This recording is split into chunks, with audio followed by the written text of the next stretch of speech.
The ERL Showdown presents the best game of the week played in regional leagues. Experience the best plays that our ERLs have to offer and watch the upcoming stars from the LFL, Prime League or Superliga. The action starts now.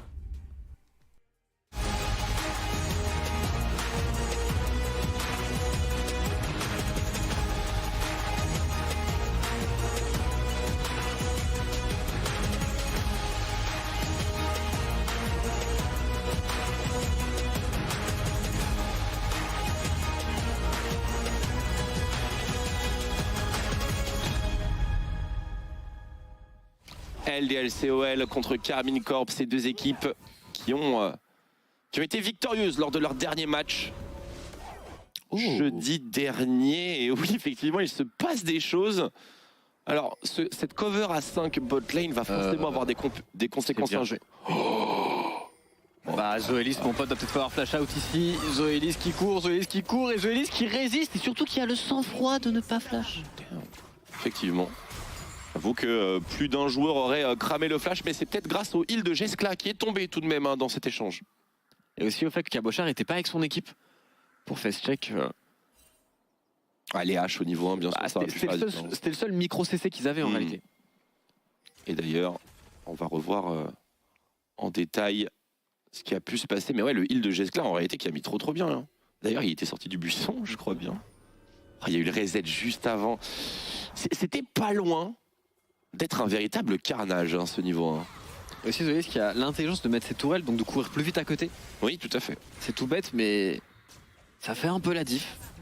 Et au passage, un Cabochard qui... Quoi On est retour en live. Qu'est-il passé? Proquette par le replay. White a consommé son flash. Cabochard, le fantôme et le flash d'utiliser pour récupérer ce first blood.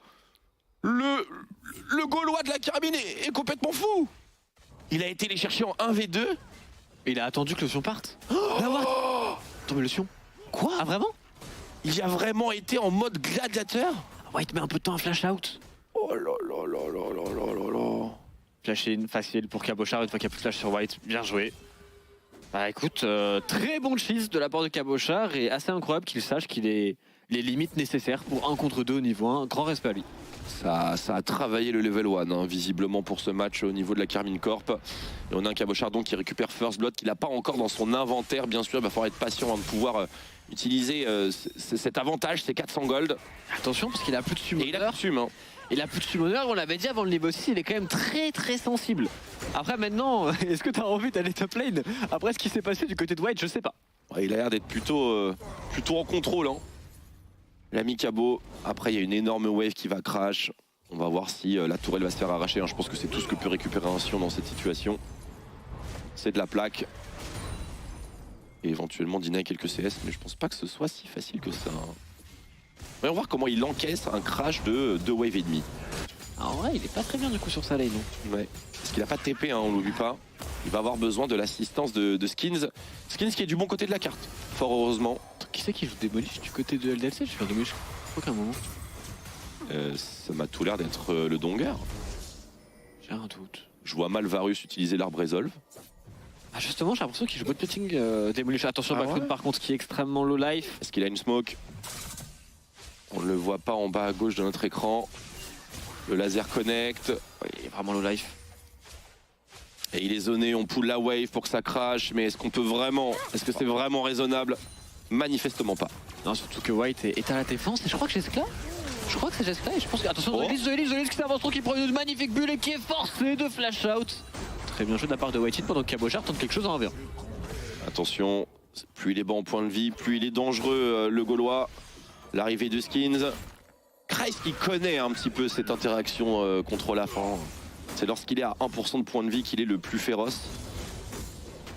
Et derrière, bien entendu, Skins qui accomplit sa mission. Il crache la wave de son top laner qui vient de louper le canon, malheureusement. Oh, Kaori, le jump in sur Jeskla, c'est peut-être un petit peu difficile du côté de Kaori qui va être forcé de flash out face aux dégâts du Hammer et du Varus. On s'est, je pense, un petit peu loupé ici. On voulait focus Zoelis, non? Je sais pas, il a voulu en faire trop. Peut-être que Zoelis a fake back. Peut-être qu'il pensait qu'il était en 2v1. J'imagine que c'est ça.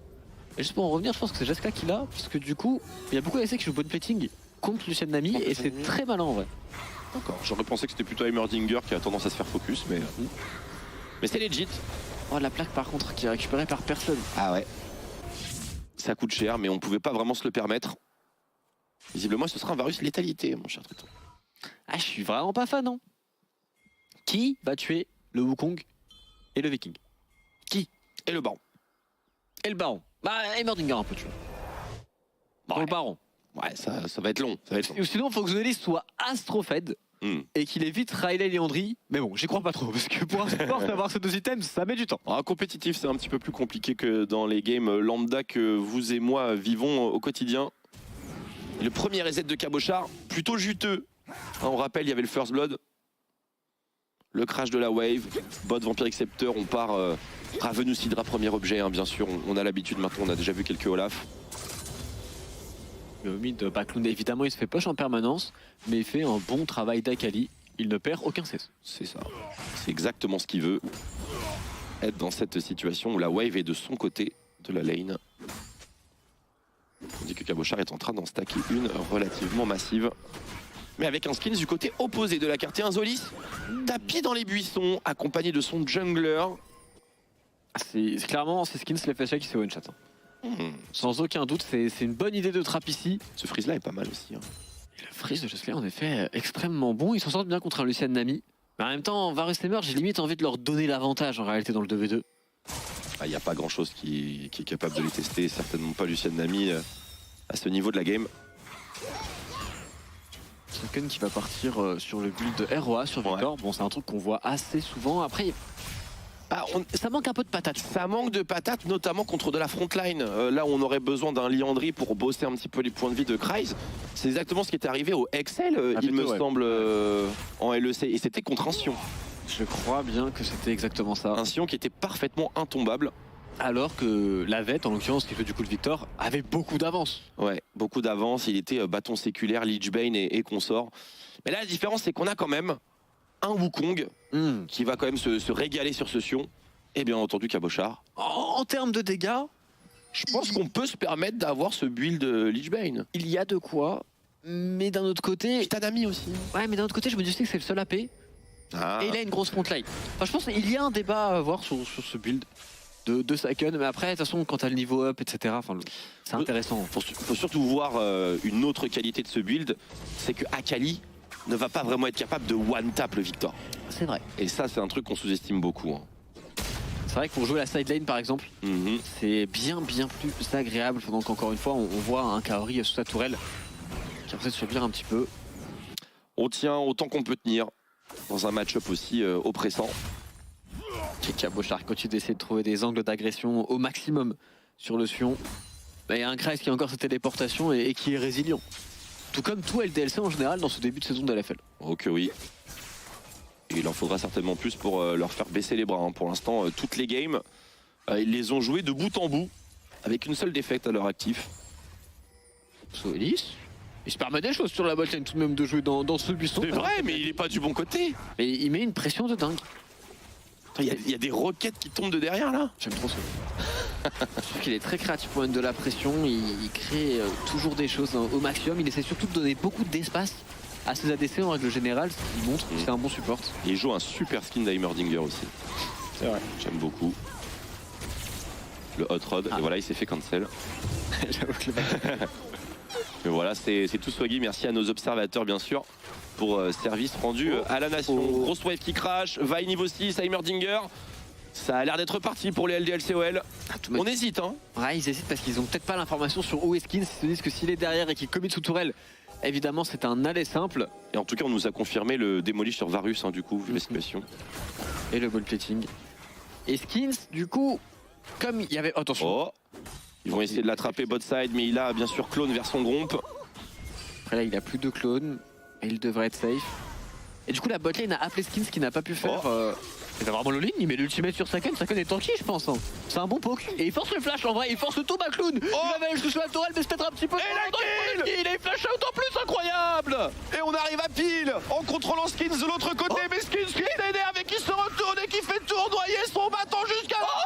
Il pense qu'il se met le loup. Les loups de taperont pas Skins et Skins s'en sort avec un 1v2 absolument magnifique sur White, sur Zoelis. Il montre que c'est le papa. Je ne m'attendais pas à ce qu'il soit capable de retourner cette situation. Il y a eu trop de trucs. Déjà, il y a ma non-connaissance du fait que Akali ait les dégâts d'aller chercher Victor à ce point-là. Le fait qu'il touche son E, ça change peut-être la donne. Bah, il loupe pas grand-chose en vrai. Bah, il loupe rien du tout. Ah, le R2 a failli le trixer, mais... Et là, ce qui se passe, flash dans le bon sens. c'est qu'il se dit que Skins va reculer. Zoelis, du coup, il flash in et il prédicte son E vers là où Skins allait reculer avec son clone. Sauf que Skins n'a pas reculé, il a joué le 2v1 au maximum et il arrive à le récupérer. J'ai eu si peur pour les loups, mais il joue triomphe, hein, si je ne m'abuse.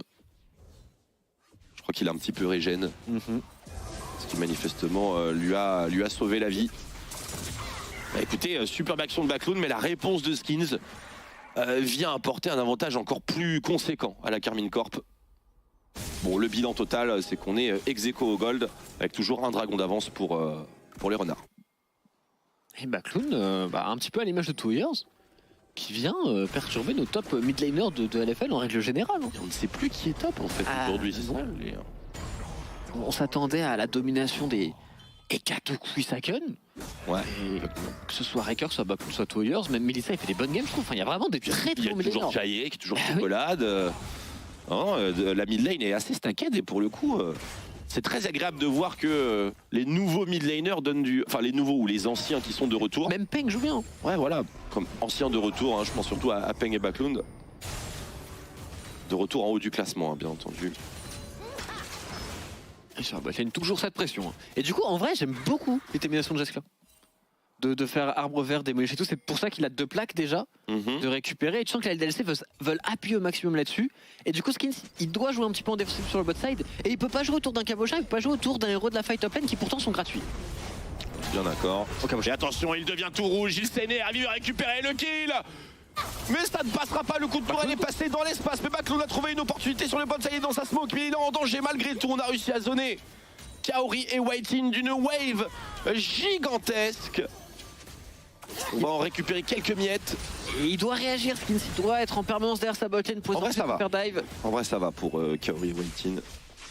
Et surtout que Saken prend beaucoup sur la mid Ouais. parce qu'il a bien push, il a déjà pris une plaque, il va peut-être réussir à en récupérer une deuxième. Malgré la téléportation de Bacloun, c'est bon. Ah non, il a pas, je crois. J'ai pas vu les golds, ouais. Mais bon, c'est qu'une question de temps. Hein. Non, 8 HP. 8 HP. Allez, Seken, récupère-moi cet argent. Bacloun, C'est pas possible. Il veut lui deny tout simplement la plaque Bacloun et il le fait plutôt bien. Oh, Après, il a pas d'ulti Bacloun, non?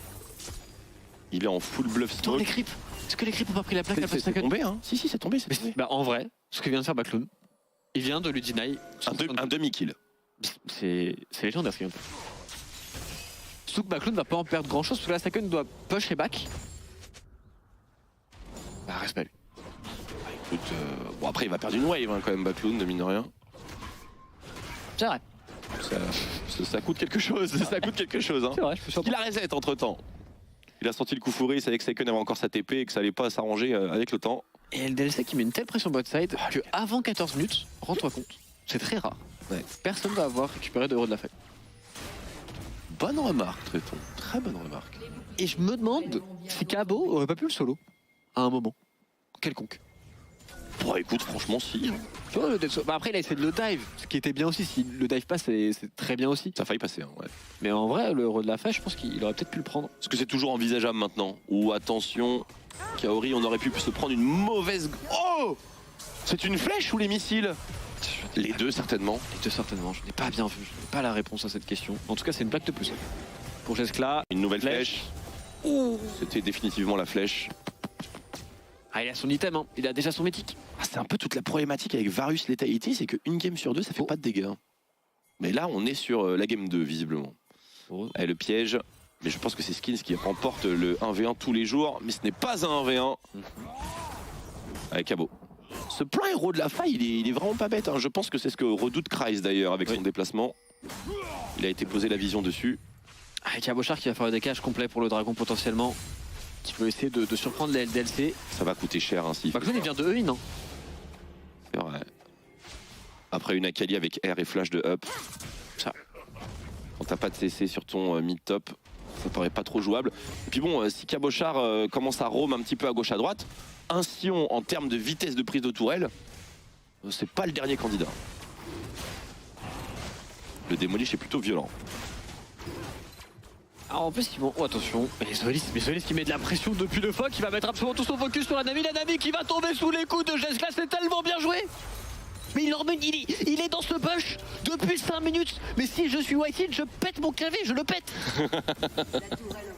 C'est beau de te voir solidaire avec tes homologues support. Et Merdinger, bro. Mais écoute, Zoelis fait un travail absolument fantastique, bien sûr, avec son duo Jeskla. Et pour le moment, la botlane de la Carmine ne voit pas le jour. C'est d'ailleurs la première tourelle qui tombe dans la rencontre. Et bon, c'est... C'est ouf, hein. C'est pas un misplay de Kaori et Whitin, quoi. C'est juste Zoelis et... Il est toxique. Zoelis et White sont tout le temps à cet endroit-là. Ouais. S'il y en a un qui va les contester avec les spells de Varus et Merdinger et de Vi, c'est impossible qu'ils loupent. Ils vont se faire one-shot. La Kali de Bacloun s'en sort très bien sur la midlane, il a une pression qui... C'est pas lui qui a le push en général, mais il peut décaler en même temps que Saken. Du coup, ils sont juste bloqués et on n'arrive pas vraiment à snowball le top side du côté de Cabochard. Et on va se retrouver avec le même problème que ce qu'a BDS en LEC avec Adam, où en mid-game, c'était pas archi devant. Le problème, c'est que vu que t'as pas de téléportation, en face, du côté de LDLC, tu peux jouer beaucoup sur le surnombre et sur la potentielle non-présence de Cabochard. À niveau macro, si tu crées pas cette pression, tu es un poids pour l'équipe, hein, globalement. Je suis bien d'accord avec toi, surtout que Kreis va pas être rendu inutile, loin de là. Il est certes 36 derrière, mais il a pris son Sion en connaissance de cause. Il savait très bien qu'avec un counter-pick, Cabochard allait faire ce qu'il fallait pour l'arracher. Et donc il a pris un pick qui économiquement fonctionne à 100% en réalité avec très peu de ressources. Ah, et moi j'ai hâte de revoir Skins en action. Hein. Pour l'instant, c'est la menace. En tout cas, je le vois comme la menace. Il n'arrive pas à trouver d'opportunité. Ça viendra au niveau des Drake, au niveau des Herald. Si Herald il y a, bien sûr. Backloon, il a pas tant peur que ça. S'ils arrivent à mettre Backloon contre l'Olaf, je pense qu'ils sont pas malins. La LDLC, et on va utiliser la rotation de Jeskla, le double démolish qui fait tellement mal à la tourelle. C'est vrai ça. Kaori peut rien faire. Et attention à la chaîne de corruption, attention à la grenade. Il peut pas jouer. On a ça en tête hein, pour Kaori et White-In. On vient de se faire arracher botlane par ce combo. On n'a pas envie de se le reprendre. Cabochard qui se fait accrocher par la Kelly de Backloon. Cabochard qui ne peut pas all-in puisqu'il y a une smoke grenade. Skins qui donne tout ici sur Jeskla, mais Jeskla qui ne panique pas, qui temporise. L'ultimate de Zoé, c'est parfait. Skins qui va tout de même tenter le flash-in et tenter son Vatou, mais il se fait surtout récupérer par la quelle force du côté de Kaori, mais c'est pas fini avec un flash-in de Backloon. On tombe pour la Nami, maintenant il faut courir pour sa Kun. Est-ce qu'il va y avoir encore plus de conséquences? Champ gravitationnel, mais White passe à travers, maintient sa course, se réavise. Et il y a toujours un héros de la faille qui ne demande qu'à être pris sur le top side de la map. Non, Et on est un petit peu trop loin pour les renards. LDLC, ça joue vraiment bien. Ouais, c'est vrai. Parce que Cabochard s'est fait allumer. Hein. Cabochard s'est fait allumer par Backloon qui a super bien kite, qui a bien temporisé. Mais Akali, c'est un cauchemar pour Olaf. Ah oui. Et ça force aussi Skins à all-in, parce que si Skins all-in pas et que son top player juste se fait déchirer comme ça. Bah c'est perdu quoi qu'il arrive. Du coup, il doit all-in, mais la temporisation de all-in, elle est parfaite. Parce que là, Jeskla il prend tout, il panique pas, il met son ultimate, mais surtout Zoélis, cette grenade bloque le follow-up de Kaori. Du coup, on ne peut pas one-tap Et le, en plus derrière. Et le tamponnage, mais derrière Gale Force. Bon réflexe de Kaori, très bon réflexe. Fallait au moins que quelqu'un tombe chez les LDLC. Et là, pour la Carmine, il va falloir temporiser un petit peu. Temporiser notamment les dégâts du Victor. Mais avec ce stuff, va-t-il en avoir pendant... Il a un Medjay à 2 stacks. Oui, frère, c'est ce que j'allais dire, il a un Medjay à 2 stacks. Et oui, on se permet des choses pour Backloon. L'abus. Le fameux Medjay avec le timing où t'as pas ton flash. Celui qui transpire la confiance et l'audace. Non, il abuse. Je le dis, il abuse. Objectivement, c'est abusé. Stratégiquement, c'est pas un bon choix. Mais bon. En termes de confiance et de Chad, c'est respectable. Les points de Chad sont récoltés à grands coups de pelle, ça, il faut l'admettre. Pour le moment, il a un solo kill.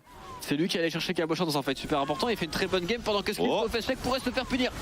Attention, la rotation de CC est très bonne. Est-ce qu'il y a une solution pour Skins? Il n'y en a absolument aucune. Et Jeskla récupérera son deuxième kill. Un Varus accéléré à une vitesse folle. Et les LDLCOL qui peuvent entrevoir un très très sérieux snowball. Parce que là, on parle de 3e dragon sur une map océan. Et nous sommes à la 20e minute. Parce qu'ils contrôlent tellement bien la vision. Ils harcèlent en permanence la Carmine. Dès qu'il y a le moindre face check, tu peux avoir un Hummerdinger, une vaille. Et Kaori qui va essayer justement de punir enfin ce Hummerdinger et il va y arriver. Ah, il fallait qu'il tombe au bout d'un moment. Il fallait quand même qu'il tombe. Il en faisait beaucoup, Zoélis. Il en faisait beaucoup pour un petit Hummerdinger sans flash. C'est comme ça que ça se joue. Hein. Les plus grands le jouent comme ça, les Beryl. Les Mythics aussi a fait une game de Hummerdinger qui était assez incroyable en tout début de LEC. C'est vrai, il faut forcer les adversaires à te rentrer dedans, à les agacer. Ensuite, le piège se referme sur eux. Et là, en l'occurrence, ça s'est plutôt refermé sur lui, mais ça ne change pas l'issue de ce 3e dragon. Et donc, on parle d'un soul point à 25 minutes de jeu. Ce qui est terriblement tôt dans une partie de League of Legends. On peut toujours ulti out pour Kryze, mais est-ce qu'on va le laisser s'enfuir? Il chill, hein. Il est pas mourir. Full silence, oui, effectivement. Surtout que là maintenant il y a un petit océan, bon, c'en est un seul, ça va quand même lui remonter un petit peu ses points de vie, lentement certes, mais ça va l'aider, et puis surtout il a Zoélis. Et il a une TP. Qui est derrière lui. Ouais, il est vraiment... Il n'est pas vraiment en danger, hein. Ça c'est sûr. White qui s'avance dans la river, est-ce qu'on peut prendre le fight du côté de Skins autour de ce baron Nashor? Non, ça va être compliqué, surtout que White est niveau 11. Je trouve la LDS très intelligent dans le fait qu'il ne joue pas trop autour du Olaf. Il lui donne pas cette opportunité de 1v2 Vaillé et Sion. Absolument, Backloon qui déclenche. Exécution sommaire de White-In. On se rabat maintenant sur Kaori. Le R2 qu'on va le temps, rotation de stun. Il est out, Backloon, il est out, mais il est rattrapé par le rouleau compresseur Cabochard Skins. Cabochard dans la mêlée qui va se faire souffler par les dégâts du Hummerdinger. C'est maintenant Jeskla qui essaye de faire la différence. Flash out de sa Kun.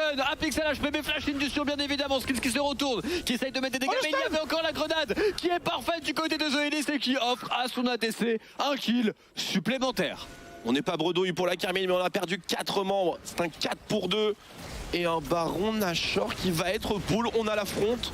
On a le DPS, on n'a pas le smite. Je sais pas sur un DPS, hein, il a pas beaucoup de tourelles ce Lis. Et c'est un Varus, létalité. Absolument, mais un Varus était accéléré. Moi, après, il y a un Lucian Nami là qui va se pointer. Ah, ça pue ce call, je reconnais, ça sent mauvais. Et il recule. On se ravise. Clairement pas raisonnable. Peut-être qu'avec Liandry, comme tu le disais tout à l'heure, c'était bon. Le langage sur Whitin, elle est très précise. Ah, Whitin s'est fait vaporiser. Et derrière, il s'en est fallu de peu pour que Kaori se fasse allumer à son tour. Mais Seiken le protège avec le champ gravitationnel. Skins lock la Akali dans le champ en question. Et derrière, on met tout, on prend le shutdown. On éteint le Medjay aussi par la même occasion. Mais Cabochard, à la microseconde, a perdu son ulti dans le fight. Et il s'est fait stun. Et en fait, l'ulti de bas, il a poussé dans les CC et dans les dégâts du Everbringer. S'il perdait pas son ulti, mais c'est vraiment à la microseconde. La petite auto. Elle n'est pas passée, mais genre vraiment de peu. Je pense que s'il reste tout rouge, il les éclate. C'est vraiment très close. Et tout comme cette game, puisque la Carmine, malgré les dragons, est toujours au contact. Ah, il n'y a pas encore eu le break. Le break s'effectue plutôt au niveau des dragons. Mais bon, 3, ce n'est pas 4. Il n'y a pas de soul pour le moment.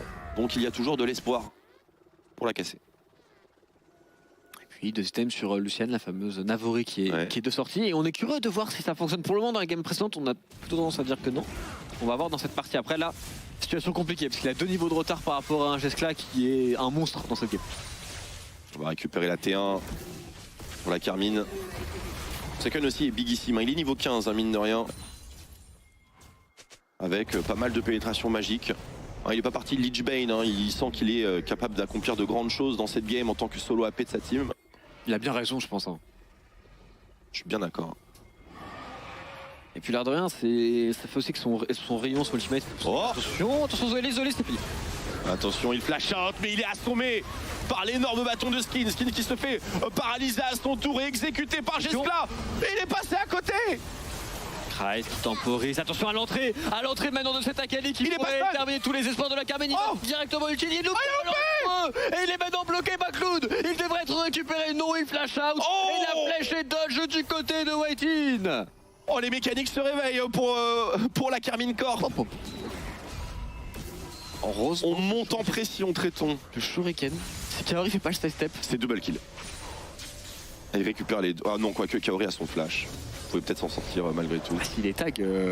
Ah, c'est sûr. Si Shuriken est sur lui, complètement. 45 secondes pour le Drake, traitons. Temps de faire un petit peu le bilan sur les summoners dispo de part et d'autre. Et je pense que le fait que Skins ait encore son flash est un gros problème pour les LEC. C'est vrai. C'est très vrai parce qu'on a perdu 3 flashs dans le fight pour les renards. Parce que là c'est Frizoelis, hein. Il a... C'est un Heimerdinger oppressant certes, mais il a aucun filet de sécurité. Puis ce Olaf aussi, il va récupérer son flash, il aura son ghost. Il a ses 2 items, il a chaque show. Encore une fois. Il aura son flash, tu penses? Bah, quasiment, ouais. Ah, peut-être pas dès le début, mais 15 secondes, est-ce que tu vas le start au... Bah, peut-être que oui, peut-être qu'ils vont le start au début. Après, les LDLCOL ont l'air de plutôt occuper le côté supérieur de la map. Cette situation très délicate de est-ce qu'on va récupérer ce soul point ou est-ce qu'on va simplement contester le Baron Nashor. Les LDLC, eux, ont l'embarras du choix et ils vont utiliser cet avantage à bon escient. Seiken est au niveau du dragon et il n'a pas de TP. Ils veulent turn avec Backload. Oh oui. Est-ce qu'il a été repéré Backlound? Je n'en suis pas certain. Trice qui cherche l'angle, Backlound est repéré maintenant sur cette pink ward. Il faut bouger Backlound d'ici, hein. Backlound il a une trop bonne position et c'est Seiken qui va essayer de faire le travail pendant que Kreis zone tout le monde. Kreis, la grosse tourelle, l'arrivée de Skins dans la backline, suivi de près par Kaori, on élimine Zoelis. Frame de l'autre côté, Cabochard qui est très endurant. Cabochard tient le coup, mais ce n'est pas suffisant. La Carmine Jeskla remporte ce fight et Jeskla Legolas. Quel sniping du Varus de Jeskla qui avait survécu pendant tout ce temps et au final on se retrouve juste avec un 2 pour 2. Les deux équipes ne peuvent pas Baron Nashor. Et le dragon toujours le dragon de l'autre côté de la map et je crois qu'LDLC a un petit avantage de reset, ils ont reset plus rapidement. Et ils ont éventuellement la téléportation de leur Sion si jamais ils en ont besoin. Ça a l'air de speedrun effectivement autour de ce Drake. Niveau des summoners... Speedrun, mais on fait quand même les raptors. Ouais, on fait quand même les raptors. J'avoue, c'est pas tant un speedrun que ça, mais il n'y a pas de jungler en fait. Il n'y a pas de jungler. Cette flèche était si importante. Ouais. Couper le smite était la seule solution de... Oh, Backload est vu, hein. Backload est vu. Le dragon de l'aggro. On sait qu'il est présent ici, Backlund, du côté de la Carmine. Mais le smite, White arrive un peu avant Skins. Et White en smite, c'est quelqu'un. Absolument, pour l'instant, c'est lui qui remporte les confrontations. La grenade, les missiles, sa poke, chaîne de corruption loupée. Le dragon qui ne descend pas assez vite. Il y a de l'espoir pour la Carmine, peut-être Skins. Skins qui se fait arrêter par les tourelles et par le zoning de Zoelis. Le smite n'est pas là et la soul. Mais pour les renards. Kraïs est trop tranquille, on est obligé de jump out du côté de Kaori. Est-ce qu'on peut trouver un fight pour la Carmine avec Sakun qui commence à faire des dégâts et Zoelis qui est totalement bloqué maintenant dans le but. Regardez Cabochard, le Viking qui peut récupérer la botlane de LDLC. Et un juteux shutdown pour la caboche et la Carmine Corp qui se dirige main dans la main vers ce baron Nashor. Attention. Oh, Backlund. Oh, Backlund. Backlund à l'engage, il se fait allumer par la Culling qui le suit à la trace. Kaori qui fait le pas de trop, mais c'était calculé, il avait encore un flash en réserve. Kreis de Flashing qui essaie de tout mettre maintenant sur le Lucien de La bulle. Il y a une bulle superbe de White Idea, la Kreis devrait tomber, mais quoi que... Il est tranquille, il n'y a pas d'entier du côté de la cassée. Il va tout de même tomber. Interruption de Cabochard. Une nouvelle interruption pour la caboche. Bien sûr qu'on nage. Ah mais il y a Jessica et Zoelis maintenant. Ils ont gagné du temps, l'air de rien. Surtout, il y a White. Le Arsène Lupin des barons Nashor. Est-ce que White va parvenir à en cambrioler un nouveau? Il a la vision, il n'y a pas de contrôle sur cette corniche. Ça sent mauvais pour la Carmine Corp. Avec le zoning de Zoelis et de Backlund, on a stop d'épée sur ce baron Nashor. On ne veut pas commit dessus. Et maintenant c'est White qui a un superbe flanc. C'est tout mettre. Mais what the part jusqu'à une flèche venue des enfers et maintenant les LDLC peuvent se rabattre sur la Carmine. Staken qui n'a aucun espoir. Double qui récupère par Jeskla qui va se faire terminer par la Chaos Storm. Et élimination également sur Whitein. Triple kill de Backlund. Et cette fois-ci, on en est sûr. Le baron Nashor est pour LDLC. Quel game de fou. Entre les deux équipes, ça se rend vraiment coup pour coup. Tu te rends compte la pression de la présence de White sur la corniche? Je pense qu'ils doivent le finir et flip. Hein. Faut flip, ouais, je pense. Pas de... De toute façon, si tu commites là-dedans, tu sais très bien que tu peux pas sortir. Et tout ça, ça vient du boulot incroyable de Backlund et Kreis qui ont gagné tellement de temps, Miguel. Ils ont gagné tellement de temps et du coup, avec l'âme des océans, je veux voir de l'anti arriver dans le stop de la Carmine très rapidement. Et pas qu'un peu. On voyait la position. On se rend compte que ce call commence à sentir très très mauvais.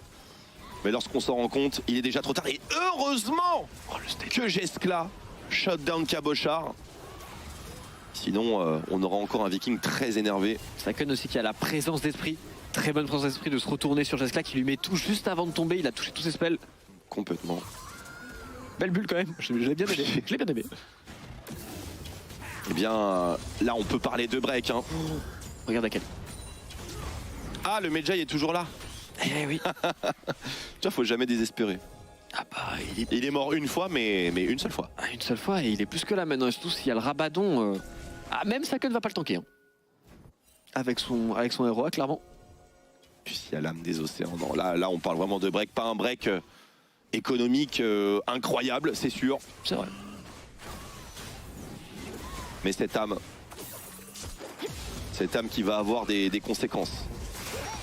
Alors l'anti est sur Staken. C'est bien. Mais est-ce que ça va être suffisant? Rien n'est moins sûr. Et puis surtout, est-ce que le Olaf dans cette forme est toujours pertinent? S'il a un accès à la backline, ouais. En fait, je sais pas s'il a assez tanky. Bah, il a Jacques Chaud, Force of Nature, Tabi, il peut pas faire mieux. Attention, Second. Il a heureusement un Zonia, on peut peut-être envisager la contre-attaque. On est obligé de flash out devant la hache de Kraz qui était en train de s'armer. Une bonne bulle, mais sans conséquence sur Backlund. Et on sent l'oppression. Kreis avance beaucoup quand même. Hein. Sakun commence à lui mettre des dégâts, Kreis. Oh. Kreis. Cabochard. Oh, Backlund! Comment a-t-il trouvé cet assassinat? Pendant qu'on regardait tranquillement le Sion se faire tabasser qui testait ses limites de tanking, Backlund a trouvé une opportunité. Oh, on décide de go in, c'est intercepté par le clone, bien entendu, de Skins. Belle bulle derrière. Kreis qui est temporisé mais qui tank tellement, qui en plus la vertu radieuse avec l'âme des océans. Quel combo démoniaque! Jessica a pris un petit laser qui a fait du bien. Wow. Il a carrément une superbe bulle sur Backlund, mais il n'y a pas de follow-up. Et maintenant, White peut se permettre de s'avancer 1 minute 30 avant l'Elder, LDLC. Faut pas se remettre, non. Clairement pas. C'est la fin de ce baron powerplay, mais Bacloun vient de louper son shuriken, je crois bien. Il n'est pas passé de l'autre côté de la muraille. Et il reste donc, par conséquent, puisqu'on va attendre cet Elder Drake, il reste donc un espoir pour la casser. LDC, vraiment, même en termes de reset, de gestion de Baron Nashor, depuis le début de la game, ce Snowball qui est parti de la bot lane avec un Bacloun qui fait une game XXL. Le fait de, en tout cas c'est peut-être trop tôt pour en parler dans cette saison, mais le fait d'être aussi haut sur le scoreboard alors que tu as changé absolument tout de ta line-up Et de ton staff. et de ton staff est tout à fait remarquable. C'est vraiment remarquable. Et de voir les joueurs LDLC en LEC, que ce soit Exec, que ce soit DOS, que ce soit Yike, Oui. c'est remarquable. Et Sheo. Et Chéo. Et VTO. Ah ouais. Ça c'est moins bien. Qu'on embrasse, bien sûr. Mais voilà. Mais s'il peut venir sur le desk et tout, chaud. Non, il peut pas, il est un sorcier en ce moment. 20 secondes Dragon, 20 secondes pour l'Elder et Christ intelligemment. Forcément la Carmine est obligée de se projeter et de jouer autour de cet objectif et du coup on va push sur la mid lane, forcément. On menace la game pour les LDLC. La game pour la Carmine c'est l'Elder, la game pour les LDLC c'est le Nexus. C'est ici toute la différence et toute la difficulté au niveau du shot call de la Carmine White qui s'expose beaucoup, mais il a énormément de backup. Il est tanky aussi. La chasse est ouverte. Il est très tanky White qui force l'ultimate de Kaori qui va juste reculer, qui prend ce CD et qui en est, ma foi, très heureux. Et là, faut tout faire check par le bot side pour la Carmine. Après, ils ont des wards intéressantes hein, pour avoir un peu d'informations autour du Elder, mais elle est scoutée par Zelis. Absolument. On va y aller par la wave bot. C'est dur de faire ça. La wave mid est relativement éloignée. On peut se projeter pour la Carmine Corp, mais attention aux surprises. Ah, ils sont attendus. Hein. À travers les buissons. Et ils savent pas si c'est en train de faire l'Elder actuellement, donc c'est dur pour la Carmine. Ils sont obligés d'aller jusqu'au bout du face check. Eskins qui prend le gros virage. Et là on est coincé dans le coin inférieur de la map, dans un angle droit. C'est très inconfortable. Et on se fait l'ultimate de Cabochard qui prend un burst et on broche l'ultimate et on temporise. Pour LDLC, certes on perd le flash de White, mais sans ulti, le Olaf est inutile. Et l'âme des océans fera le travail, le focus se porte maintenant sur Cabochard. Eskins qui trouve une engage monumentale, mais attention à Bacloun qui accède à la backline avec un superbe ultimate de la part de Kreis. Que peuvent-ils faire? Que peuvent-ils faire face à Bacloun? Et Cabochard se retrouve seul et il se fera asphyxier par le sion de Kreis. Tellement bien joué le DLC. Dans la temporisation, dans l'attente, ils sont encore 5 joueurs en vie et ils sont larges sur ce fight. Le turn du sion et de Bacloun était très bon. La grenade de Zoélis a récupéré 2 joueurs. C'est bien shot call, c'est bien organisé, c'est bien synchro, c'est tout simplement beau à voir. Du grand League of Legends. Une équipe qui est vraiment au point et qui confirme encore une fois, qui confirme semaine après semaine qu'elle est parmi les meilleures, si ce n'est la meilleure actuellement en LFL. La balle est désormais dans le camp des Vitality B pour ce soir.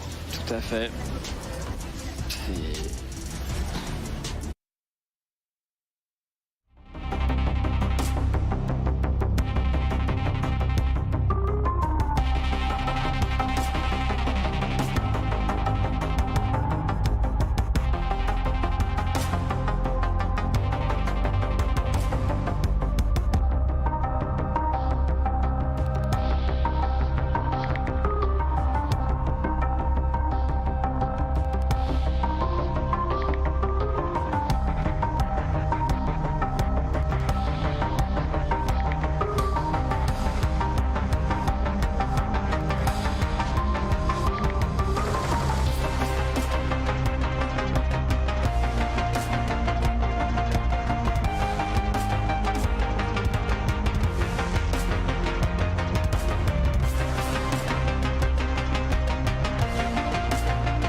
moving.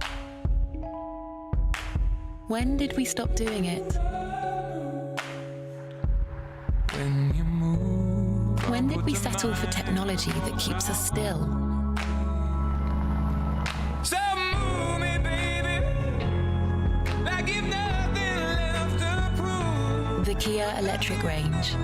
Technology that moves you. Kia. Movement that inspires.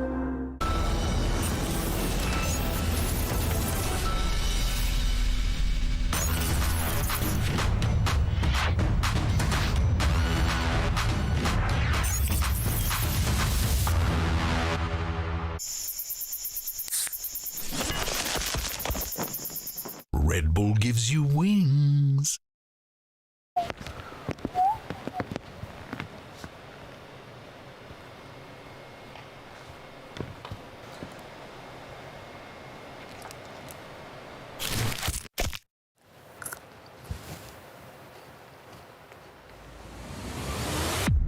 Even the biggest champ needs a break. I won! I did it! I won the LEC! Finally, after all of these years! If it wasn't for my Malzahar in Game 5, I wouldn't be here! But I am! And I won! So screw you to all the haters! Look at me with that look in your eye. You really ain't going nowhere without a fight. You can be reasoned with them, don't be impolite. I've told you 1, 2, 3, 4, 5, 6,000 times. Haven't I made it obvious? Haven't I made it clear? Want me to spell it obvious? F-R-I-N-D-S. Haven't I made it?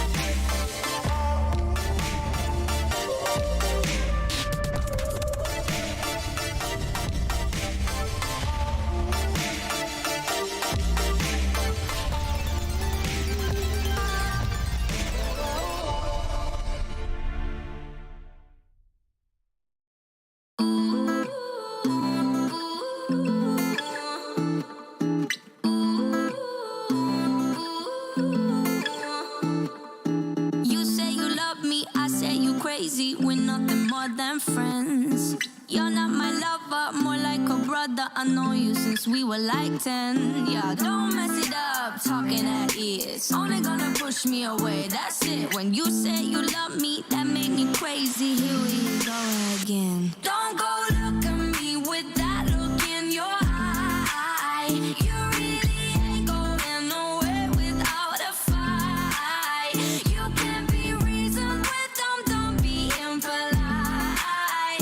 I've told you 1, 2, 3, 4, 5, 6,000 times. Haven't I made it obvious? Haven't I made it clear? Want me to spell it obvious? F-R-I-N-D-S. Haven't I made it obvious? Haven't I made it clear? Want me to spell it obvious? F-R-I-N-D-S. F-R-I-N-D-S. Have you got no shame? You looking insane, turning up at my door. It's 2 in the morning, the rain is pouring. Haven't we been here before? Don't mess it up, talking at ears. Only gonna push me away, that's it. Have you got no shame? You looking insane. Here we go again. So don't go look at me with that look in your eye. You really ain't going nowhere without a fight. You can be reasoned with them, don't be impolite. I've told you 1, 2, 3, 4, 5, 6,000 times. Haven't I made it obvious? Haven't I made it clear? Want me to spell it obvious? F-R-I-N-D-S.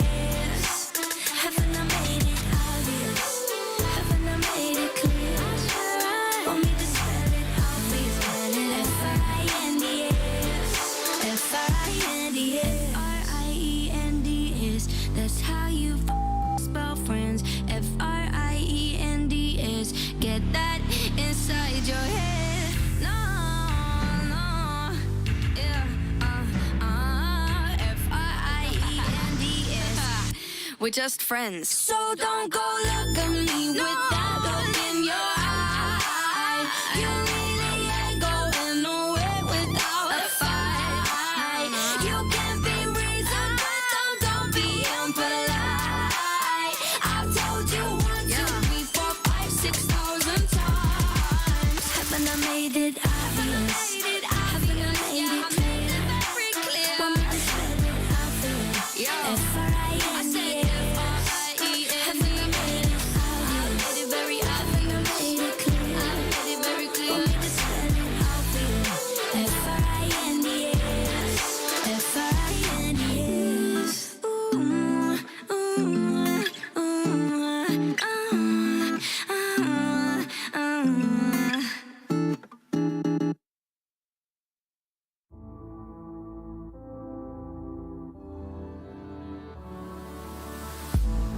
If you had it all, would you look the fall in the eyes? Could you walk away this time? Will you realize, recognize it's never over? And the flame that once had died, awaken. Will you rise above the days to come? Will you be enough? Will you walk away this time? Look to your left, to your right, leave the pain behind.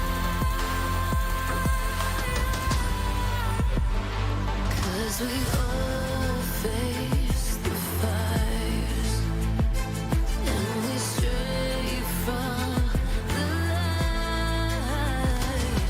Go and leave the pain behind.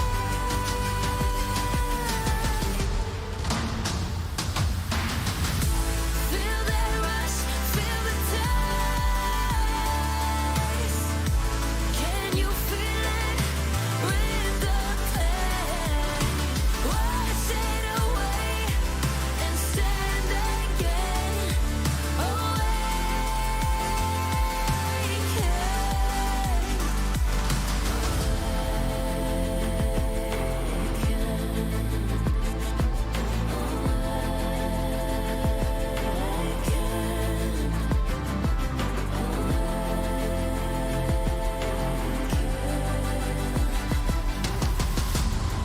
Will you turn and run from what's to come? Will you face it all? Or will you fall away again? What's calling out to be found when the time is right? When the time is right. 'Cause we all face the fires, and we stray from the light. Go and leave the pain behind.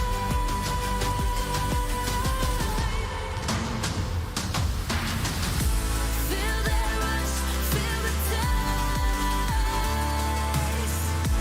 Can you feel it with the pain? Wash it away and stand again.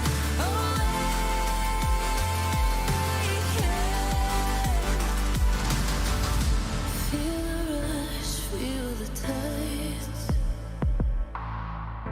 Wash away what used to be. Will you make your stand? The world in your hands again. 'Cause we all face the fires, and we stray from the light. Turn the page and make it right.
Welcome to day 2 of the LEC 2023 Winter Group Stage live from Berlin, Germany. After kicking off the best of 3 with Group A yesterday, we have 2 more exciting series in store for today as the action continues with Group B and the Mad Lions facing off against Australis as we see the teams getting to the studio. Hi, Niski.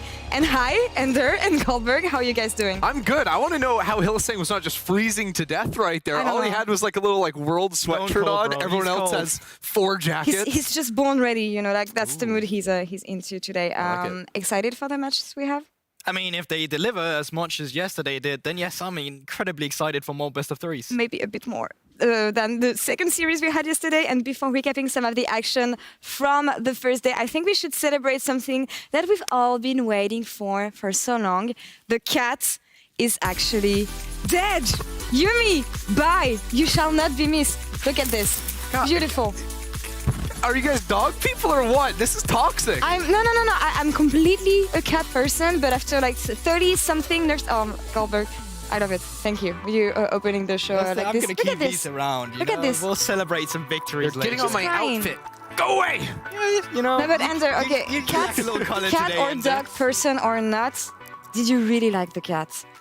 I didn't mind this it. cat. No, because I liked when hear me out. I really liked when Mickey locked in the Nautilus and just murdered the cat over and over again. See, I like when people figured out creative ways of killing it.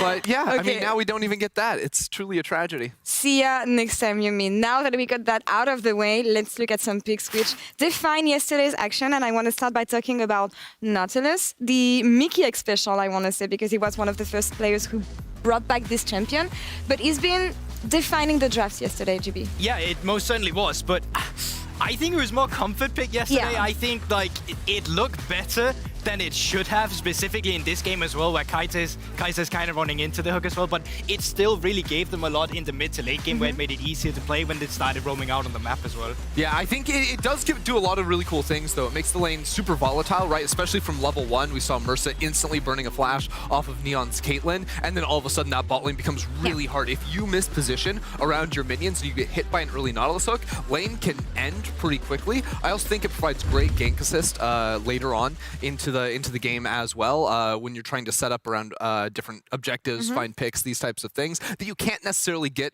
from a double range support. Yeah, and maybe giving some more flexibility when you want to think of draft structure, giving some more freedom on some topside picks. And in that sense, I want to mention Bo's Kindred. A solo queue special from him, but he got to flex the champion in the Rift yesterday. What makes Kindred special?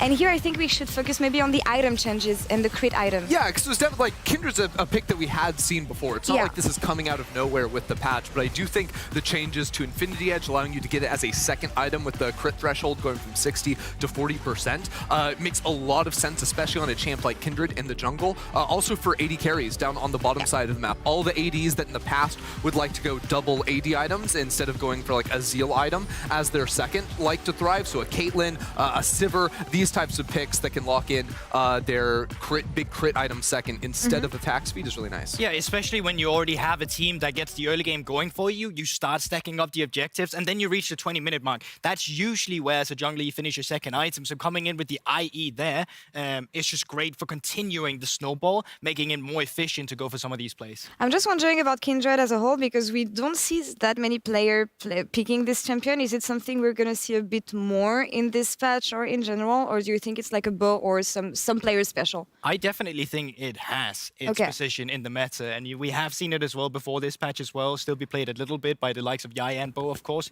I think we have junglers that would like to continue playing the Lamb and the Wolf. I also think when you're looking at different jungle champions on the opposite side, like Sejuani or Wukong, very healthy team fight oriented junglers with very heavy engage to start off a fight, the Kindred ult is such a good answer into the hard engage comps that a lot of our teams have started picking up. Staying on the topic of junglers, Maokai, Big Tree, still 100% presence yesterday. people still like throwing saplings, and I think this champion stays strong still. For me, it's also just, it's an easy champion to play. You cannot go wrong with it. It's very simple to pilot in a meta where Camps doesn't give as much as golden experience and there's more incentive to go for ganks. Well, then he just thrives. It's the same reason we see Sejuani, but Maokai just applies so much more, especially for the vision control as well. 100%. Like, because we see so many, range support bot lanes, I think that it's become much more dangerous to go and like get vision around the map, especially if you're not like grouping as 4 or 5 players trying to retake it. And the fact that you can chuck a sapling at huge range, clear a bush, and then walk in behind it just makes your life so much easier when you're trying to retake vision in Rever or go deeper into the enemy jungle. We'll see what the new patch can bring, but not that many changes so far.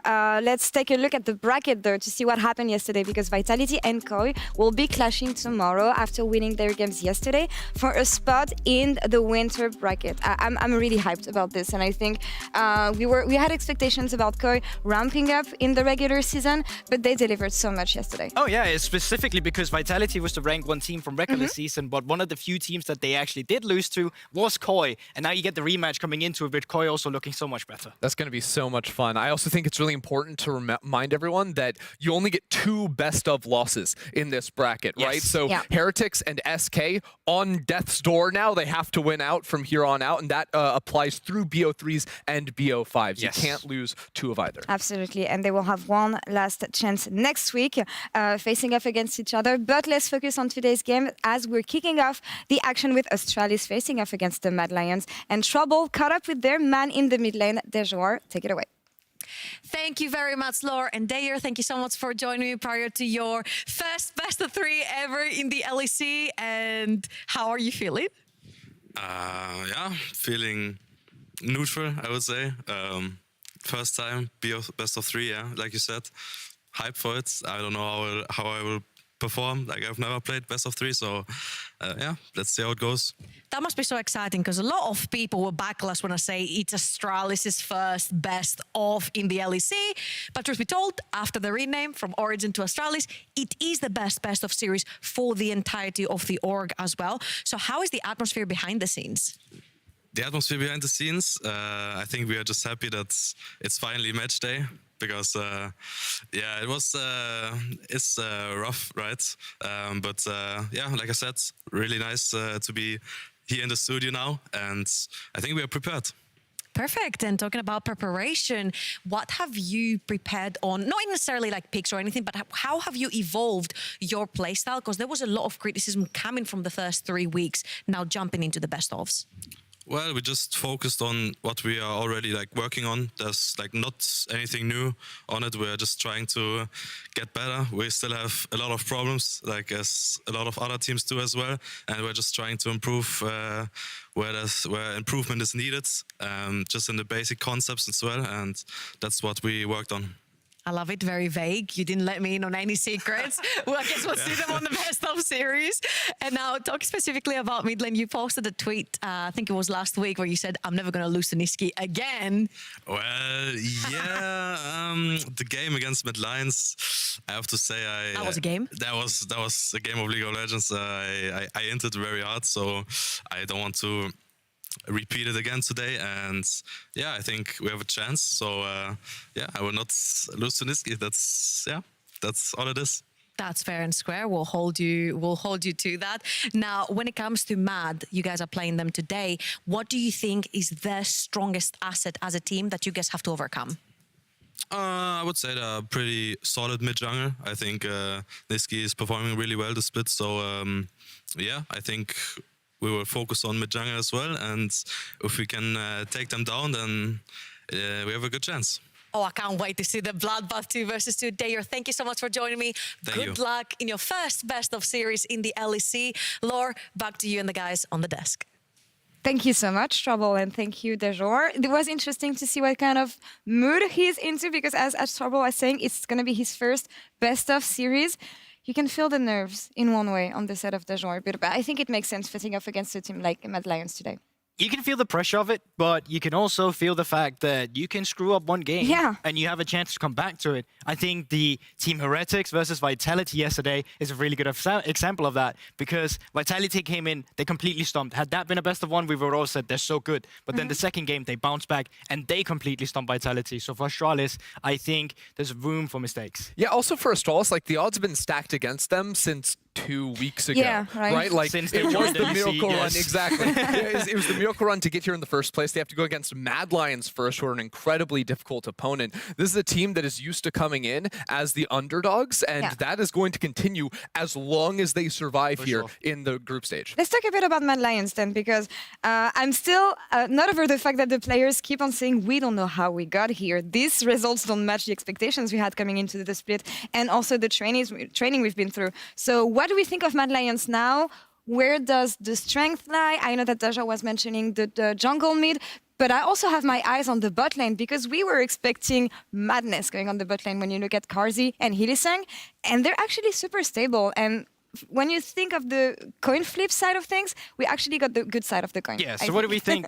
We think Matt is freaking good. And I think you covered it really well. It's not just beyond, I mean, it's even beyond Niski and Elyoya together, because the bot lane has been incredible. And even every now and then, Chasey been stepping up on the top side. I think this is a team that doesn't necessarily have to rely on one way of playing the game. They have multiple ways to do it. And to me personally, that's what makes them so scary to play against. It's really tough, because I think when you come into a matchup like this, mid jungle is where you almost have to keep your eyes, right? Elyoya and Niski have just been a powerhouse throughout. When Elyoya plays around mid, Niski is set up to win in such a fantastic way. The previous time these two teams faced off against each other as well, like Mad Lions just bullied Dayor. From the ganks from Elyoya's Sejuani to the roams from Hylissang's Thresh, like mid lane just felt unplayable for him. And on top of that, Niski is just playing out of his mind right now. And that is the expectation today. Niski and Elyoya are better than 113 and Dayor, so there's really a lot of pressure on that Astralis mid jungle duo specifically,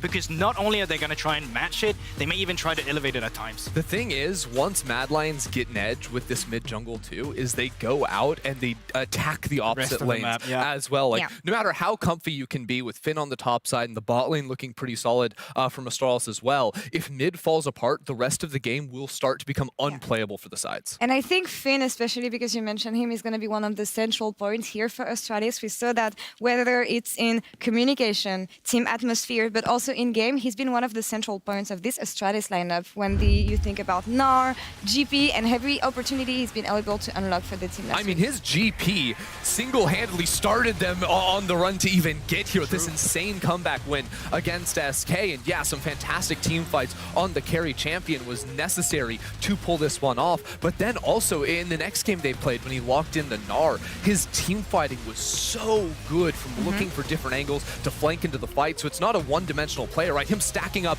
the Mega Gnar off Drake here to then engage on Fnatic, who were not expecting there to be a Mega Gnar coming over the Dragon Wall. And that's why we see the best of Finn as well. It's in these scenarios where he's playing a champion that doesn't necessarily require resources, but can scale into the game, and he can make a difference, the small things that matter in the later game team fights. Is it going to be enough though? Because we talked about the differences between players and matchup, talking about the mid jungle. So for me, Astralis is going to want to have a solid draft and some champions that they're going to be comfortable on. Oh, for sure. I think if you're Astralis right now, you get Finn on the GP, you get Finn on the Gnar, you kind of have to bandage your mid-jungle here. I think you just put them on something that's easy to execute. I really liked when we saw Dayor on the rise and 113 on the likes of a Trundle or Sejuani instead. And then I think as Astralis, you have to bet on the fact that your bot lane can try and stand up to Kazi and Hylissang, because if you don't, well, you're just going to fall behind to Mad Lions, who, as you already mentioned, the mid lane will just completely overwhelm the rest of the map. One thing they do need to be careful for is long-range engage options on the other side. I think that Astralis have sometimes been a little bit lax when it comes to being aware of when an enemy team can jump on them and attack them. Coming out of the Fog of War, their positioning in lanes can be a little bit over at times. So against champions like Vi, Sejuani, a Thresh Hook from Hylissang before, that has given them trouble in the past, and they have to step up their game or they will get picked off by the Mad Lions roams. Absolutely, gonna have to be really careful about this. But coming as the underdogs once again, or the underestimated team, let's see what kind of chances they have. But enough for us here at the desk. Let's get into the action with your casters, videos, and Ocean for Mad Lions versus Astralis. Take it away, guys.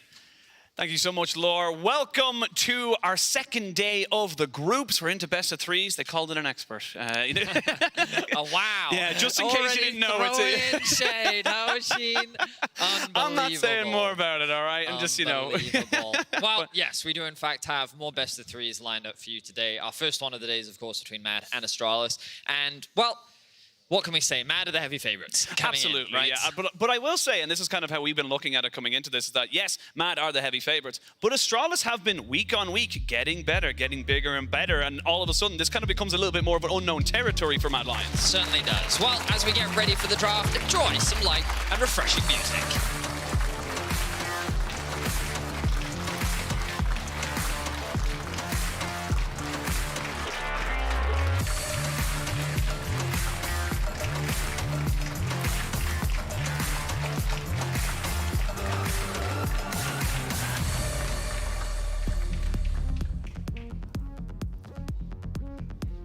So into the draft we go. Let's see what the priority is for our teams today. Yesterday we did see a high prioritization on the Caitlyn. Honestly, falls short, Oshin. Yeah, a couple of level ones did not go great in the games yesterday. Quite right. So let's see how things shift as we move into today. The bot lane from the Mad Lions have been known to prioritize that Lucian arming, and while it has been hit a little bit on the patch, I do think that it is still very strong and very prevalent. Of course, Maokai, Sejuani, all still big power picks, and I'm going to be keeping my eyes on Niski. New year, new me is how he started off the split, and he's been showing a wealth of different champions throughout winter.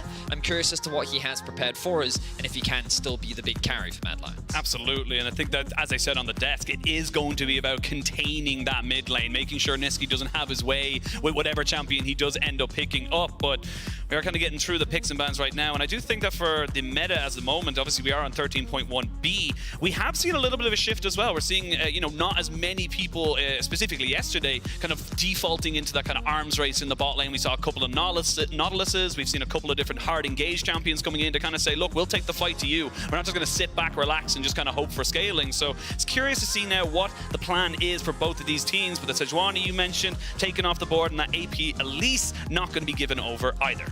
Maokai is up. The question is that what Mad want to prioritize? You can see the conversation happening right now. But we talked about the Lucian Nami. It is prevalent for this duo, and they're going to prioritize it. They're going to look for the Nami, and they're going to say, you know what?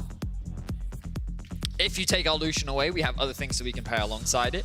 The question is, will Astralis look to do that? Kobe has had a wealth of different AD carries played this split, very confident on a number of different things, and has kind of looked like the big star of the team throughout the winter split. Even bigger than their logo. You're just prepared today, aren't you, with these zingers? You have no idea. You're ready. I've been looking forward to this, normally casting in my bedroom, I get to be in a full stage, studio audience, it's awesome. It's like an Irish medic, just with those quippy I feel a little bit of venom in what you just said. A little bit, yeah, a little bit. I thought I'd escaped. Yeah, here we are, back again. The Maokai looking to be watered by the Nami. Wouldn't be surprised to see the Lucian paired up alongside it, with the Karma being rounded out on the side of Astralis. So nothing too crazy for either side. 113 wants to have something on the map that he can be proactive with, which isn't too surprising for him. Viego, Trundle, Jarvan are the type of champions that we've been seeing from him through winter, and being able to have an early game presence. With the Ezreal on the bot side of the map, this does suggest that Astralis isn't necessarily looking to play through bot. Perhaps they have a carry prepared up towards the top side of the map, or maybe they want to try and prioritize getting counter pick in mid, or have to wait and see with what direction Astralis choose to go. Well, Astralis got their bot lane sorted out, so they're going kind of like keeping their arms distance, kind of saying, look, we'll survive, we'll build up, the Ezreal will become a bit of a monster late game. But now you're looking at the side of Mad Lions, yes, you've got the Maokai and the Nami. They're great secondary engages. They're not really something you want to be trying to start off a fight with a tidal wave, and of course the Maokai ultimate, because they're not instant, they're not kind of a gotcha out, they're kind of very much something that follows up. So curious to see what they can put into that top side, if we will see now Astralis focusing those bans towards the top side. But at the moment, the Jace a bit of a flex, and they're just trying to get some of those big carries off the field. Something that we've been seeing a lot of is Jace being paired up alongside things like Maokai and Elise, try and mix up that damage profile between the mid-jungle. If you do go double AP with mid-jungle, then you're looking at an easy Merc Treads. But regardless, we are seeing alongside the Jace, the Renekton being removed, and Mad Lions kind of focusing some of the comfort picks for Dior. I was going to say perhaps Ryze would be something that they look to remove, but instead the Kassadin. Even though he did get a small nerf to his E, it seems that people consider it a strong scaling pick regardless, and something that needs to be respected. Of course, the Jack's still up and available. How could we forget? Still strong, still very powerful, and by removing away the Renekton and the Jace, this does suggest that maybe Chase will look towards maybe a Cassante, maybe even a Gnar, depending on what direction they want to go with the top side. Yeah, and the Jax does keep your, obviously you're going to be throwing that at the top side. It does keep your options open for mid, so you're giving that counter pick for Dior. But also as well as that, you mentioned the Cassante. Jax does exceptionally well into Cassante. It's one of the few champions you're actually kind of thinking in a 1v1, you would maybe favor the Jax over the Cassante, but we are going to see that matchup now locked in for Chasey as he goes up in against Finn, and now Nisqy is technically picking blind, but with all the champions on the board, he's got a pretty decent idea of what Astralis are trying to do. Hovering the Orianna right now, but I think Victor is a perfectly fine, safe blind pick. Azir also very good. If he's feeling spicy, good for Akali. I don't think that Akali is the best option right here, and instead he is going to stick with the Control Mage. I think it's the safest, the most sensible. And yeah, so Mad Lions, nothing crazy. It is about as meta as you can get. Even after the nerfs to this bot lane, they still feel very comfortable on it, and why wouldn't they? Kazi and Hylissang have been an incredibly consistent duo throughout winter. And when you pair that alongside a team fighting in Azir, the powerful presence that Maokai has, along with the skirmishing and disrupting power that the Cassante brings, very well-rounded comp, very front-to-back, very stock standard. Meanwhile, Astralis, they have a little bit more poke, they have a little bit more of a 1-3-1, they want to try and attack these side lanes, leverage their roaming capability, get Dior unlocked on the map, so don't be surprised to see 1-1-3 look to attack Nisqy in the early game to give Dior that extra bit of pressure. By forcing the flash out from Nisqy, makes it easier for Dior to push and then roam. Maybe they can look to attack top, maybe they can set up some dives bot. Regardless, the whole idea is get Dior opened up in the mid lane to then start attacking these sides and then get an early advantage. And that's what Astralis need to do, find an early lead, because otherwise when it comes to scaling, Mad Lions have the beat. Yeah, I think if you're going to the late games team fighting, you are going to be struggling just a little bit considering what Mad Lions have built up for themselves. And Astralis, as we said, coming in as heavy underdogs, but definitely not to be underestimated. They have been getting better week on week. They've been looking good towards the end of the regular split. We'll see what they're able to kind of give us here right now, because again, I think it comes down to expectations are all on Mad Lions. Astralis effectively just kind of come in and play their game. Yeah, exactly that. The beauty of securing top 8 is even if you lose today, you will have another chance in the lower bracket of this group. But if Astralis can make an upset happen, then this group can definitely get very crazy. Mad Lions, though, have looked very convincing, and as you rightly said, no expectations really on the shoulders of Astralis. People are still, well, I would say, I don't think it's fair to say underestimating. I guess we'll find out if they're being underestimated today. Have to wait. We'll have to wait and see, but we're going to jump straight into the Rift to see how this best of 3 will kick us off.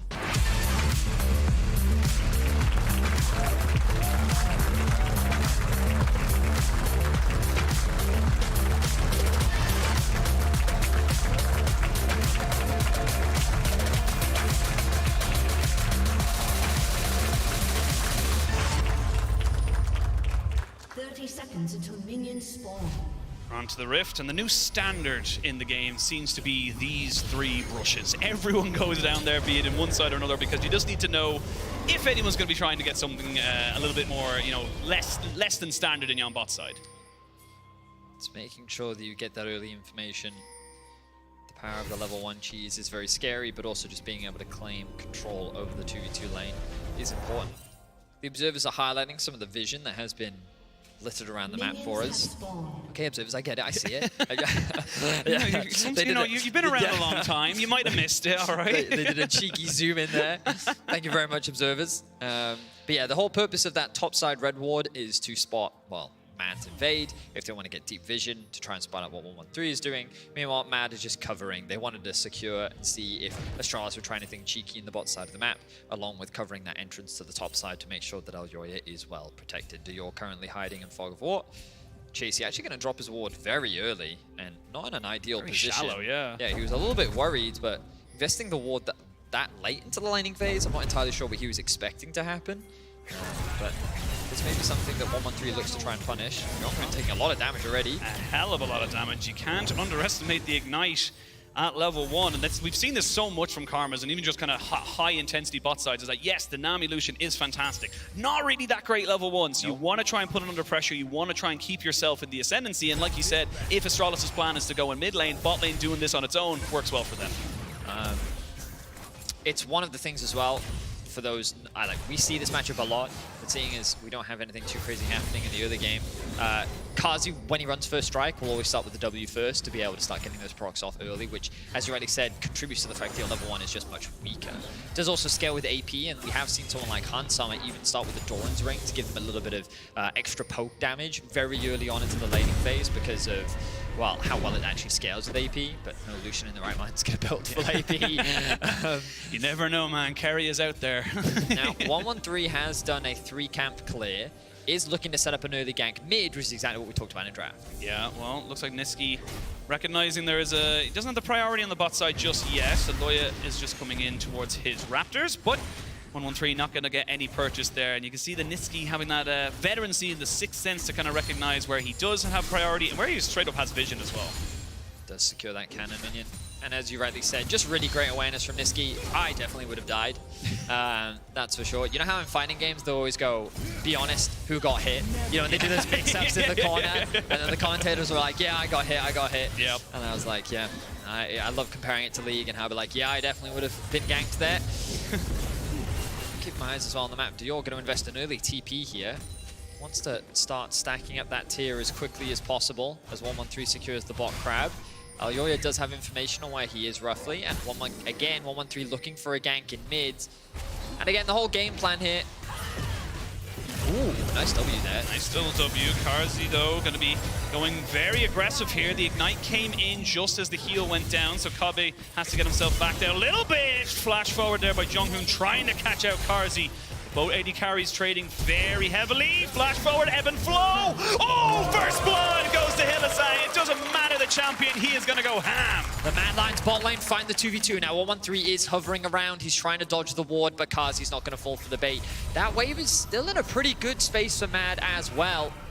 Actually, that might stop pushing. We can keep track of that a little bit later. Flashing from Finn. Oh, flash away by Chasey, and this is the Jax Cassante lineup I was talking about. Is that early pressure you get with something like a Jax. You're able to put down some serious hurt, but Alyoya is in position. Level 4 gives him a decent amount of damage.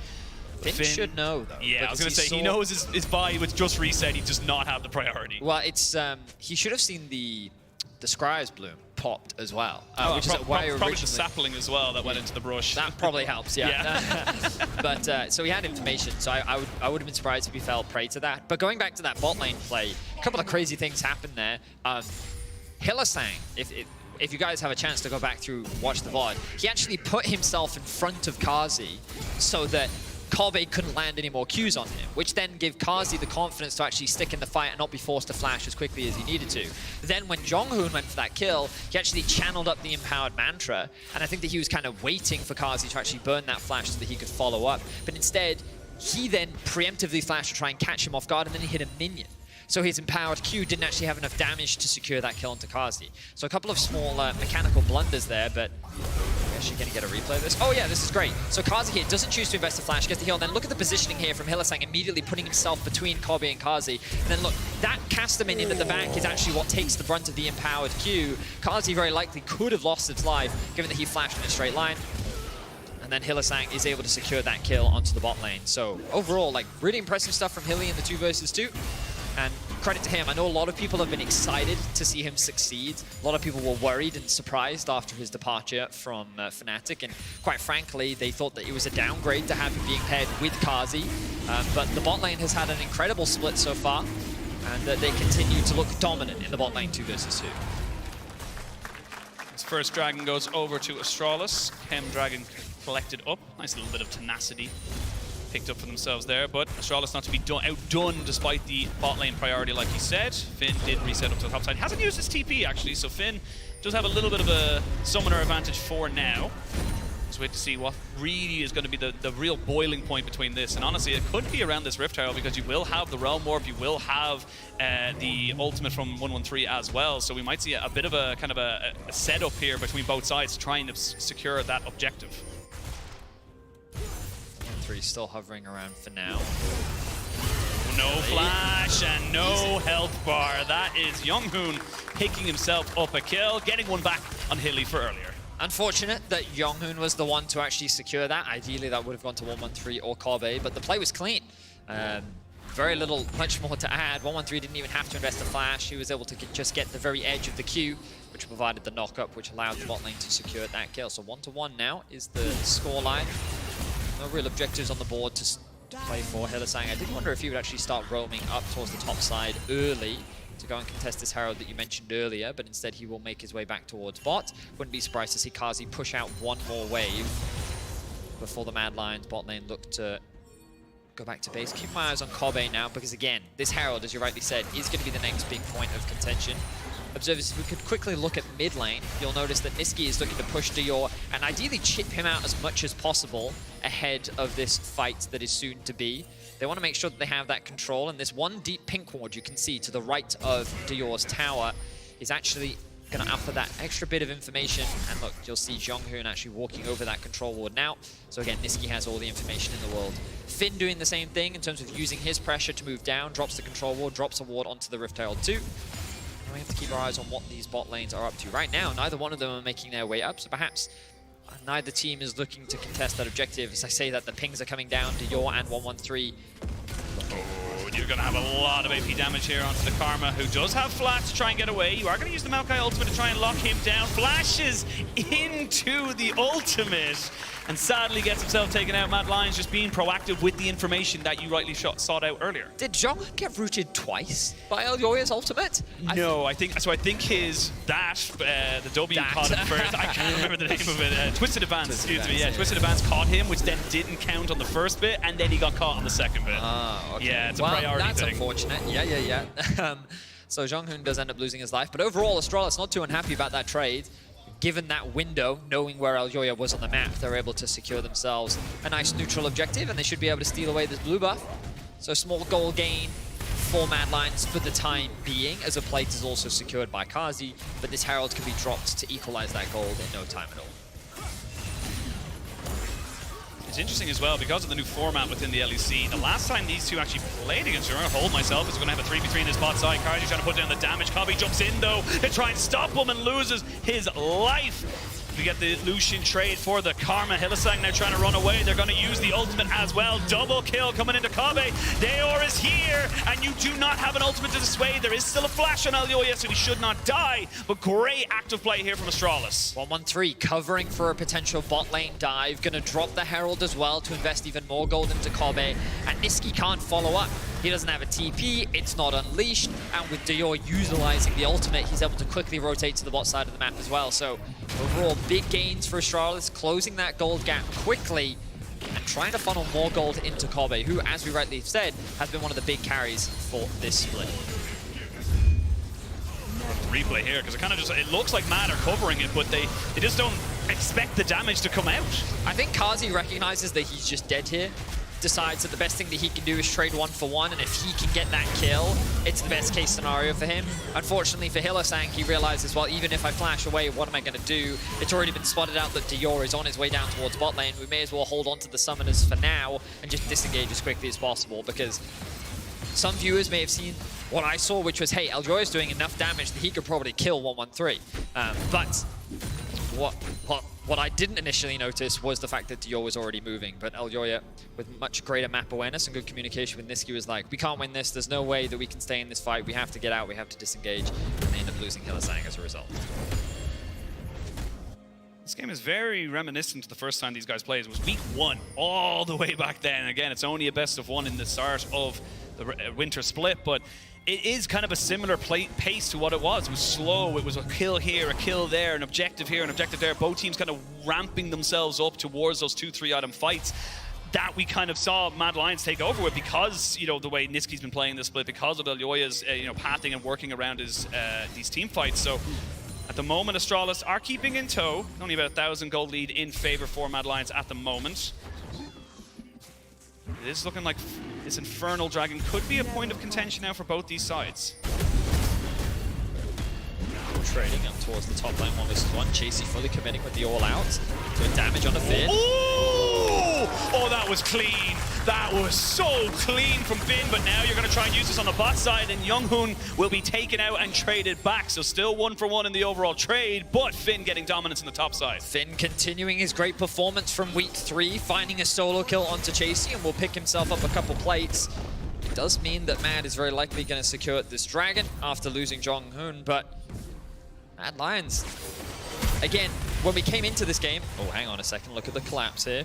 Might have a little bit of collapse. Stayor went towards top side, then back towards mid, so he's not really covering anything, to be perfectly honest, as of right now. Dragon being taken by Mad, but this is just Mad picking up the objective. It looks like 113 wants to try and make something work, but don't forget, there are still flashes available for this bot lane of Mad Lions.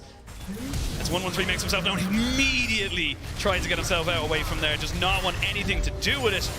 And it's going to be so hard to make that one work if you're on the side of Astralis, so they back themselves away. Okay, so Astralis going toe-to-toe with Mad Lions for the time being, equal in traits. We're able to secure the first Herald, and it's one of those things where what we talked about was Astralis want to find themselves with an advantage in the early game. Right now, they don't have an incredible advantage, but some things that they do have is we've seen Dior getting unlocked on the map, which is great from him. Some of the early investment from 113 didn't punish Niski, but it was enough to actually give Dior windows. And Finn finds himself now with a lead in the isolated 1v1. Again, not that dramatic. You can see a 100 goal difference is what separates the two top laners. But I think that initially, while this looks quite promising for Astralis, you do have to be a little concerned about the fact that Mad Lions, with a very powerful scaling comp, they have a lot of range thanks to the Azir, they have a lot of utility thanks to the Nami and the Maokai. As the game goes on, it's going to be harder for Astralis to actually play these team fights. And if they can't really balloon open the game, potentially at the next Rift Herald fight, or if they can't find a significant advantage or like a very clear win condition with the rise of the Jax being unrivaled or so difficult to deal with that Mad Lions have to constantly spread apart their team fighting, then ultimately Mad Lions is just going to group and fight, and that's where they're going to be able to find their advantages. And the big thing for Mad Lions as well is that, yes, it's only 4 kills apiece, but 2 of those kills went on to Niski. Niski is getting big. Niski is becoming a problem that we knew he would should he be left alone. So Astralis will be very aware that the big bird in the mid lane is getting very, very scary, and they're trying to see if they can get on top of this bot lane once more. But with the Imperial Mandate and the Gale Force finished up here for Hylissang and Karasi, that's a scary amount of damage that can all of a sudden turn a fight. But already we see Mad Lions moving their priority into the jungle. He feels it. He feels something is dangerous. JR knows he's not seeing a bot lane, he's not seeing a jungler, so I think he's just going to have to give up this tower because I don't think he really has anyone around him. But now they've changed their priority as 113 might be in a little bit of trouble. Karzi jumps over the wall, but I think 113 is going to recognize you wouldn't have done that if you were by yourself, so I think there's more people here. Astralis trying to force Mad Lions away from the bot lane, because while Mad was threatening, Niski looking for the ult. Oh, good flash from Dayor, but Niski trying to set up something there. And again, it does feel like Mad Lions are the ones finding ways around this fog of war and making nuisances of themselves. Speaking of nuisances, Karzi going to run straight in to the Vi. They're going to have the ultimate for the Ezreal miss. Not quite there, but Younghoon does pick up the kill. That's a 2-3-2 karma right now. Plenty of damage there in the early stages. And forces a flash out of El Yoya as well. Finn TP'd in, Dior was threatening the collapse. Everything going up for Astralis right now. They finally secured a gold lead, and this is the type of play that they needed, really. Mad was threatening a dive in mid. Dior, great awareness, great communication from the team to recognize that the collapse was happening. Finn, though, maybe overstaying. A bit of damage from Niski, but he should be able to get away. But he bought time. Then when Mad tried to collapse into the bot side jungle, they didn't really have access because Kobe and Jonghoon had pushed in that bot lane and then basically sat in the river and poked them. They leveraged their range in that situation to make it hard for Mad to collapse. And then while that was happening, they were just chipping away at the bot tower. This meant that Karzi and Hylissang lost a big wave. They're going to lose their tower. And Astralis got a big win there. Now with the next dragon spawning in about a minute and a half, you can see that these items are starting to come through. Ideally, Kobe can spend that gold, get his next item as well, so that they can come into this next fight with a 2-item spike and feel ready and poised to go toe-to-toe with Mad. Wait to see now. Looks like a full teleport advantage going to be used here by the side of Mad Lions to secure themselves the Rift Herald. And both teams with a dragon apiece, a herald apiece. The gold pretty much dead even, so right now it does feel like it is going okay for Astralis. I think Mad Lions are happy as well with the situation. I think both teams are pretty happy with the one they're going. And as you said, it's about leveraging your own advantages, leveraging what you can make happen and trying to catch somebody on a bad rotation, off guard a little bit. That's going to be, honestly, the difference maker, in my opinion, for how these two teams are going to be able to fight. Right now, it's Astralis that have better position when it comes to the Drake. They have the push in bot lane, they have a push in mid, they should be able to secure this tower as well, but a good culling comes out from Kazi to protect it. It won't be available for the team fight, but at the very least, it protects the tower for now. Astralis use their bot push to move up into mid. Interrupts the back as well. Really good stuff from Kobe. Niski does rotate down, but the TP is now available for Dior, and you can see both teams setting up to contest with this Drake.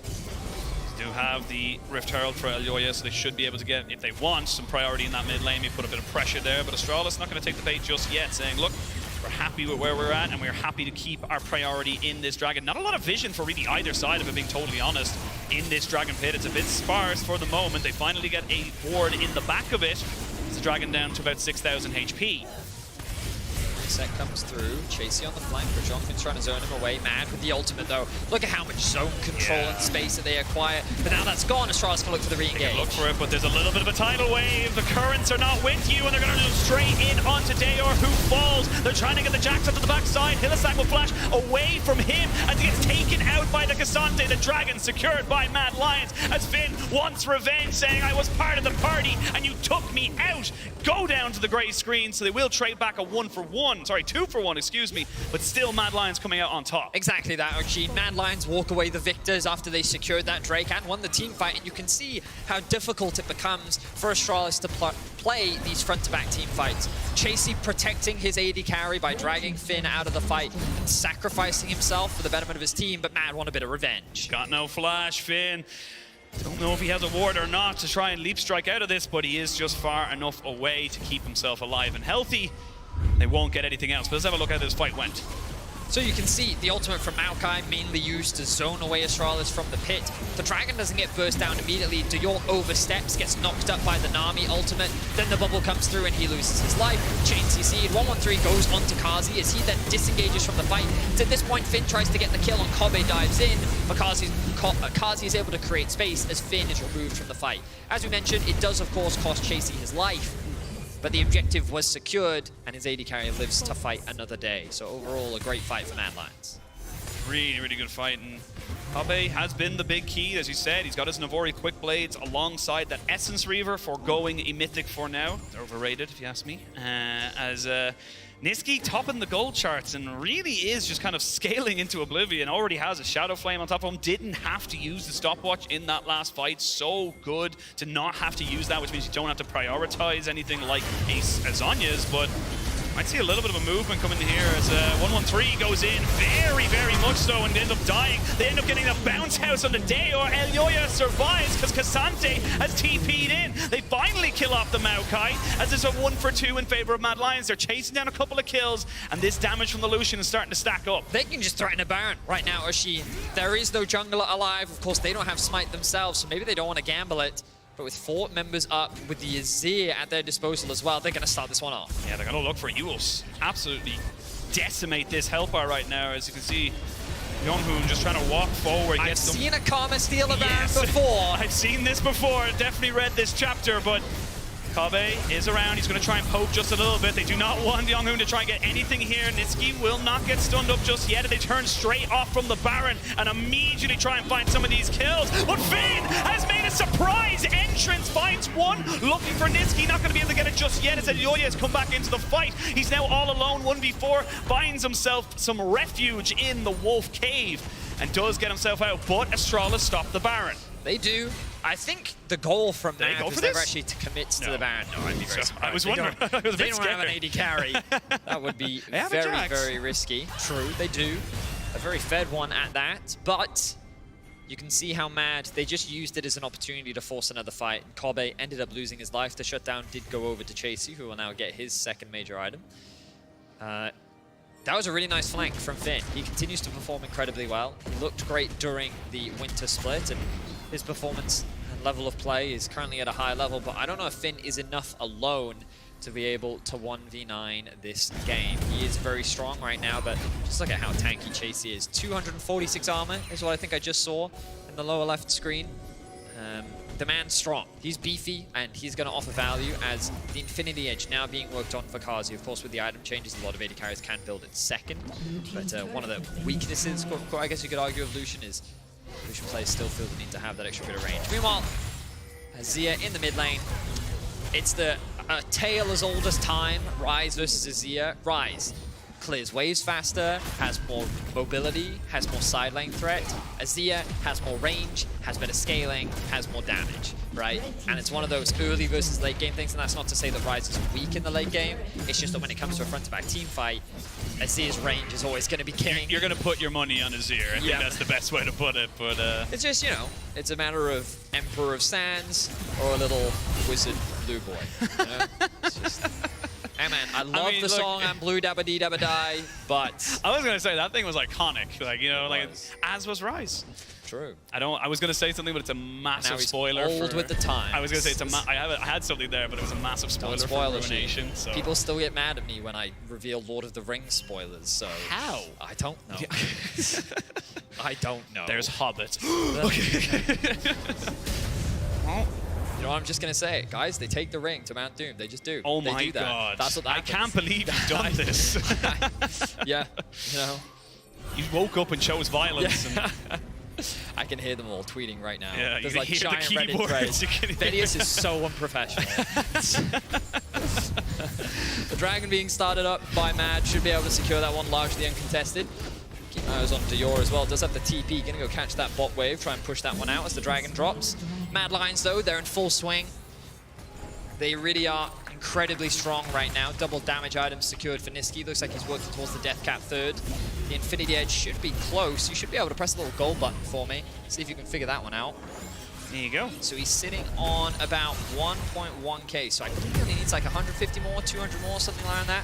He should have enough money for the Infinity Edge, which is likely what he's... Ooh, Chasey getting engaged on. Chasey is very tanky though, so does lose a little bit of his health bars. We are going to see immediately getting caught out Dayor, but a good true shot barrage just pepper down more damage. They're trying to get on top of this Azir as the Jax has been shut down. It's just Mad Lions team fighting so much better. Kabe cannot get the damage. These champions will not fall, but Kabe is ticking down and he will die. Niski picks himself up his 5th kill of this game, and it's just like you said in Champ Select, if it goes to team fights, Mad Lions have it in the bank. 4 dead for Astralis, 5 alive for Mad, and a Baron is easy pickings. Mad were considered the favorites coming in.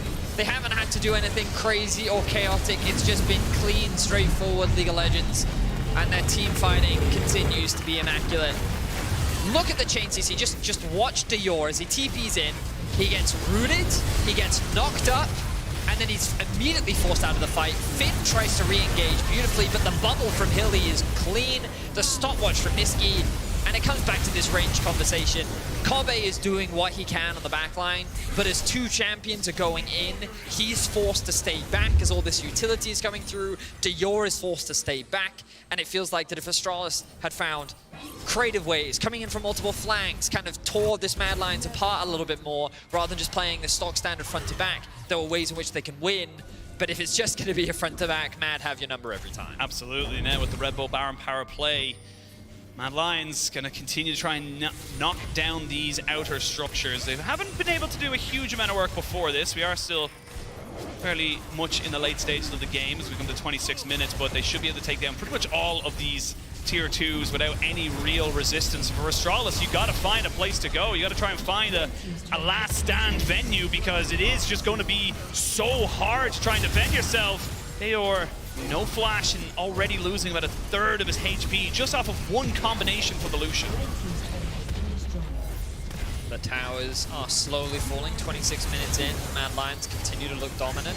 You can see a flank created by Finn. He will be spotted out on vision. Mad know it's happening. They've pinged it, and again, you've got the legacy of Shurima. You have the turret there to try and stop this. This is so the power of the Azir. Yes, it's fantastic in the late game, but also the passive is just so great at stopping people from getting underneath your skin. here for one day, and you had to get Legacy in there, didn't you, Oshi? Absolutely. It's literally the name. We're going to see the top laners trying to go 1v1, but I don't think Finn wants a 1v1. Never mind. Never. Jesus Christ. That was a lot of damage coming out from Niski, who's just ridiculously huge right now. Level 16, doesn't even have the death cap right now, doesn't need it, but Kobe gonna get the Mikhails, get him out of that one, Bear, but another Shurima shuffle hands Karzi a double kill on a plate, and as clean and as composed as you like, Mad Lions are knocking on the door of game one. You can see the smile on Niski's face, the angry V emote comes through. Kobe, there's little he can do as Mad Lions tear apart the base of Astralis. Kobe forced to flat the damage from Niski. Dior doing what he can. Well, Niski did have the flash, as he was taking a little bit more damage than he probably wanted to, but Nexus turret number 2 falls down. The Nexus is not going to be too far behind, and that is game 1 to Mad Lions. There was a bit of back and forth in the early game, but for the most part, Mad Lions held control over the early game leads. You can see Alyoya giving Chasey a bit of banter as he did get solo killed in the top lane. Just banter, isn't it? Yeah, just a bit of banter. And then you know Chasey's going to say, well, that's what happens when my jungler never comes top. You know, just the natural dynamic of top junglers. But what a great game for Mad Lions overall. Very little to break down, honestly. Like, it was a situation where Astralis drafted a composition that required them to build early game leads. And while I think that we did see a couple picks here and there, we saw a lot of focus towards the bot side of the map and getting attacks. You mentioned it in the game, Niski was just farming. Yep. He was pretty consistent, he was securing plates. Every now and then he was grabbing a kill here and there as Maokai was funneling them over to him when he could. And we just saw how much damage Niski was doing in the late game I mean, fights. Jack's blinking, he's dead. That was how quick he went from like 50% HP to nothing. It was, yeah, it was just a matter of Astralis couldn't quite build the lead that they needed in order to snowball this game, and Mad Lions just stayed true to what is effective in this game. And I think it's a method where when you are the favorites coming in, that's often the best thing that you can do, right? You just draft stock standard. You assume that you're not going to give away any major leads in the early game, and then you can just rely on your draft to carry you through the late game. And I feel like that was a great example of what we saw. A couple of nice fight attempts, but it wasn't quite enough for Astralis. No, not quite enough, but we're going to send it over to our analyst desk to break down that game just a little bit more. Thank you very much, guys. We're back here after the first game and a very one-sided one. As we said, Mad Lions was favored coming into this matchup, but I didn't expect such a one-sided game. Let's talk about the early game first and maybe bot lane early action. This is something we set up during Reddit check, and I want to have your take on how the matchup went. Yeah, I mean, I thought it was like looking good at the start. I think overall it wasn't one-sided until we got into the mid game, especially down here on the bot lane. Although, as I say that, Hylissang just had a great play here, just understanding exactly how much damage he can do with the flash forward here, proccing the Aerie as well for a little bit of extra bonus damage to get the kill. Yeah, and in another world, honestly, Astralis bot lane could have been the one getting away with it as well. They still had some highlights plays for themselves, and we expected this as well coming into the matchup. For Mad Lions, Karzi and Hylissang has been amazing, and for Astralis, well, Kobe and Jonghoon was the shining lights in the beginning, but now one more member has certainly stepped up for it as well. And I think it was the way we expected the matchup to go in a way, but coming from this bot lane and the fact that the Mad Lions bot lane have been showing more maybe and more stability, this is what I expected from them. But let's talk about the other side of the map, Chasey versus Finn. Finn, once again, maybe... I mean, he looked fantastic. He got another solo kill up on the top side, has Chasey's number, but also then, I think even in the team fights as well, was showing a lot of different avenues. Like when the rest of the map had sort of fallen apart for Astralis, he was still finding ways to like coming out of a Drake fight, flash over the wall, get a kill. Even the mid fight, when they're already so far behind, they're losing, he's like getting 4 players stunned with the counter strike. So it is once again a situation where Finn finds ways to team fight excellently. He has been a standout player for me so far this year. Yeah, I mean, I agree. I think Finn did probably as much as he could do in this game, but I think there's a clear difference in both these teams right now where Astralis may have some individual performance here and there where we can see their light showing. I think from the side of Mad Lions, they just have better objective control. They have the better way to set it up when we reach that mid game, and that's why they really took off as well. They have, but that's complicated, is that we talked about Astralis needing to have some comfort picks and some picks that are easy to play, and to me it felt like they had decent situation here, especially from the side of Dejour in the mid lane. Yeah, I think this was the kind of draft that I would have liked to see Astralis on from the get-go to put them in the best possible position. But you also have to realize that Mad Lions is a better team, so even though Astralis is put in the best possible position, it's still going to require more from them than just a comfort draft. This was just the best footing they could get, and I think it's really difficult for specifically the mid-jungle to play that game. The problem is Astralis, we talked about this before the series, they get picked so often. This is a big problem with Deor falling at the start of this fight to the initial engage. Later as well, just setting up in River. The positioning for Astralis has to be better at the start of fights, because this is leading to a dragon. I think this also ended up leading to a dragon as 1-on-3 tried to hop over the wall. There's vision on everyone, but Kabe can't really assist that much. He's then eing forward over the wall to help out. Deor's in the thick of things as well. This fight happened without Finn. It was a really poor decision from Astralis to go for. Honestly, yeah, the team fighting of Astralis just hasn't been there, and unfortunately, Deor gets hit with the realm morphs warping from in. is something we saw again and again and again. So I think lots of pressure on him, but we also talked about it. He was nervous before this one.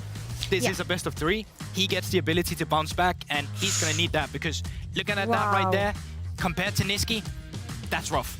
Yeah, it's really rough too, because I also think like there's not even that many tools that Mad Lions have to like find picks, right? It's like bubbles that are coming in. Like I think these are mistakes that should not be happening and should be taken into consideration coming into this game, because this has been a bit of a weakness for them in previous games, especially earlier on in the split, and they need to correct it if they want to stay alive. Yeah, I mean, it's still a Ryze into Maokai, into Nami, into Lucian, which is really good into the short range of Ryze as well. But if there's anything I felt was more lacking from the side of Astralis here, it was something for them to set up the team fight better, because they were really relying on just throwing the Vi in there and then hoping for a follow-up. And it's when they try to go for the follow-up that their members also gets picked apart. So I think maybe you just need to go for something that's full team fight as well, because it looked a bit complicated when you played into Mad Lions that kind of had the range advantage. Let's rewind a bit and talk about the positives. You were mentioning Finn. I want to focus on the solo kills he got here, similarly to the ones he got in week 2. I mean, he just got Chasey's number, right? Both times that these two players have faced off against each other. This is solo kills. This was all the way back in week 1. Now, this is like funny Cassante moment from week 1 when I think every top laner just forgot that he has this little pushback. And if you get a flip into the tower, you find that solo kill. But it's a situation where Chasey has a really good matchup on the Fiora into the Cassante, gets punished for it even with the jungler coming to the top side. Here, again, just both players full HP, but Finn understands that he has the damage to win out in this matchup, even though it's Chasey deciding to go for the fight and just, I mean, Chasey got humiliated there. It was Chasey who went for the fight in the first pick as well, just got under the turret as well. So yeah, Finn for sure. Looked great in the first series. I don't think he was ever put in a position where he could do much, but teamwork from Mad Lions, it has just been superior. And like, they didn't even get the first objectives. You have to give credit in terms of objectives to Astralis. They got the first Drake, they got the first Herald, they got what you needed, but they did not know how to continue it once you reach the mid game. And that's where Mad Lions, they just punished. Yeah, they absolutely did. I think for Astralis, good news is like Finn doesn't need assistance to get ahead in the top lane, so they can continue to focus bot lane. With what game 1 looked like, we're going to see a lot of attention put down towards that 2 versus 2, especially if Hilly and Cars are trying to fight right off the rip like they did in this one. But then as we look into the mid game, that's where I continue to be concerned for Astralis, because even if they do, say, draft like really easy to execute like full team fight compositions, they've tried to do that before, and they haven't been the ones like pressing go. They've been the ones playing on the back foot as well. And again, this comes down to whether or not they can set up around objectives first, have the right idea to approach inwards, because frankly, this team looks a little bit lost in the mid game, and they're often the ones reacting to what Mad Lions want to do. What do you want to change then when it comes to just the draft? We have the information here. Astralis chose blue side. Priority here, and first pick. Where anything you want to change here? We talked about the player.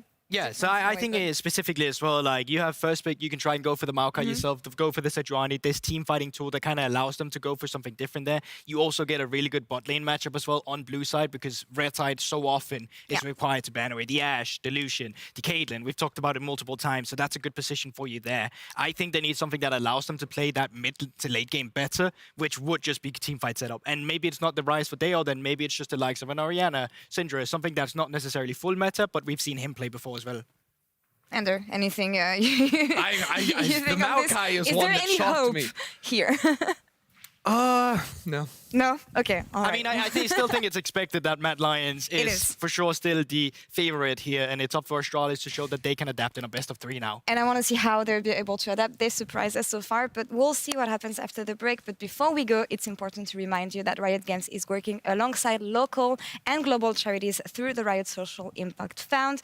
You can join us in supporting efforts to help those affected by the earthquake in Turkey and Syria at riot.com/donate. We will see you back for more LEC right after the break. Stay tuned.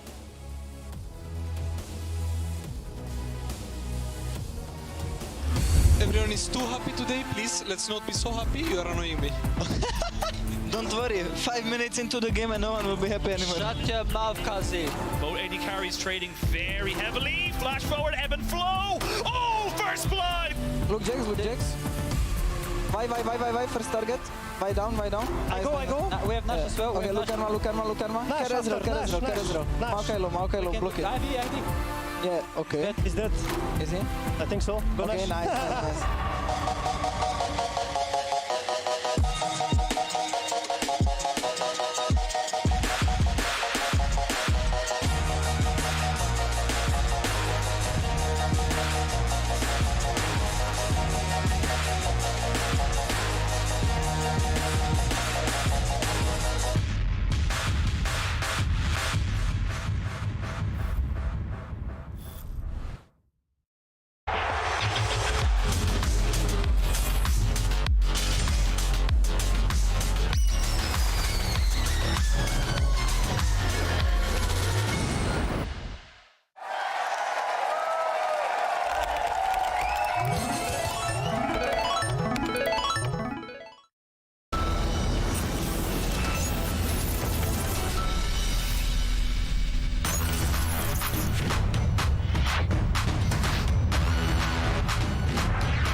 welcome back one and all to the LEC. We are coming into game 2 of our best of 3, our first series of the day. Still joined by Vedius. He's still spoiling things that are very old, much like himself. But we're going to come in here, and of course, Astralis. I'm sorry, I woke up. I feel like you just compared me to like spoiled milk, you know? That was your old mind. And spoiled, okay? That's your mind. That's nothing to do with me. You came up with that command. But coming into this one, Mad Lions, they played standard, they played scaling, they got the win. Astralis got to do something different in this game, even in draft, just to try and make something of this game. That they do. We'll see what direction Astralis does in fact go. Will they go for a little bit more scaling themselves? Will they aim for a stronger team fight? Will they commit to having a better early game? Let's have a look and see. The Maokai was something that I think was problematic when it came to the team fights. Excuse me. So let's have a look. All right, so the bans so far the same. Blue the Caitlyn. Ashe was what Astralis also chose to ban. And there's that Maokai. So a small adaptation. Astralis clearly saying that they don't play it. Which isn't, well, when you look at 113's Winter Split, that's not too surprising. What does surprise me is that someone wouldn't want to play Maokai. Yeah. Just, so easy. It's so easy. I don't, like, gets to 25, 30 minutes, hits a sapling that I placed 40 seconds ago. Oh, 700 damage. I mean, but hey, you know, maybe there are things that I don't fully understand. Regardless, Maokai and Sejuani will be removed from the pool. Caitlyn and Elise. Ashe is the big power pick that is still up and available. The question is, will it be banned away? Or will instead we see something else? Nami, perhaps. The Lucian. And it will be the Varus. Okay, so again, we've seen a number of different AD carries from Kobe. So Mad Lions are just removing the Varus because it's something that they don't want to have to deal with. This does leave open, well, a couple things really. If they want to grab the Lucian for themselves, if they think that it's problematic, of course, it's not like that the Ezreal Karma was something that you can see Finn having a bit of fun, but the Ezreal Karma wasn't exactly problematic. But it does look like Astralis is in fact saying, you know what, the Lucian. Yeah, he's like, okay, they're mocking each other, they're having a bit of fun on stage. I like to see it. Bit of banter between the two teams in draft.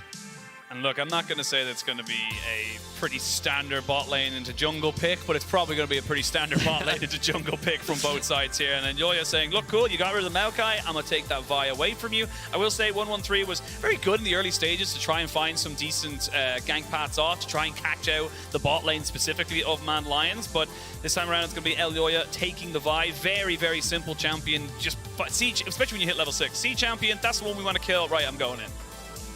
Wouldn't be surprised to see, yeah, I was actually going to say a mid lane lock-in for Astralis is something that they have shown before, and Dior is very comfortable on the Sylas. It is his most played. They wanted to try and secure it early, and that's exactly what they're going to do. This does give room for, the cheeky Yone over from Niski. This does give room for Mad Lions to limit the jungle pool a little bit more. I think Trundle is something they should actually consider banning away, because we know that 113 is willing to bring it out. The Draven gonna come out from Kazi, a very aggressive bot lane 2 versus 2. We've seen Hans Sama, and I think it was Patrick during the regular season, and I think we've also seen it from Jack Spectra. But Draven Nautilus, very powerful duo, is what we've often seen. Draven Ashe, not something we often see, but double Hail of Blades. Very volatile. Yeah. Yeah, it's very, very volatile. I will say the Draven is fantastic if you can get it a kill. I literally only bring this up because we had a game in the LPL literally this week where Doggo went 0-0-0 in the entire game because they just did not play anything around it. They did not allow him to play in the game. So that can keep stacking, and it will, you know, you get those adorations, you get the execute, but if you just don't get that kill, it can feel like a false promise, really. It kind of feels like a false prophecy that you're going to be able to turn the game around. Just have this image of a Draven walking around the map, being like, what the hell is everyone? What's going on? You know that cat meme where he's like looking over the fence, being like, what you doing over there? What's going on? just the John Travolta, like, looking around, like, confused, like, with hands up and stuff. But I don't expect that to happen this game. I think Eljoya's gonna dive bot. I think that he is gonna pair up with Niski, and I think that Mad Lions is gonna look to show Astralis how it's done in the early game. We'll see if they're actually able to do it, though. Gangplank gonna be taken away from Finn. This does suggest to me that Mad Lions is thinking about a Jax for themselves.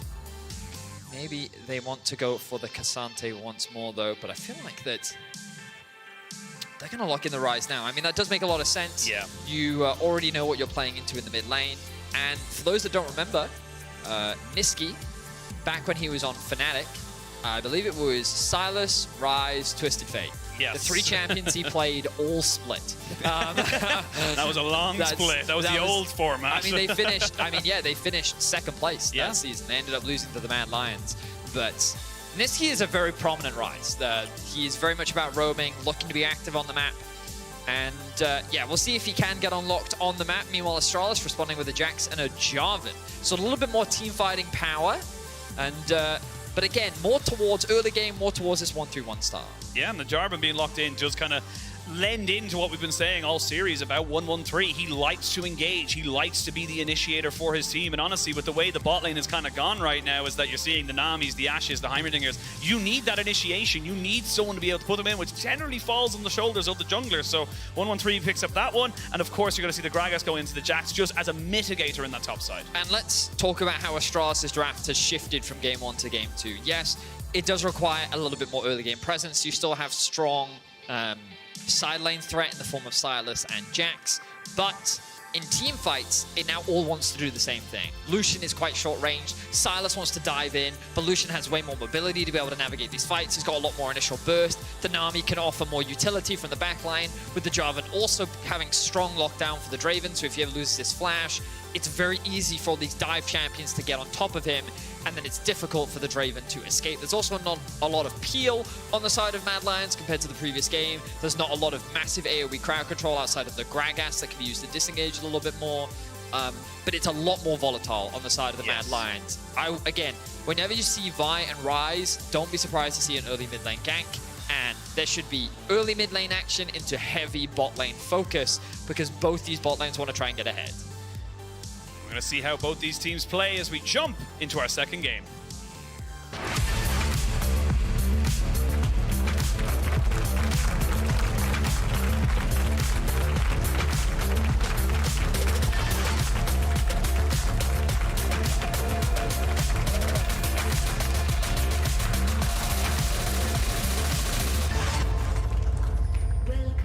Hey Odi, thank you so much for joining me for this game too. Hello. Real quickly, when I had my interview with Dayer, he said you guys are very willing to go against Elyoya and Nisqy for that 2v2. Do you think that worked out in game number 1? No, I think we slipped a few times here and there in game 1, so obviously it didn't really go according to plan. But I do believe we actually showed up early game pretty well. We just lost control of the game mid-game, so we will see how we do this game. I think agency is on their side this time, so it's on us to stop it. Now, a lot of the teams choose to pick red side. You guys chose blue side, and we saw that Lucian is a priority on blue side. Is the bot lane somewhere you guys believe you can be superior in? I mean, we had to shake things up a bit. I think it's a good idea. Like, there was some things we wanted to change, and yeah, I think it's never a bad idea to just swap things around and see how enemy reacts to you, you know? It can be a game free as well after that, so I think it's just good to study them. Well, thank you very much, AOD. We have some action on the Rift. Oshin and Vedi, back to you. Thank you so much, Trouble. Good insights there. I like as well you said, look, we had to change something up. We had to give something different in this game because we knew we were kind of playing on the back foot now that we're 1-0 down. But it is good to see Astralis kind of being a little bit more aggressive. We saw 1-1-3 just kind of being a nuisance in around that banana bush and just saying, look, I know where you're going. I'm going to see if I can get into your heads a little bit. Side of a bit of battle for the early game vision, nothing too crazy. You can see the runes on your screen as well. But yeah, interesting to see how Astralis shake things up. He talks about how there's a little bit more agency and responsibility on Mad this time around. We'll see if they're able to pull it off. But we do have to give some accolades and recognition for Kazi. This is, well, last game was in fact his LEC 100th win. Congratulations to Kazi.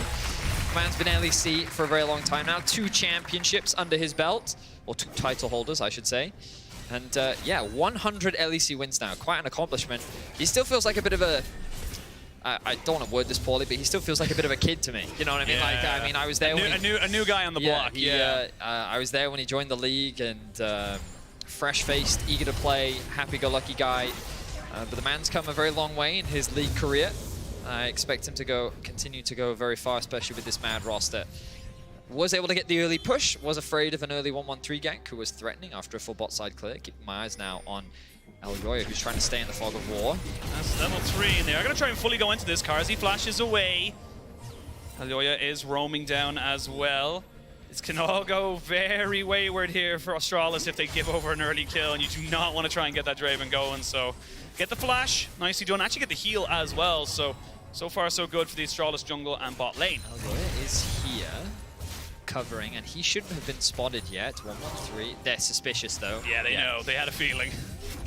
It's so great to see this from pro players. That level of awareness of like, what if he is here? The fact that they always play that way. It's something that you very rarely see in your solo queue games, that's for sure. Nisqy though, looking You've to been get a bit bit of solo queuing yourself a lot recently. It's a well, lot I'm of actually trauma. just throwing shade at everyone else. Yeah. It's literally targeted at all of you watching at home. Yeah, you can use your D colon. Yeah, I'm talking about you. Yeah. Ward your bushes, okay? Ward them. I am not affiliated with this man. I do not have You don't ward either, do you? Hey, I play support, man. All I do is ward. Okay. I'm a ward bot. Okay, I'll believe it when I see it. But in any case, speaking of wards, let's have a look at this bot side of the map. You can see, if I can find, this is the button that I'm looking for. You can see wards dropped pretty much everywhere. Of course, that is the Scuttle Crab as well, but it just provides great cover for Carzzy and Hylissang to play as aggressive as they want on the bot side of the map. There is always the risk of a lane gank with Carzzy having no flash, but fortunately, no level 6 on 1-1-3 just yet. The Rise is now on the move, something that we often see. Elgoya threatening the dive. And even if they don't find anything, zoning Kobe and Jonghoon off the wave is already a big advantage gain for the Mad Lions. Well, they're going for this. They're going to go for it because Astralis Spotlight has said, we want to try and clear this wave. It will be cleared very shortly. The TP is going to be coming in. Heal does not keep him alive as Carzzy picks up a kill and will be taken out shortly afterwards. Now you've got Deor, but not a huge amount of mana. They're trying to get one more auto attack onto him. Oh, not quite able to get the pass up there. Now Elgoya is dead. Nisqy is still firing off. You've got the barrier here for Hylissang. Flash, but Flash is answered. Deor gets auto attack down and Nisqy picks up a double. 3 kills for 3 in the bot lane. An absolutely crazy exchange. The fact that Astralis was able to get 3 back here, it's massive props to them. A good TP comes in from Deor. You can see the burst that comes down onto Jonghoon. Really good heal, but that does mean that Carzzy's able to get the last hit. He then secures tower aggro, making it easy for Deor to get the secure. Hylissang can't actually help here, and Elgoya with his long cooldowns in the early game, he really can't do much. Which means that it looks at this point, Kobe and Deor are going to tear them apart, but Nisqy with the blue buff gets so much mana back, he has enough for his full combo, which allows him to secure that kill onto Kobe, who still had the flash, wasn't expecting that burst, and now, oh, a good flash knockup from 1-1-3. Yeah, I guess the knock up here, no bubble to land though, and now you're in a 3v2 here, and not going to be able to secure anything else off of this, and now you see the power of that Ashe support just slowing them down. Astralis trying to look for something. They're going to jump straight in here on top of the Vine, get him knocked up and taken down. So a good response there from Astralis. They're getting antsy and they're looking for plays. A bloodthirsty early game as both mid laners find themselves with 3 kills at 6 minutes into the game. Wow, 1-1-3, very aggressive, diving onto Hylissang there. He knew that Hylissang had no flash, had no summoners really at all, and he thought that he could get a quick kill alongside Jonghoon, but the fact that Nisqy could collapse, and really good sidestepping there from Hylissang, allowed him to get away. Nice sidestep once again from Finn, but wow, okay, great stuff. Mad Lions with the gold lead for the time being, as 1-1-3 going to kick off this Drake, but Elgoya, he's not going to give that one for free, but I'm not sure there's much he can really do about it. Astralis bot lane do have the push, yeah. Yeah, they have priorities, so they're not going to be able to try and really contest this. It's an early dragon going over to Astralis, similar to game number 1. They kind of work towards that bot lane priority to get them those early objectives, but we talked about, obviously, the mid laners having 3 kills. We can't really talk about that without looking at Nisqy, who's kind of picking up where he left off in that first game, where he just absolutely decimated people there. 7-0 and 9. 1-1-3 should be able to flag and drag over the side here. No one's really going to be going for him, but Nisqy was just on top of it, and he's back on top of it. He's having such a breakout split. He's just really coming back to form. Certainly is, and he's one of the people that we're going to be keeping our eyes on this game. An incredibly stellar game 1. His team fighting was spectacular. The fact that he didn't die in what was a very bloody game, as Elgoya makes his way into 1-1-3's jungle. Oh, the Realm Warp come in as well. Nisqy looking for him. Does land the Realm Warp, but the Blast Cone.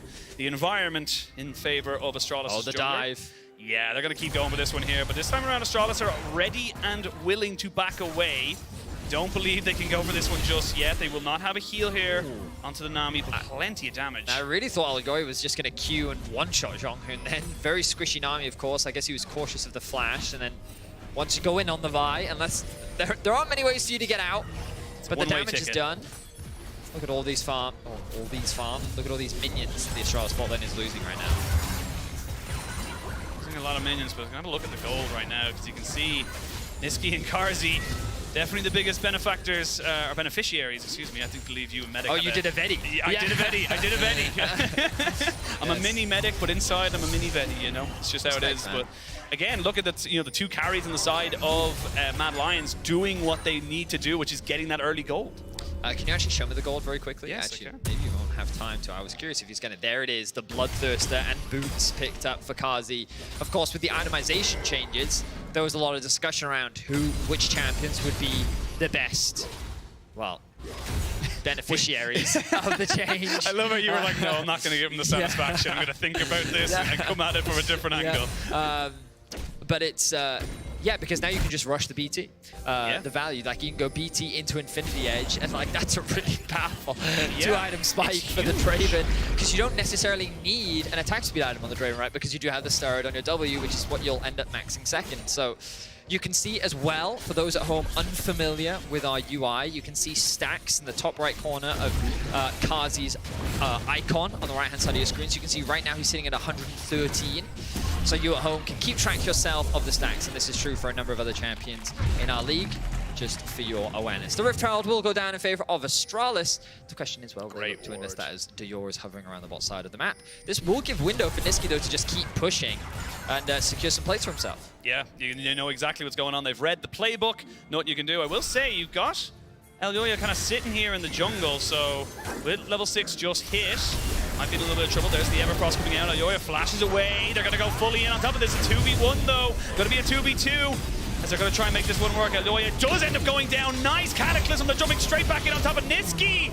But the Whirling Death does not land on top of him. Niski will be able to move away. Will it be his first death of the series? Yes, it will. Now Hylissang is way overextended, and Astralis are coming to life. Just like that, Astralis find themselves 3 kills. Elyoya, 2 levels behind Dior. You've got to remember that a fully item completed for Dior means that he has a lot of power much earlier in the game than he should. And Elyoya was not expecting that amount of damage. The Herald now being dropped in mid means that Kobe is going to get even more gold off the back of this too. But the biggest thing, and the biggest reason why Astralis ended up walking away the victors, was because Kobe and Jonghoon were able to collapse first. This means that also Kobe secured himself a kill. And Astralis, while not finding the gold lead just yet, are in a much more commanding position. Just look at the damage from Dior here. Elyoya uses his ultimate at the same time, so both end up becoming unstoppable. And you think at the point at which Dior goes over the wall that Niski is actually going to lose his life, but he has the damage to secure the kill. Then 113 does commit the flash to getting on top of Niski to help him secure that. You can see that while the Draven does arrive, it's much later than that of Kobe and Jonghoon, meaning that the numbers advantage go in favor of Astralis, and they're able to find the kills. 7-5 is now the kill lead. There's only really a 400 gold difference. And Astralis definitely looking a lot more alive in this early game. It's interesting as well, because of all the movement that we've seen. Yes, it is 7-5 in favor of Astralis. A Dragon, a Rift Herald, lots of small little advantages they've been able to improve for themselves. Chasey not going to pull the trigger on his flash just yet, or on his explosive cast, but it is Mad Lions, like you just mentioned, a little bit of a gold lead, and it's down to the fact that Elyoya's just been farming, straight up, like he's just been trying his best to kind of get this, advantage up to him, and just keep his lanes just kind of topped up. So regardless of the objective and kill wins going in favor of Astralis, Mad Lions are keeping themselves very, very healthy in the gold department. Pings are all coming down onto the bot lane. There will be a control ward spawning out Elyoya. Karzi should be able to catch this wave. And keep your eyes on the mid now. Astralis were fighting with Niski for the mid-wave control. And the moment they spot out Elyoya on the bot lane, they're like, hey, this river belongs to us now. We can move in. That's exactly what Jonghoon and 113 are going to do. Now Dior has joined the battle. He's collapsed in from top lane. Finn has TP, which he can use to go back to top. Let's see what Chasey will do. He should have to TP into mid. Here we go, 113. Maybe he doesn't want the actual fight at all, or excuse me, not the Dragon. He wants to fight. They're going to use a tidal wave and just burst him out. Welcome to the bounce house. And while it's been happening, Dior uses his own explosive cast that he stole. Uses oriented against the side of Mad Lions, but a good pick there. They even actually get the TP out of Chasey, who was kind of a non-factor in that fight completely. 4 deaths now on Elyoya. Very uncharacteristic of him, but he has been the focus. Kobe with good damage. Oh, good flash as well. He completely sidesteps the CC coming out from Chasey. They're putting in a little bit of damage here, but that's still a full AP Gragas. He will still hurt. And you're in the middle of minions right now. This Nami is very much at kill pressure right now. Chasey looking for it. The whirling death is coming in, and Karzi gets his stacks again. Well played by Chasey, flash-eing to CC Zhonghun long enough to allow the ultimate from Karzi to connect, seeing both the arrow and the Draven ultimate fly past. Very rare that you ever see that combo come together, but Mad Lions once again secure the gold lead. But props to Kobe, 4 kills. I mean, how crazy is this? He has 4 kills, 2 assists, a fully completed item, and he's still behind in gold to Karzi. Power of Draven. The power of Draven. He cashed in. I wasn't keeping track of how many stacks, but I think he was around 150 or so.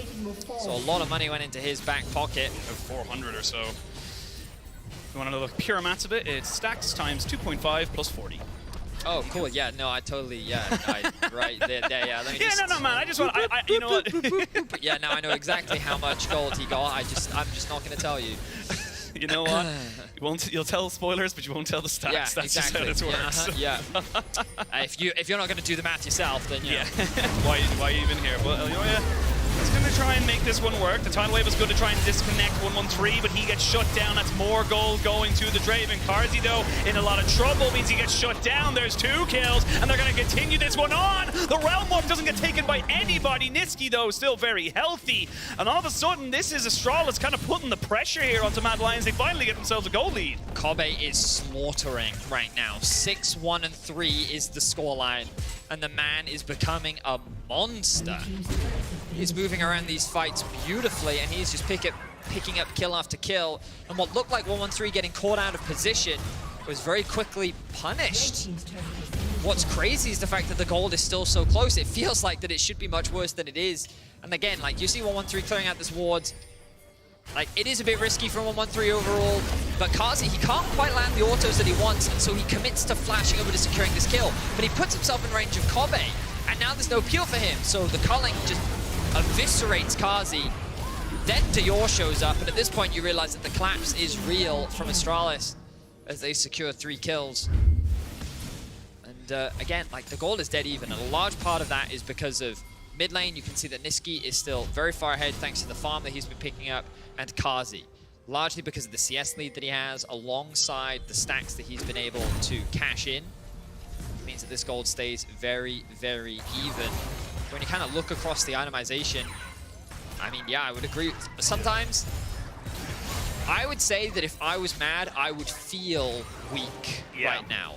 And I think the large part of that is because of how bullied Elyoya has been. He is a large part of your front line. Of course, he is only running on a Black Cleaver right now, but I fully believe that Kobe could just kill that Vi right now with, like, little struggle as well. And with the arrow.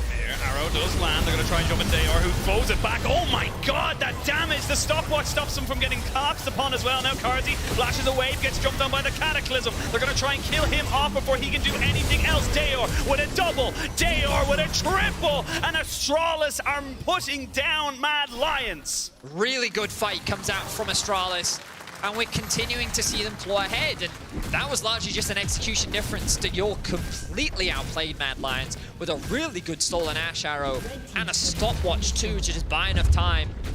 And we get to see the strengths of this composition and how much value the dive has. Remember that Karzi doesn't have flash, and you're going to need to remember that fact later, because look at this stopwatch here from Dior. Is able to mitigate the ultimate from Chasey.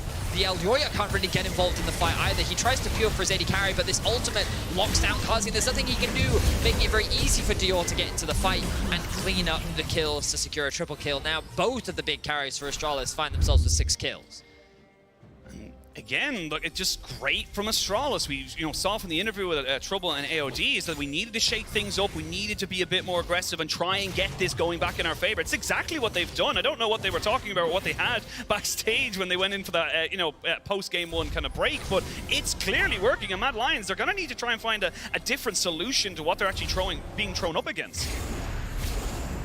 We saw it yesterday. where it looked like with such a convincing game one, there was nothing that the other team could do. It was going to be a clean 2-0, but I'm sure you've seen this a fair share over in the LPL as well. Game one looks like a stomp, then you go into game two, and the team that just lost almost looks more motivated than ever after that initial loss. I guess that's what you want to see from the pros. Not being disheartened by the first loss and recognizing the areas of improvement, and then basically being able to slash through your weaknesses, you know, just quickly overcome and grow as players. The Dragon is alive, and you expect this to be the next big objective that both these teams fight for. Again, it's why the best of threes have been honestly applauded throughout most of the community of the saying, like, look, you know, getting this in, being more competitive, because in a best of one, anything can happen, and that's the, you know, the beauty of it and also the bad side of it, because for Astralis, if this was a best of one, they would have lost. Go home. You don't have anything else to do today, but because it's a best of three, they can adapt, they can change, they can move themselves into a slightly different formation that gives them what they would believe is a better advantage. And now, putting themselves on soul point, that's not just any soul point, that is the Hex soul point. Huge value for this entire team. Looks like the cross map is going to come through. Astralis going to drop this bot, should be able to secure that tower. Mad Lions doing the same thing topside. But the pressure's now on for Mad Lions. This game is being accelerated, and these side lane threats are very real. Lucian quickly getting closer to that third item, which is very likely going to be the Infinity Edge. You see the clock continuing to tick away. Baron is going to be up in a minute's time. Next Dragon, obviously not for a while. You already talked about the Soul. Yeah, Astralis, we talked about at the beginning of the day, is this a team that is being underestimated? Well, coming into game two, they've definitely shown us more than I think many were expecting. Absolutely, and giving themselves a little bit of a lifeline. Look, it's not over just yet. They obviously have plenty of games to still play. You still got to execute. You've had a great start. You're now on 2 items, as you mentioned, on your 2 core carries of Deor and Kabe, but they're going to jump straight onto Karzi, who flashes away but gets flashed on immediately afterwards. TP's going to be coming in afterwards. 113 may have gone a little bit too far forward. The tidal wave will be good, and Karzi cannot move! Right now, Astralis have found the weak link in Mad, and it has been that 80 carry. Jump in from Finn, not going to be able to convert it into anything. But the reality is that with the 80 carry dead, Astralis can keep the push going. The Baron is alive, and they can threaten that. Baron's not alive. 3 seconds. Oh, I looked at the timer in the top right. Now the Baron is alive. Now it's alive. But that's the thing. In most situations, you would have seen them turn and burn, try and get more pressure, force Mad Lions into a bad situation, but it's too early. But again, just great kind of focus right now, saying, look, find Karzi, kill Karzi. And the thing is, from 113 here, is the moment he got the flash, I think he could have left. He could have just allowed Karzi to flash away and then disengage. And the fact that he almost lost his life here, if it went for Zhonghun, could have been very bad. Oh, he's dead. Yeah, he's not going to burn anything here. I don't expect him to try and go for that. But now, a lot of players from Mad Lions are on that bot side. Do you look for this Baron? There's no real vision whatsoever, and they're going to start it off. No reason not to. You can see the Vi making her way over.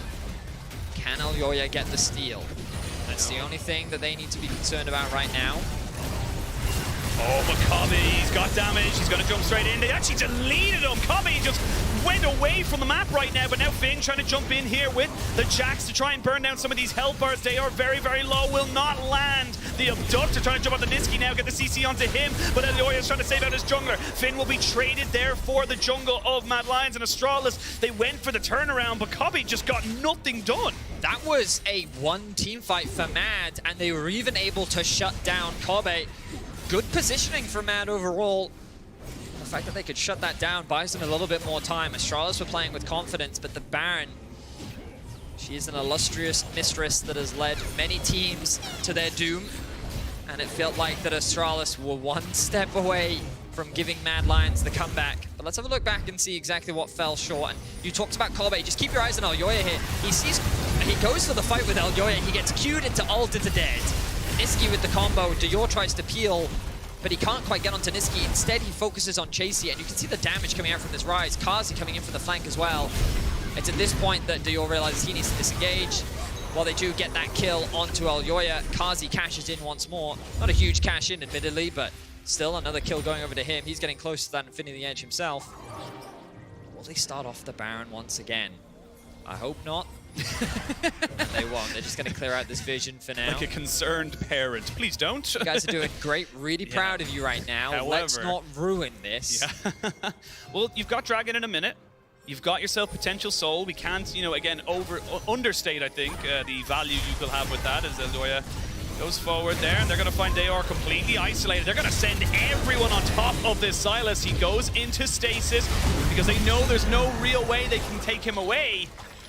Now Mad Lions find themselves in a 5v4. We saw this last game. Dayor got picked off a number of times before the fight even started, or even during the fight, and him losing his life here, I feel it could have been a lot worse, but Mad recognized that the Dragon spawns in 30 seconds. Yeah. So while getting that pick is good, you committed a TP, and you don't have any setup around this Drake. I mean, let's just have a look as I bring up the minimap.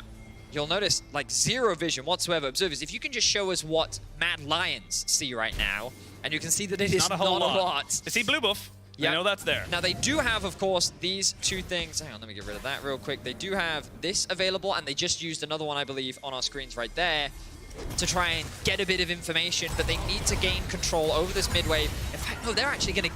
Are they going to give this one up and exchange it for the Baron? Oh, it's risky. You can see they're tempted by the idea. Jax is starting it. Jax is starting it. The pressure's now on for Mad. They have to make a decision. They completely conceded the bot lane objective. Shot is good, as is the Squire's Bloom that you highlighted earlier, but you're nowhere near to kind of moving forward to this because Astralis said, cool, we know you're not going on the Baron. We don't need to lean towards top side. We can just protect the Jax while still threatening you in mid.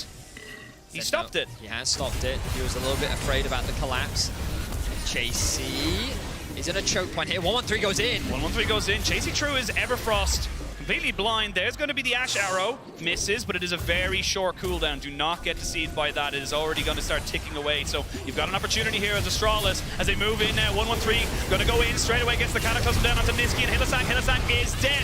Dayor goes on a trip way into the backside there, but is followed by 113 and by Finn. They're jumping on the Niski. The solo laners are dead. Astralis looked themselves in the eye during the break and said, that's not good enough. They're coming into game 2 with a plan. And now the jungler of Mad is being zoned away. Astralis with a fantastic team fight. We're able to execute cleanly. Eldoya is dead. Yeah. No risk of a smite. Kazi doesn't have his ultimate. That means that 5 for 4 at the end of the day, they can very quickly convert that into the Dragon as well, and Astralis is looking to equalize the series. This is great from Astralis, and honestly, they've really, you know, there has been one or two small mistakes, but this game too has been night and day as we look at this fight, because they just find a commit. 113 goes, and he keeps going. Watch Kazi. The reason why I'm telling you is because he's doing absolutely nothing in this fight. He cannot get involved. He's completely isolated from his team. And Astralis is just capitalizing on the fact that Kobe can just tear through the opposition on the backline. You saw 3 members diving on top of Niski, and this is the big difference that we saw from game 1 to game 2. The composition is just easier to execute when it comes to the 5 versus 5. It's so much easier once the Jarvan goes in for Dayor and Finn to just follow up and execute whatever target they've decided to lock down. And now Astralis find themselves with a soul, with a Baron, and with a win in their eyes. This Red Bull Baron power play is going to be paying pretty big dividends now, complemented with a side of a Hex Soul, the slow, the extra damage. And again, this Draven, it's a great pick if it can get ahead. And honestly, as you said earlier, despite the multitude of kills that went over to Kobe early, the Draven was keeping instead. He was keeping himself relevant because he was getting cash-ins. That's completely gone now because he's just a short-range AD carry that's just going to be a little bit weaker. You don't have Niski here to try and defend this right now. And with Dayor having the pick of the litter of any of these ultimates, pretty much all of them are great for him. He's going to be able to zone out everybody. They're already on the Nexus. Astralis threatening the Nexus towers. Kobe not chipping away. He's tearing apart that tower. Now they move back towards mid, waiting for the next mid wave to come. Mikhail's going to keep this 113 completely safe.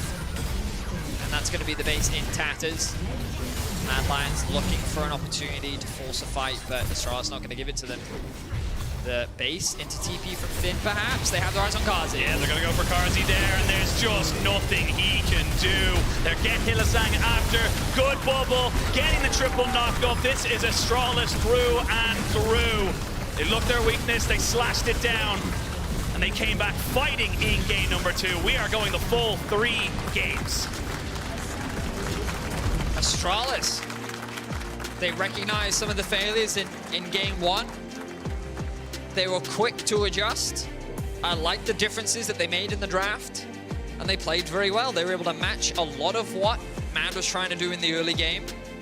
Both mid laners, 3 kills at 6 minutes into the game. Yes. But it felt like that in these fights, it was Dior that was consistently coming out ahead and the value that he had. And it was just that top side dive threat. While sure, when you looked at it in isolation, you can see how like, oh, it's more about side lanes, like attacking these, you know, well, going for picks, more skirmishes. But instead, when it came to the straight 5v5, Jarvan ults, the Sylas ults, the Nami ults, and you fight. I mean, yeah, Sylas ult was all of their ults, and if you look on the other side of there, the mobility, the CC, everything to just kind of pick champion, shoot, you know, basically kill champion was huge. And Astralis give ourselves a series. We are going to send it to a quick break. When we return, the analyst desk are going to break down a little bit of a comeback.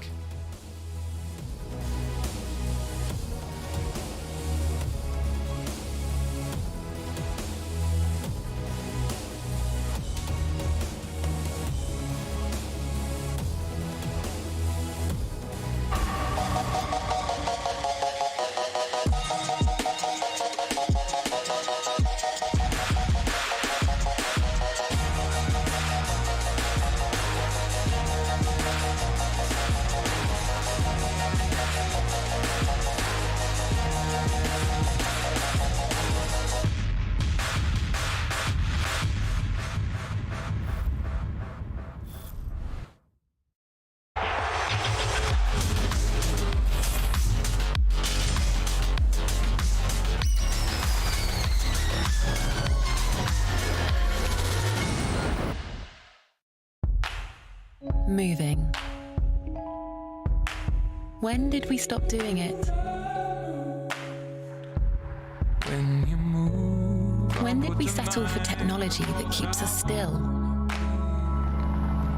So move me, baby, like you've nothing left to prove. The Kia electric range. Technology that moves you. Kia. Movement that inspires.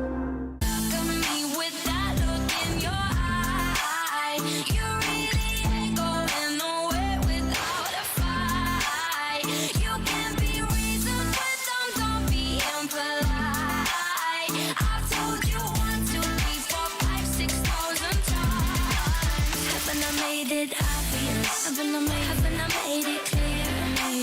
Want me to spell it? I feel F-R-I-N-D-S. Haven't I made it? What was that?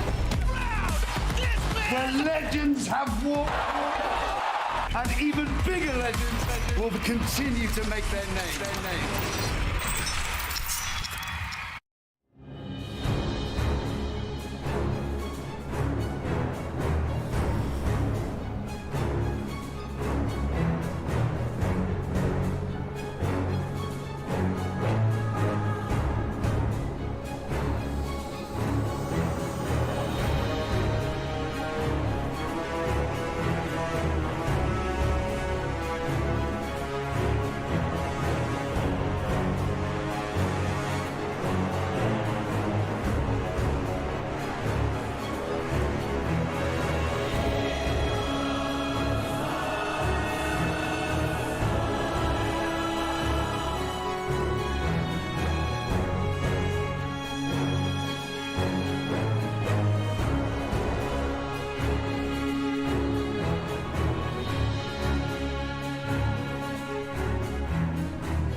one more auto attack onto him. Oh, not quite able to get the pass up there. Now Alioya is dead. Niski is still firing off. You've got the barrier here for Hillesang. Flash, but Flash is as a kill pressure right now. Chasey looking for it. The whirling death is coming in, and Karzi gets his stacks again. Okay. Go for it. Okay, go, Vic, okay? Tigers 1 HP. Tigers 1 HP. Wow. Again. Wow. Nice team gap. And welcome back to the LEC ahead of our third game of today's first series as Astralis bounce back here in game 2. We had no clear expectations here on the side of Astralis, but they bounced back quite convincingly actually, and it all started in the early game, Ender. It absolutely did. I mean, even at the start of things, it didn't look like Astralis were going to run away with the game by any means, right? Both junglers sort of path down towards that bottom side of the map, and it was Mad that set up this turret dive. And at the start, everything looks like it's going perfectly. They explode the Nami, but look at this. Karzi gets one more auto attack after Elyoya dropped turret aggro, and that leads to, you know, a couple of kills get traded back on the other side. 100%. And even with how messy this dive actually turns out to be, it still seems like it favors Mad Lions a little bit. You know, you have blue buff and Niski on the rise. You have a bot wave that's stacking towards Mad Lions as well. But where I think Mad Lions really struggled was finding the potential to really drive their lead forward. And they on 113 really elevated themselves, finding picks again now on the Jav and on the Sylas. And it was mostly finding Elyoya, you know, walking into enemy jungle right there, getting picked off, leading on to another team fight as well. Elyoya also got picked away, and it was just smart play around the mid lane that it looked like almost an inverse of what had occurred in game 1 when it was Astralis getting picked up. Yeah, and the inverse of the expectations we had coming into today's series, because we were like, Mad Lions mid jungle should have the upper hand here. But to me, it was a clear Dajon redemption story after a poor performance in game 1. Yeah, I mean, it looked like both mid laners came away with like 3 kills very early on, but then multiple skirmishes around this mid lane. It was Dayor that was coming away with the upper hand. Yeah, I just think there is more playmaking potential for Dayor here as well. Yeah. It looked a bit awkward when he was playing the Ryze, trying to go into melee range and find the pickup, but here it was so much easier for him. You know, you steal away the Vi ultimate, you can steal away the Ashe ultimate, you can steal away the Gragas ultimate, and you want to be melee in their face when you're playing the Sylas. He looked way more comfortable, and actually I'd argue as well that Mad Lions didn't look comfortable at all. It seemed like they really struggled to play their composition, and it looked like they didn't really have a way to find the key members of Astralis. Dayor was a problem, Carpe was a problem, and the game just ran away from them. Yeah, clearly, and they couldn't take it back actually, which is what I found surprising. But we've been talking about the fact that if Astralis can have a good situation in the early game, they may have the ability to steamroll and actually take the game. And here, what surprised me the most is the Kobe versus Karzi matchup in the bot lane. And we talked about how Mad Lions bot lane was stable, but here to me it was kind of the other side of the coin that we haven't seen so much so far. Yeah, it definitely looked like they felt a bit more awkward on these kind of squishy champions that had to walk forward. I remember the fight in mid lane where Karzi flashes forward, gets a kill, but then he's like, well, I'm stuck in the enemy team and I have no way of getting out. Hillesang was the target of either stolen Vi ultimate on the Sylas to get on him, the Jarvan as well. So it just felt like they couldn't really leave the same impact that they had wanted to when they were playing the Lucian and Nami. I think that in a similar way to yesterday, where bot lane was the entire focus of the majority of those games, we're again seeing a very similar situation where it actually doesn't look like bot lane is deciding the outcome of the game. That definitely has been mid-jungle, but both teams are putting a ton of attention on setting up their bot lanes for success early on. Yeah, Vedi said it in the cast as well, where he said, well, it's going to be about the mid-jungle, but not necessarily in the mid lane. It's going to be where they're moving, and that's going to be down towards the bot lane, especially when you're going for the bot lane combo where it is double range. That's a matchup that requires jungle attention. From the enemy that's playing against it, they need to play against it so the range matchup can't get away with it, much like we saw Bo do on the Kindred yesterday. And for the team that has it on their team, they need to facilitate it. They need to make sure that they can just keep being stable and play for it. And that's why we keep getting these skirmishes that get so messy. Even when camps are up on the top side, you still need to be down towards the bot lane because the matchup demands it. So in that sense, looking ahead at Game 3, what do we want to see on both sides? And for this, I would like to look at the draft for Game 1 as Mad chose blue side once again. What worked for them in game one, and what do you want to prevent Astralis from doing? Well, honestly, what worked for Mad Lions was their entire first rotation here. Of course, they lock in Nami as the first pick, and then they still managed to get Lucian and Maokai. I think that was the huge This is the miss illegal from draft. Astralis. Like, Astralis taking Vi as prio over Maokai. Their read in the week with Maokai nerfs is clearly that it's not as strong, but I think that is a big mistake from them coming through. And you actually saw it in game 2. They themselves on blue side banned both the Sejuani and the Maokai, which makes me concerned that they don't even want to play the Maokai themselves. Yeah, I totally don't think they would. I imagine that Ash ban on Lulu ban is going to get swapped for a Maokai ban instead, and they want to go into it with the same kind of thought process. If they're giving over the Lucian Nami, well, then Jonghoon and Kobe themselves can try and counter it with Varish and Ash and go for the double range bot lane. And then once again, who plays around the bot lane better will become the story again. I was going to say, yeah, the Ashe, I think, does need to go with the context of them giving it up in the last one and Lucian Nami looking really, really powerful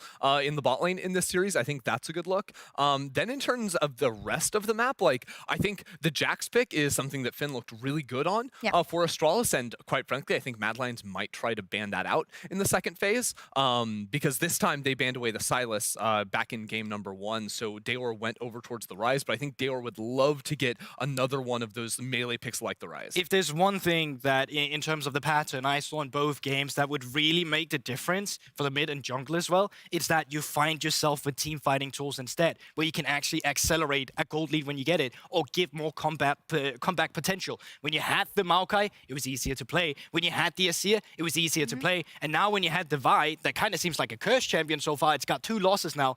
It seems like they just ult and they die. So if you don't draft a follow-up against it, don't draft it at all.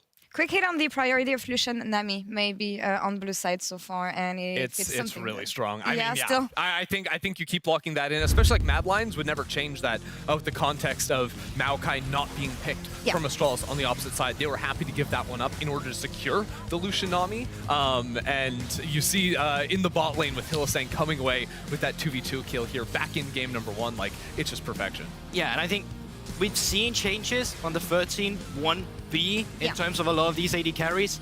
In my opinion, it hasn't really been enough in terms of shutting them down. I think with the IE changes coming through, maybe opened up for more champions like a potential Samira in the future, but I also think that Lucian Nami is by no means deaf. The only champion that I thought they really killed was Yuumi, and outside of that, I still expect seeing the same kind of bot laners have the same priority as we've seen so far. I'm just wondering how much of a risk you can take in a game like this. Quick hit on predictions, maybe. What do we expect? Who do we expect to come on top here? Astralis come back in game 2, but is this going to be enough? Yeah, it's hard to say. I think Mad Lions still definitely have my vote going into this one. Going back to blue side, having Prio on their bot lane matchup is going to be really important. But also just my questions still in the draft with Astralis and in the consistency, I think, in which they can get in a lead in the mid jungle. I'm not convinced after just one win. I always thought it was easier being coach when you actually took the losses, because it was easier knowing that how you could adapt to what would now make you win the next game. Whereas the team that all of a sudden just won a game, the recipe they want to come in with should be the same thing, but it's easier for the enemy team to then suddenly say, well, we want to break apart your recipe and then come in with their own. So I think for Mad Lions specifically, they would have my vote going into this one. Absolutely. We'll see what teams have ready here for game 3 as we're ready to get to guesters. Take it away, guys. Thank you so much, Laura. Back with Vedius for game 3 of this best of 3. We are going the distance in our first series of the day. See if we can get to all 6. You call it, groups. I call it a Tuesday. But coming into this one, we obviously talk about the draft. The analyst desk talked about the draft a lot. The Lucian Nami has been exceptional for both sides. I do expect to see either one of these teams just try and either get it off the board, specifically Astralis, because they're the ones on the red. Yeah, I wouldn't be surprised. Or we see a Nautilus. Please, hard engaged support. I mean, I feel like that Hilly is the type of player that would be willing to play an all-in bot lane, but given that they do have the priority, and also Hilly hasn't played a melee support all split long. He hasn't. I asked this question to Medic, do you consider Thresh a melee champion? He said no, in which case, yeah, he has Lulu, Thresh, Yuumi, Nami, Ashe. No melee supports.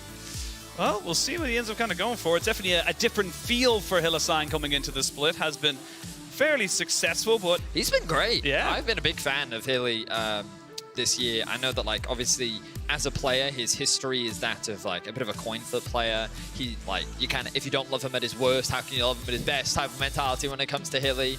But this split, incredibly consistent. Loved what we've been seeing from him. He did get caught out once or twice last game, but, you know, when you are playing that Ashe support, that does happen.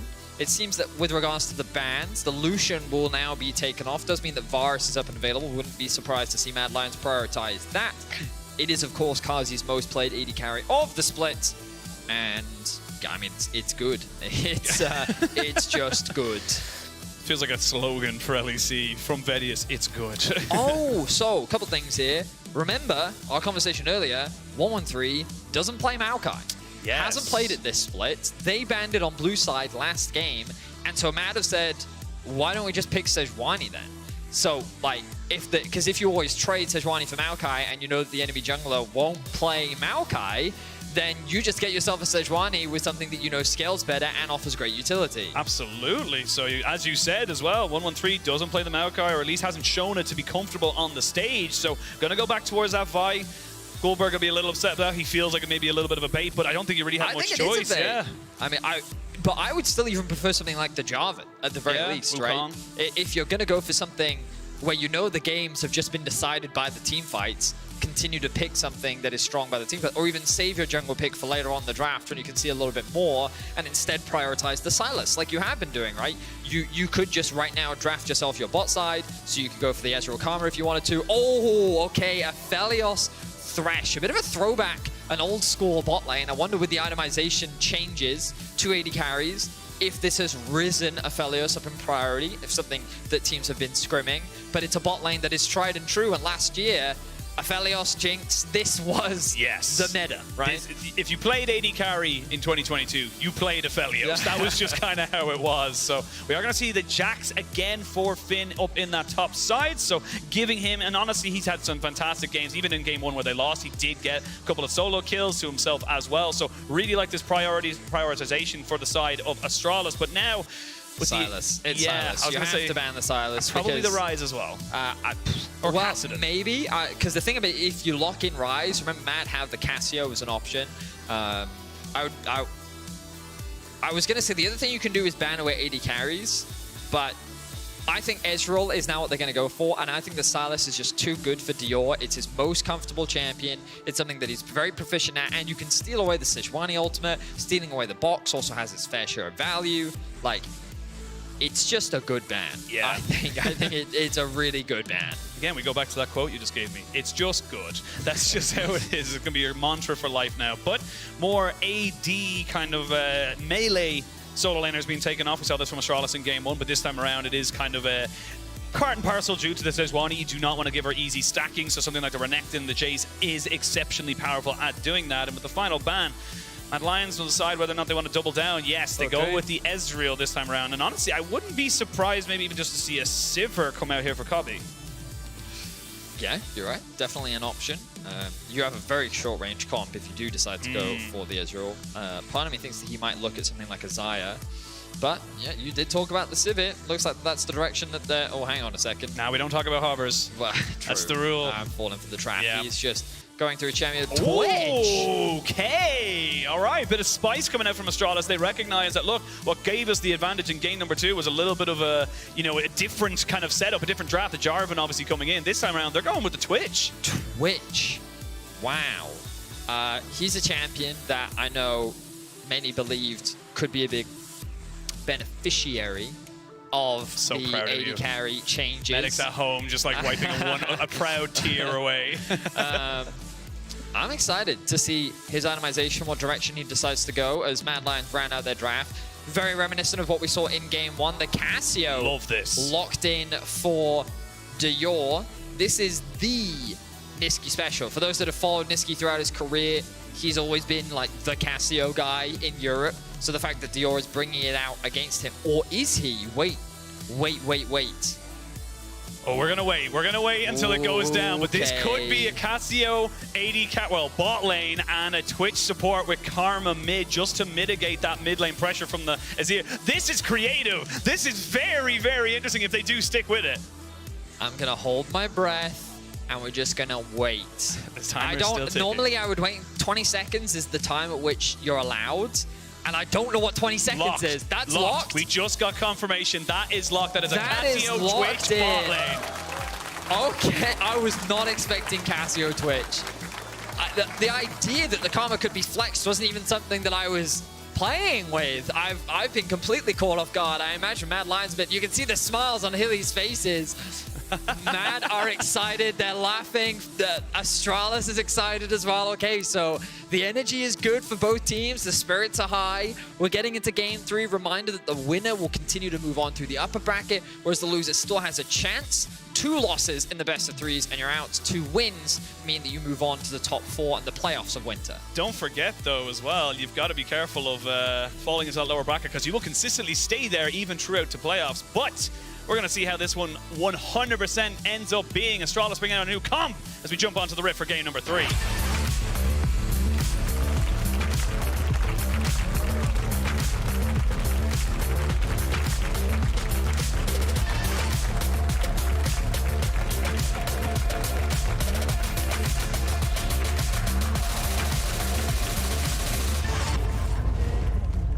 Mac, thank you so much for joining me. Really quick question before we jump into this spicy draft is what went wrong in game 2?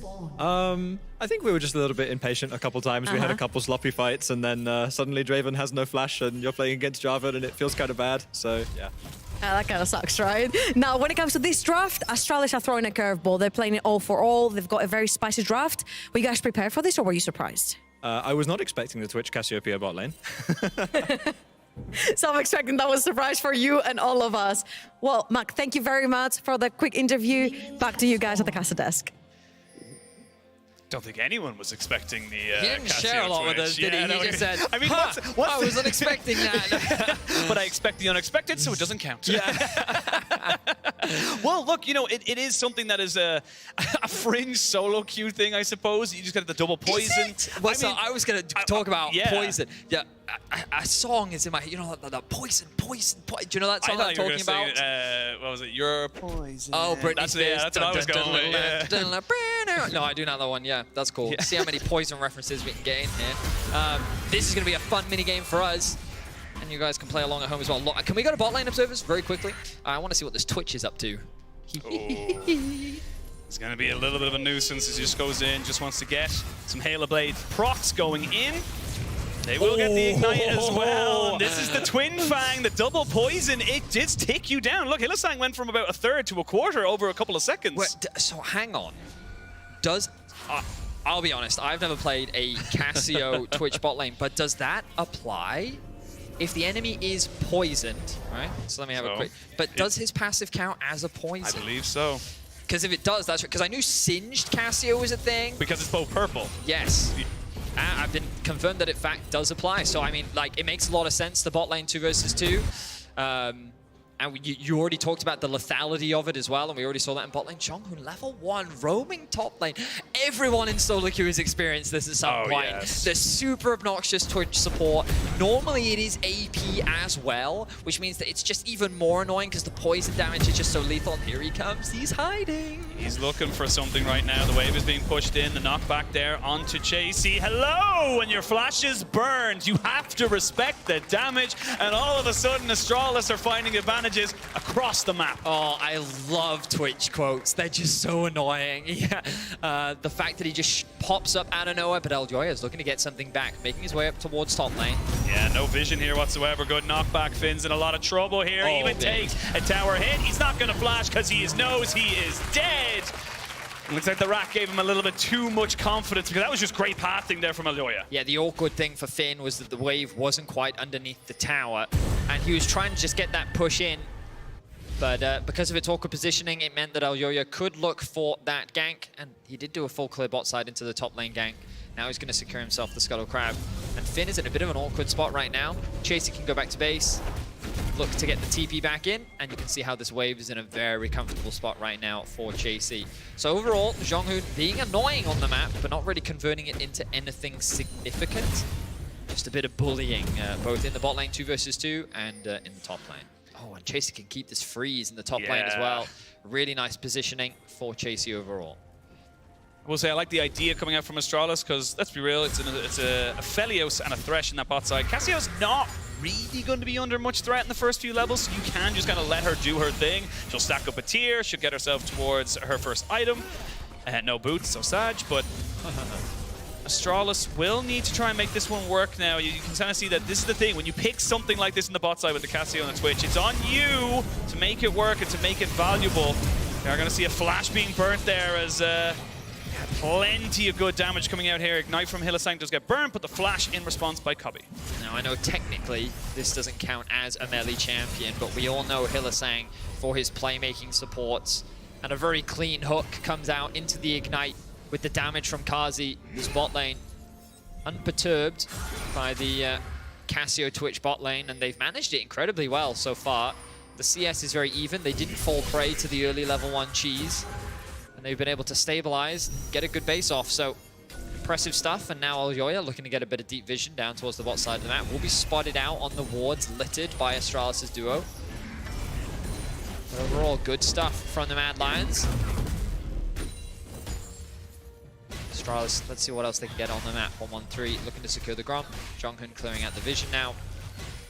But we'll have to see him start roaming around the map more. He has picked up the Amp Tome, so it looks like we will be seeing the AP Twitch as well. Most likely the AP Twitch, and with all the craziness in the bot lane and all the things we needed to talk about, we actually never really got to talk about this Karma mid, and curious to see what kind of a build we do see, because we have seen a couple of solo lane Karmas go for that Radiant Virtue. I'll pause myself as we might see an early Dragon contest, a flash forward into the Gravitum to try and burn down 1-1-3, and they will get it. There is a Lantern as well. Dayor in a hell of a lot of trouble himself. Elyoya, though, getting caught out by the Dragon on the bot side of that one there. The Cassiopeia recognizing there's no flash on the Aphelios, and they trade it back 1-for-1. Flash for flash. Elyoya stays alive. Okay, so as you rightly said, 1-for-1. The Dragon doesn't end up going down. Nisqy can still catch this wave, and Kobe looking to try and push in bot as quickly as possible before Kazi gets back into lane. But what an engage from Kazi. Flashes in to just land the root onto 1-1-3 to actually kick off the play. Elyoya can't really even get involved in the fight because the fight was kind of in two parts with 1-1-3 and Dayor on the top side and Kobe and Jonghyun on the bottom. And you'll see, like, what a crazy play from Kazi. Flashes in, lands the root, doesn't care about the damage. He also gets hit by the Dragon a couple times, and he realizes he's in a bit of an awkward position as he tries to take the Lantern to safety. But the poison stacking from Kobe, the damage is relentless, and he's able to trade back a kill. And overall, I would say that that was pretty worth for Kobe. Already started working towards that Rod of Ages now. Still though, Mad Lions, as they often do, find themselves with an early game gold lead. And it is really kind of just centered around that top side for the unfortunate wave position, the kill, Chasey kind of getting the first real advantage in this top side against Finn that we've seen all series. Finn has really had his number pretty much the first game and second, so this is nice to see Chasey on the Cassante, which we know can just take over those mid-game fights and getting himself a little bit of priority. What's cool about the Cassio bot lane as well is that you can just leave it isolated. Yeah. It's a pretty safe mage overall because she's a very difficult champion to dive with her grounding, with her ultimate. There's a lot of risk associated, and unless you start by landing a Thresh hook and then you follow it up with a Sejuani ultimate, like, she can very easily turn that situation around. So because she knows that, that then gives her the ability to just sit in lane. Look, already level 6. Jonghyun very underleveled right now, but he's going to be roaming around, and the annoying thing about invisibility is you always have to respect it. Every time Twitch moves into Fog of War, he could show up anywhere. Yeah, well, they're going to show up on this bot side. It's not going to be the Twitch, but 1-1-3 immediately flashes away. He gets hit by the ultimate, but Hylissang was taken very, very low. The damage is ticking, but he will not fall down. And that's going to be Mad Lions just kind of taking advantage of an overzealous 1-1-3. So good punish there from the Mad Lions. They're able to get themselves another kill. Oh, second. The all out to make in the all in. He's going to move forward here. Dayor is around. He's going to try and bait him in, though, as they try and look for this one. The shield is good. They get the root down. Dayor now in a little bit of a 1v1. I don't think he wants this right now. He's saying, look, I don't want to deal with your mess, but Chasey is very, very low. Oh, Chasey messes up the flash, gets hit by the chain, and Dayor says, thank you very much. Chasey played that incredibly well up until he needed to flash over the wall. And he ends up losing his life. Does mean that Elyoya can get a cross map off as they saw Vi on the mid lane. But yeah, hate to see it. We've all done it. We all know what it's like. Let's have a look back at this play. level 6 on 113, trying to land the grounding here onto Hylissang, but he's not really the one in danger. 113 is the one that's forced to escape. Hylissang gets very low, but is able to get away with his life. And just a good collapse overall from the Mad Lions. As Dior looking for a bit of damage on Niski, but he should be fine. Just got an update from our fantastic producers. Last time we saw a Cassiopeia bot, don't know if you remember it, week 8 of 2019, spring, Fnatic versus G2, and what was dubbed the match of the century. Oh, really? Yes, allegedly. I don't know who's dubbing it that, but that's what I've been told. So it must have been Perks sorry, Cassio, right? Our producer Evan has been has dubbed it. Literally screamed me in my ear. But again, been a fair while since we've seen that, and it has just kind of been a nice change. So, 113. You are very by yourself for the moment, but you will have plenty of support now. Remember, you can see the Twitch went towards that top side. Your Thresh is still bot. There's a 4v3 in favor of Astralis, and Mad Lions, they recognize that. Golf claps from the audience as Rift Tower is secured. This does mean that Mad can threaten a few tower plates in the bot lane. No real risk of a dive, though. Jonghoon hiding in the fog of war. Hasn't been spotted. Oh, our observers highlighting beautifully how Chasey doesn't know. Well, doesn't look like Jonghoon is going to go for anything just yet. He's waiting, looking to see if he can maybe make something work. Remember, it's kind of just Finn and nothing else in terms of your CC. It has to be the counter-strike. Noses. He's going to put himself right in the backside, and they're going to try and make this one work. Remember, no flash here. The Unstoppable does keep Chasey alive for the moment, tries to go all out and keep himself alive, and will do just that. Cassante in a million dashes. Wow, so I was really excited about that, and it was really anticlimactic. Chasey literally just walked out. I thought he could have actually killed the Twitch, to be honest, but he said that it wasn't worth it. Aljoya threatening a gank himself, but oh, Finn, oh no, does he know? He does now, and a little bit too little, too late. He doesn't have flash himself, so Finn goes into the W, gets CC'd again, and that's going to be another kill over to Chasey. 2-1-0. This Cassante is getting obnoxious, Vedi. It's a situation where every time Jonghoon ganks, Aljoya's like, yeah, you know what, funnily enough, I can do that better than you can, and then he goes and kills Finn. Because he always gets that wave pushed, and then it's just an awkward situation where Jonghoon needs to really help him push that wave out, get it underneath the tower so that he can reset, but Finn sticks around, tries to ward the brush, but he ends up warding and face-checking Sejuani, and that costs him his life. This means Chasey should be able to get himself 2 plates. The gold lead now balloons to 1.5k in the isolated 1v1, and that's really where the gold lead is sitting. When you look at the bottom of your screen, you can see that it's even across the boards. Farm, gold, everything looking good. Jonghoon should get spotted. He does. Hook goes wide, though. You do have Aljoya here, but a flash from Hylissang keeps himself relatively healthy. He needed to do that early because, like we said earlier, if the miasma goes down, you ain't getting out. So there's a brief delay between... Hang on. Oh, Karzi, he doesn't have great guns. He can't get away from this one. He heals the Twin Fang, and Jonghoon gets himself the kill. Finally, the Rat finds his mark. The grounding is just so effective when paired up with the Vi and against a Thresh as well. You just can't use anything. You can't move. You have to just get out of the space before you can escape. And the flash in from Jonghoon was enough. Now the dive is being threatened. They've got a flash on 113. They've also just got level 6 on Jonghoon, who's got himself Rat-a-tat-tat. They don't have the Petrifying Gaze. Good flay, though. The miasma comes in. They're going to get the grounded down. The Thresh goes over.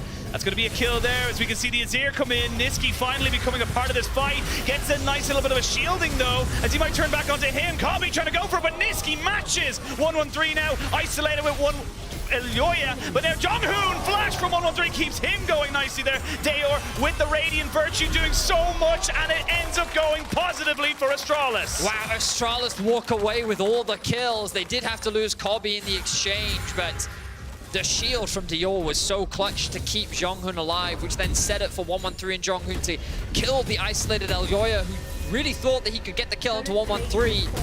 A crazy skirmish in the bot side of the map that Chasey, where a lot of the gold is sitting, couldn't get involved, and then you look back at the bot lane, you look at the gold differences again, and you can see that Astralis is continuing to mount leads. I was just about to say, looking at the gold difference, despite this Twitch roaming around, not being in the lane to try and soak up, the stacks on his support item and also the XP, he just got a couple of kills, so now he's got the Nash's too. He's going full AP onto this, which means that coming around this dragon fight, this Twitch is a relative threat. Yep, I'm gonna have a quick look at the ultimate cooldown. It's about 15 seconds as the Dragon is started off. 113 sitting in the fog of war.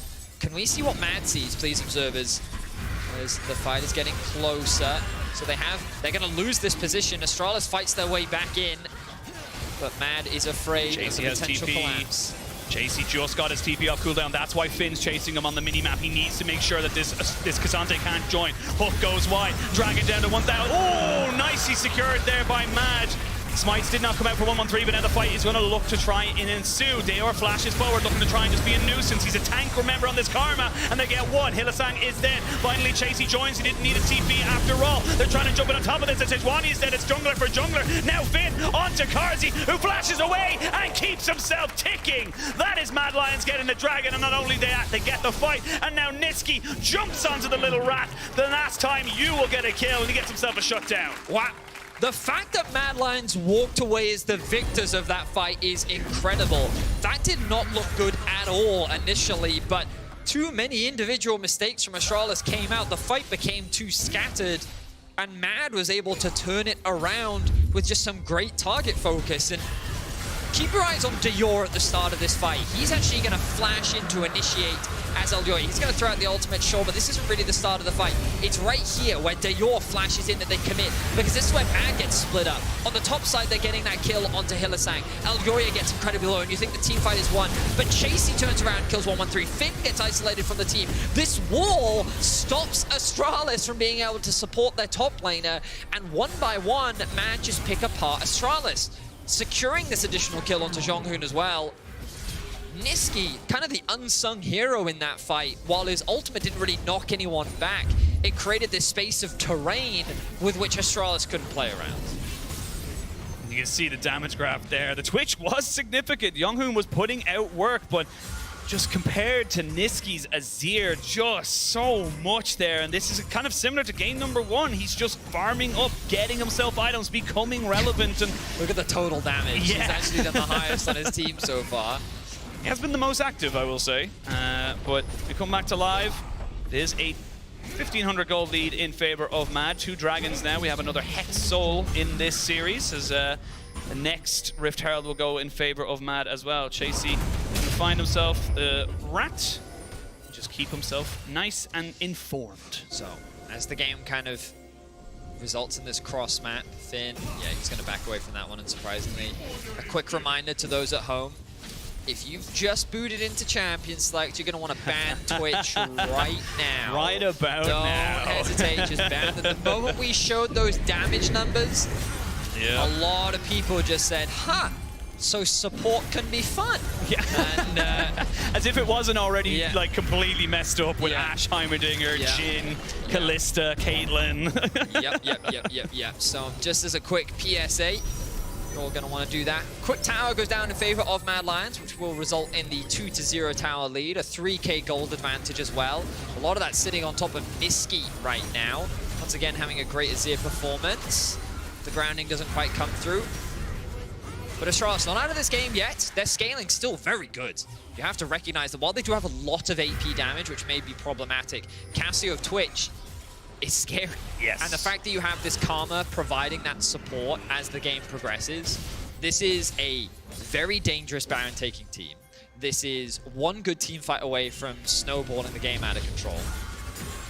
And yeah, it's a composition that definitely can't afford to be underestimated. In terms of executing the team fights, Mad's is a lot easier.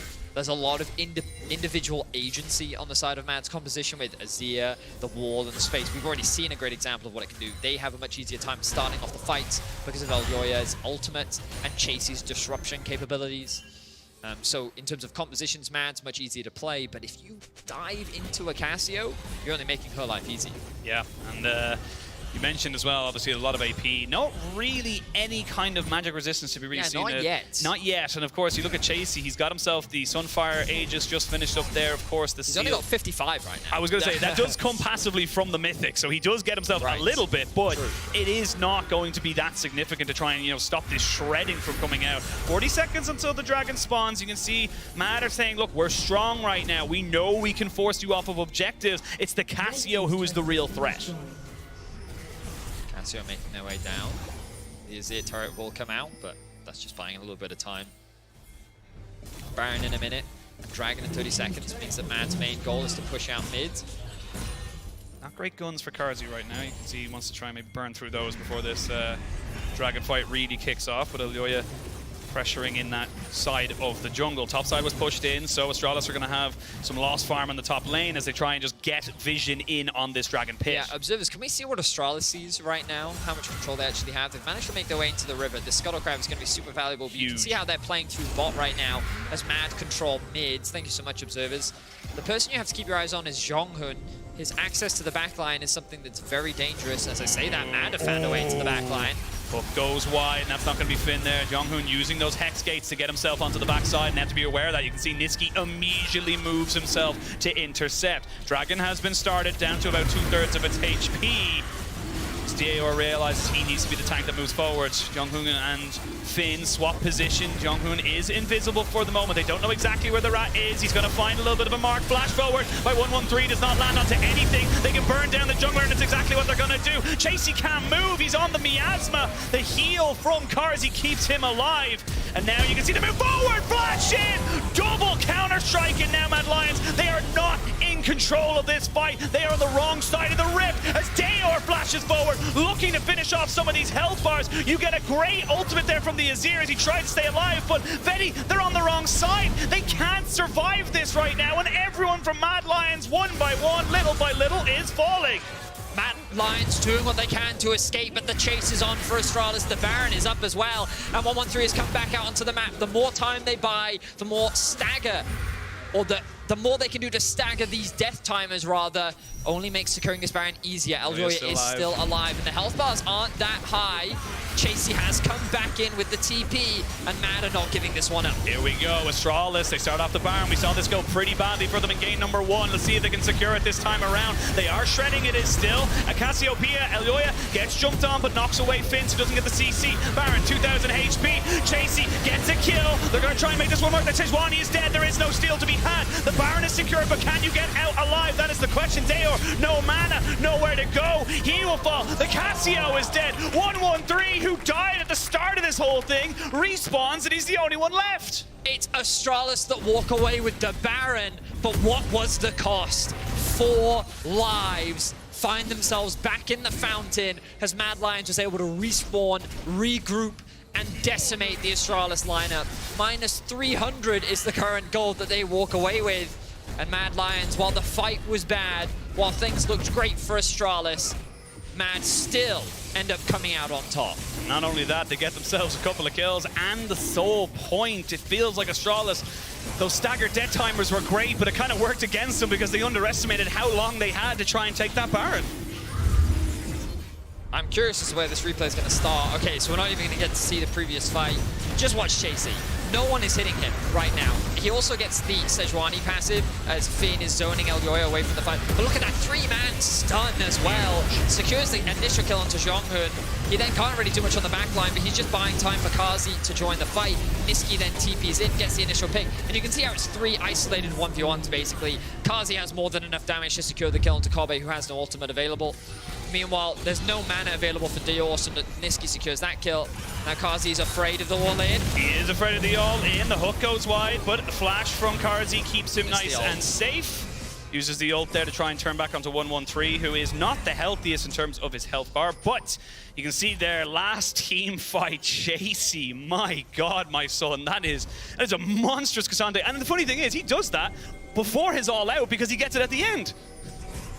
I'm a little sad that we didn't get to see the initial fight around Dragon because that one was an incredibly close one too. And the thing about the fight was that Astralis kind of leveraged their poke in a sense, you know, like they were throwing down so much poison, they were chipping away the HP bars, and then it wasn't until after they chipped away Mad Lions' HP that they really committed to the fight. This isn't a 1v1 this time around. They need to stay away from the walls, though. That's the big thing, because he can just all out on top of this. The TP's going to come out. Zhonghun is dead. You talked about the isolated 1v1s. Chasey makes them happen for himself. Now Dayor trying to run away from the Sejuani, but not going to be able to get away from Chasey, and says, you want to try and kill me?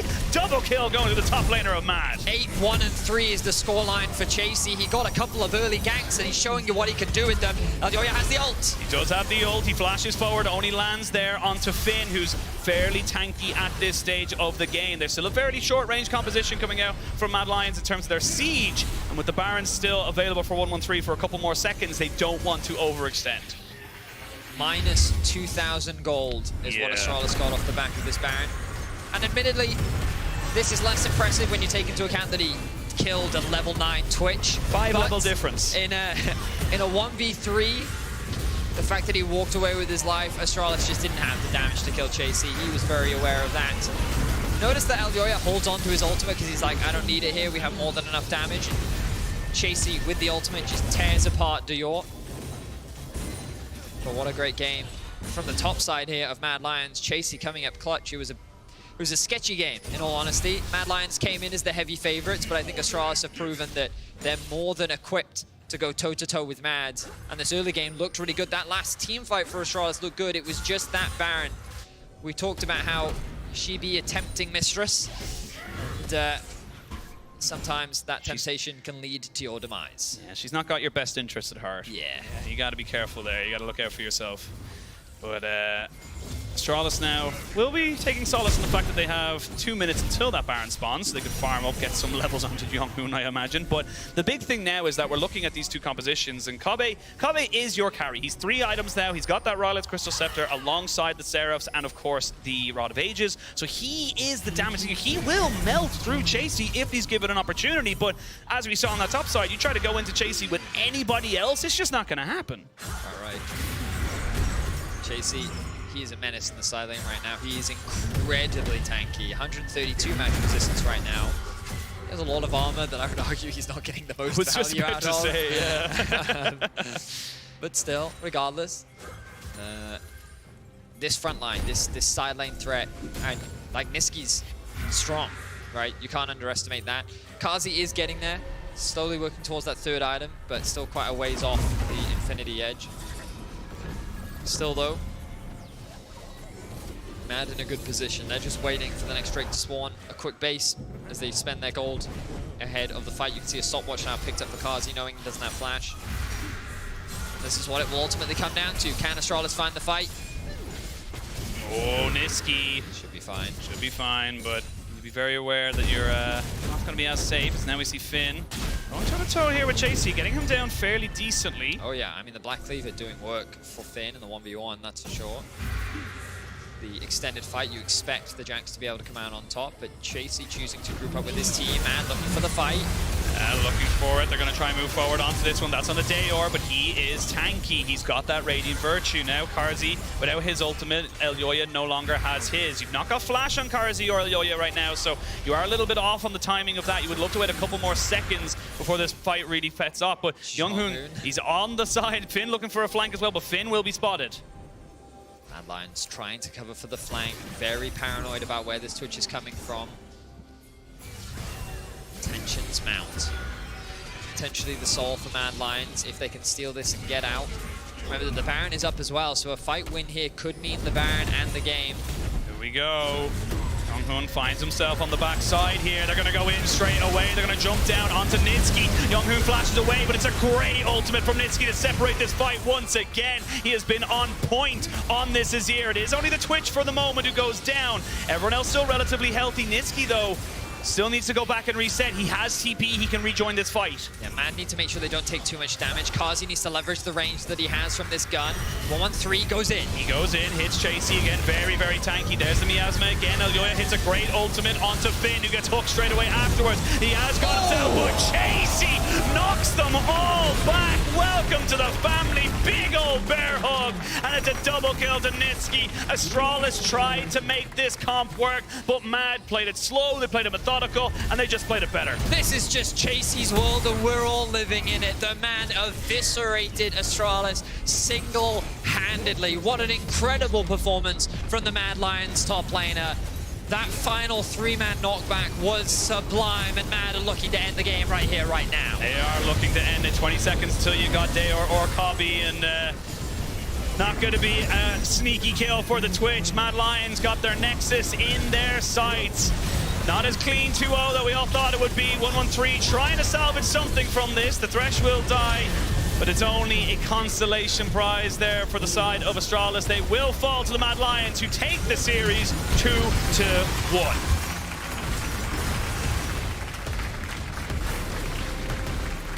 What a great game from Chasey. He got those early ganks topside, and he was a little muted in a lot of the fights. Sure, he was a strong front line, but when we got into the mid to late game, this man was just absolutely popping off in terms of his impact. It was incredible to see. Huge credit, of course, needs to be given to Niski as well. We talked about his wall in one of those initial fights that really went in the favor of Mad Lions. And we continued to see his damage and impact as the game continued. But for Mad Lions, this is such a big deal. Often they were criticized in the past for their limited champion pools with Niski and Armut in terms of what they could bring out, the options that they had at their disposal. And if they couldn't find good fights, or if they couldn't dominate in the early game, they were a very one-dimensional team, but you can see a lot more flavors. And while I think there are still some things that the team needs to work on, needs to improve, I think the Mad can be pretty happy overall with their performance in this best of 3. Absolutely, and you got a massive curveball thrown at you this game as well. And this is the thing, is that sometimes, you know, a best of 3 turns into a best of 1. Those curveballs can go against you, and you really don't know how to deal with it. They stayed calm. They effectively kind of dealt with the fact that, look, the Twitch in the early stages could literally be anywhere, and they just kept themselves above water. They made sure this Twitch never became a massive issue. They made sure that they kept Carzzy relevant in terms of an AD carry, and just the team fights again, just playing to their strengths, knowing that they were stronger in that particular field, and just executing beautifully. And credit to Astralis, I like that they did try something different in the final game. I think they did throw a big curveball. I think there were a lot of fights where they looked really good. It was just a couple of those final decisions where things didn't quite work out. But this is still a very scary team, as group stage is not over for them just yet. Not just yet, but you have to vote for your player of the series at LEC on Twitter. Chasey, Niski, and Carzzy. I'm thinking one of those players might have some recency bias coming into this particular series, but honestly, I think, you know, between himself and Niski, it was just a really good performance from the solo lanes of Mad Lions. Yeah, for sure. I was really impressed with the top side overall of the Mad Lions, and I'm excited to see how G2 show up in our next best of 3 and what they can actually do as against BDS later on. Yeah, absolutely. Well, we're going to send it over to Tribble, who's sitting by with the victorious Carzzy. Thank you very much, guys. Carzzy, thank you so much for joining me. Thank you. My first question is very simple. Did you guys fall for the cheese in the bot lane? So I was kind of surprised because it's not really a matchup that you can expect to face. So I was a bit worried in the beginning, but then the Twitch wasn't really doing much. So yeah, I think we played well around it. Apart from the Twitch, were you guys expecting the mates to come down the bot lane like a Cassiopeia? No, I thought that I don't know. I wasn't even looking at the champs in champ select. It was after Niski told me that I'm playing against Cassio Twitch, so I was kind of surprised. Wait, what were you looking at during the picks and bans then? I was looking at the opposing team. Were you playing games with Finn? Yeah. Who won on that one? No, we were just like looking at each other. Who won the stare down? It wasn't stare down. It wasn't even a stare down. Okay, I'll have to ask Finn about this as well. So, Carzzy, what were your overall expectations for this best of 3? Do you think Astralis overperformed from what you were expecting? I think they played pretty well, honestly. I think we played a bit worse than usual. But overall, I enjoyed it. It was fun. Astralis played well. They also did this nice cheese, so I like it. Perfect. Well, you know, Carzzy, when you were not in Mad last year, they didn't necessarily win any best of series in the LEC. Now you join Mad, you get second in regular. Now you win the first best of for this year. Is it a Carzzy diff for Mad? I mean, I don't think this series was necessarily Carzzy diff. I think I got kind of carried by Niski. But yeah, sure, Carzzy diff. There we go, we take those. When it comes to the atmosphere, guys, a lot of people were saying that Carzzy brings, you know, the fun and the laughs in the team. Now you're back in Mad. How has the atmosphere been overall? And the atmosphere in the team is really nice. I think everyone is enjoying it. except for the scrims maybe, but like outside of the scrims, I think everyone is enjoying each other's, I don't know the word for it, being around each other. I don't know, something, monkeys, something from a previous interview from Elyoya, I think it was. Now, can I pick your brain a little bit for the series coming up? It's going to be G2 versus BDS. Who you got? I think G2 should win, but BDS are gonna put up a good fight, honestly. I expect a lot from BDS. So 2 or 3 games? I hope 3. All right, well, we're hoping for 3 games as well. So just to find out, make sure you stay tuned. We're going to go into a quick break. Thank you very much, Kazi. Thank you.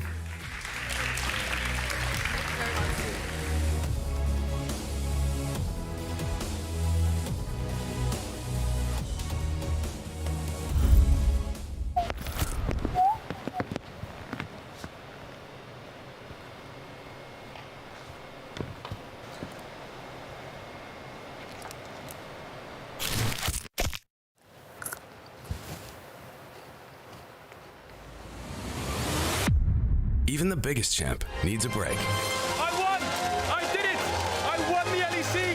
Finally, after all of these years! If it wasn't for my Malzahar in Game 5, I wouldn't be here! But I am! And I won! So screw you to all the haters!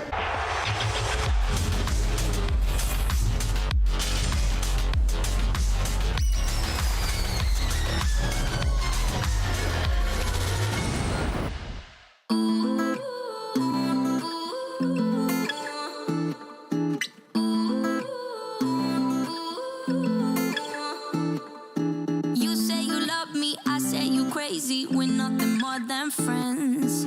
You're not my lover, more like a brother. I know you since we were like 10. Yeah, don't mess it up, talking at ears. Only gonna push me away, that's it. When you say you love me, that made me crazy. Here we go again. Don't go look at me with that look in your eye. You really ain't going nowhere without a fight. You can't be reasoned with them, don't be impolite. I've told you 1, 2, 3, 4, 5, 6,000 times. Haven't I made it obvious? Haven't I made it clear? Want me to spell it out for you? F-R-I-N-D-S. Haven't I made it obvious? Haven't I made it clear? Want me to spell it out for you? F-R-I-N-D-S. F-R-I-N-D-S. Have you got no shame? You looking insane, turning up at my door. It's 2 in the morning, the rain is pouring. Haven't we been here before? Don't mess it up, talking at ears. Only gonna push me away, that's it. Have you got no shame? You looking insane. Here we go again. So don't go look at me with that look in your eye. You really ain't going nowhere without a fight. You can't be reasoned with them, don't be impolite. I've told you 1, 2, 3, 4, 5, 6,000 times. Haven't I made it obvious? Haven't I made it clear? Want me to spell it out for you? F-R-I-N-D-S. Haven't I made it obvious? Haven't I made it clear? Want me to spell it out for you? F-R-I-N-D-S. F-R-I-N-D-S. R-I-E-N-D-S. That's how you spell friends. F-R-I-E-N-D-S. Get that inside your head. No, no, yeah, F-R-I-E-N-D-S. We're just friends. So don't go look at me with that look in your eye. You really ain't going nowhere without a fight. You can't be reasoned with them, don't be impolite. I've told you 1, 2, 3, 4, 5, 6,000 times. Haven't I made it obvious? Haven't I made it clear? Want me to spell it out for you? F-R-I-N-D-S.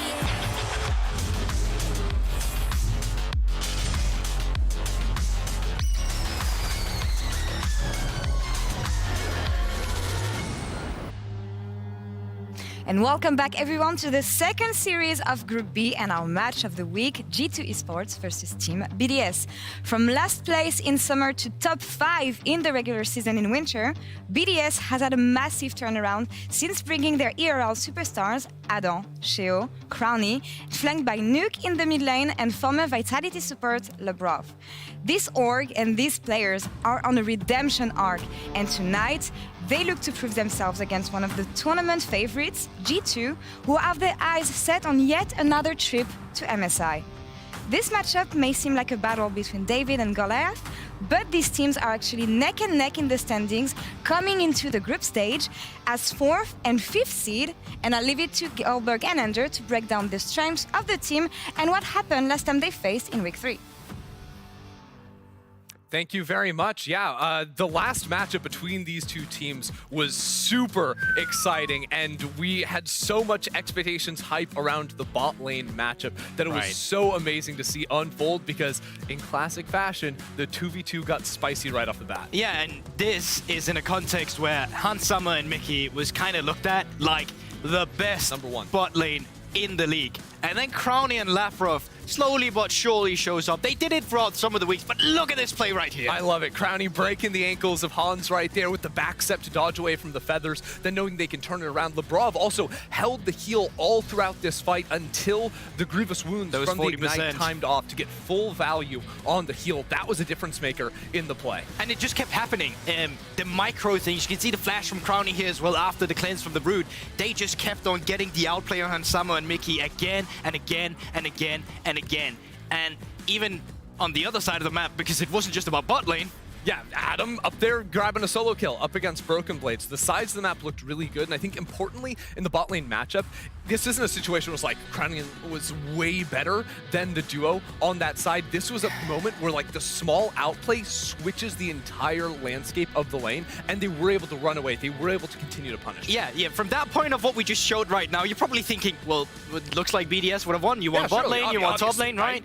But Pride really is the downfall of man as well, because we're going to go to fight here in the jungle. As you can already see from the beginning, lots of this is actually on Vision. Mickey just cleared out a pink ward as well, so BDS is actually opting into this play. But what we're going to see from BDS here is going to be forced errors coming through, and unfortunately, specifically from Sheo, who goes for the ultimate on Hans Summer. Yeah, it's a big mistake up against the Xayah. Also, the range of Crowny was going to pinch into Hans Summer there, so I think if Sheo had been a little bit more patient, there's no way Hans could stack up against the damage of Crowny in that situation. And then because of sort of the geometry of this area of the map, like G2 get to group up, fight behind Caps, or fight in front of Caps, so Caps is able to get free damage down. Hansama can rejoin the fight, and BDS fall. And that's really where, you know, the big damage, as you said, is being done. Not just the fight, but the fact that the shutdown go over to Caps here. Because Caps, with these kills all of a sudden, well, he starts taking over the map.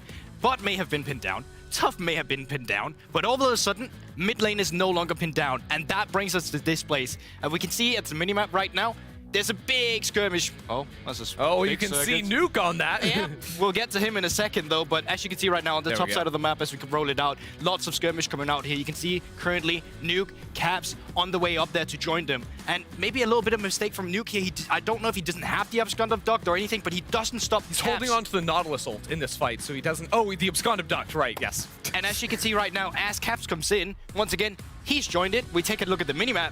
Nuke is immediately going to go down towards the bot side. He actually sees, well, honestly, this game is over, or not game, but this play on top side is over already. I can't join it. He's going to leave. Caps is around, and that's why he just starts tearing BDS apart. Yeah, it seemed like there were multiple situations in this game as well where it wasn't even G2 the ones to be the aggressors. It was BDS maybe overreaching for a fight, and then G2 playing really smart, especially when they were reclaiming vision in their jungle or in the river. They're all behind each other right here. So BDS didn't actually have deeper vision, I don't believe, of G2 approaching. They thought they could find a pick, but then it's actually Sheo in the face of 4 different players of G2, because when G2 play to re-clear dark areas of the map, they are playing together. Yeah, and once again, good feathers comes out from Hands, and it's just a story where BDS gets ahead, they make one mistake, Caps get ahead into the game, and when Caps get ahead, well, it's pretty much going to look like this right here, where they just completely take over. Realm Warp's still up and available, and we just continue with the clip. Well, they all just get blown apart. So, matchup for today, once again, it can still very much be competitive from the laning phase,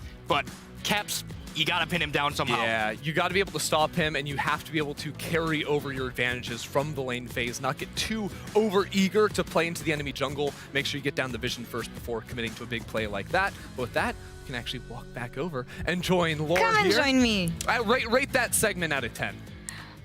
Individually or collectively? Yeah, but make sure I get a better rating. Okay, in the spirit of teamwork and everything, I'll give you a solid 12 out of 10. Thank you. All right, so we both got for setting sixes. the That's stage. Yeah, decent. yeah, 6 each. That's decent. Let's focus on the journey these two teams went through, focusing a bit at first on BDS. We said it last year.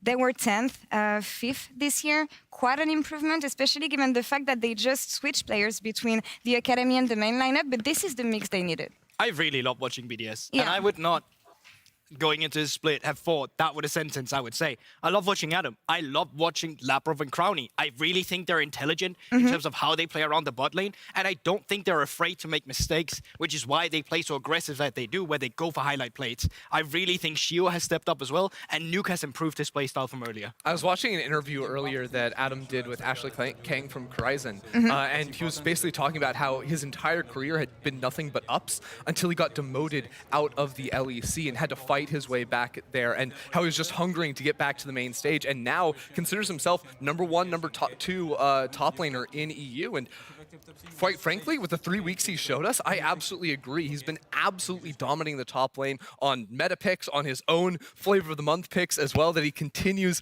Flavor of the Month, OTP picks. Yeah, that's what I'm OTP looking picks for. rather, but they make that are sense just now. Absolute classics. And for they him. make sense now in the meta, which is amazing for Adam. He showed up big, and on the other side, we have G2 reformed with new members, and I really want to highlight Yike here. Also coming from IRL, and in the verge of becoming one of the best junglers maybe we have. Oh in the yeah, LEC. for sure. Honestly, what a start to have as a rookie as well coming into the split. Yeah, there was some ups and downs in the middle of the split, but the start he had, if that doesn't boost your confidence, I don't know what would. I mean, everything in G2's playstyle was just to set up and play behind Yike in the early game, which is just amazing to see them take that approach with a rookie jungler, the first time in years that they've had a new jungler under the G2 name, and Yike has been stepping up, performing. Now, though, this is where I think the real test comes for him. Now that teams don't have to prep for 3 different games in a weekend, 3 different junglers, they are prepping for you. They are prepping for Yike. That is the biggest challenge a new jungler will face, and where they can get found out. It is very important that Yike comes in here with new ideas, new ways to approach the early game, and I'm confident that with him and the rest of G2, that he can do that. And it's going to be really interesting, especially with the matchup against Shio. Shio being instrumental in BDS's early game. We saw amazing things on the side of BDS. Ups and downs from G2, but mostly a dominant team. But coming into today's series, I think we're going to have an intense fight between these two teams. Oh yeah, for sure. And I think it's going to get dragged down to the bot lane again. I think mid laners are going to be pivotal in terms of who gets the first move. But if this series will be any like the other series we've watched so far, a lot of the attention will be drawn down towards the bot side, with one maybe exception towards the top side for BDS. I was going to say, 2 things to look out for. Olaf sprinting at you in top lane at level 1, and Mickey's Nautilus hooking you at level 1. If you avoid those 2 things, you're safe. And we're only minutes away from picks and bans, so let's get hyped for the LG Ultra Gear match of the week. G2 Esports versus BDS.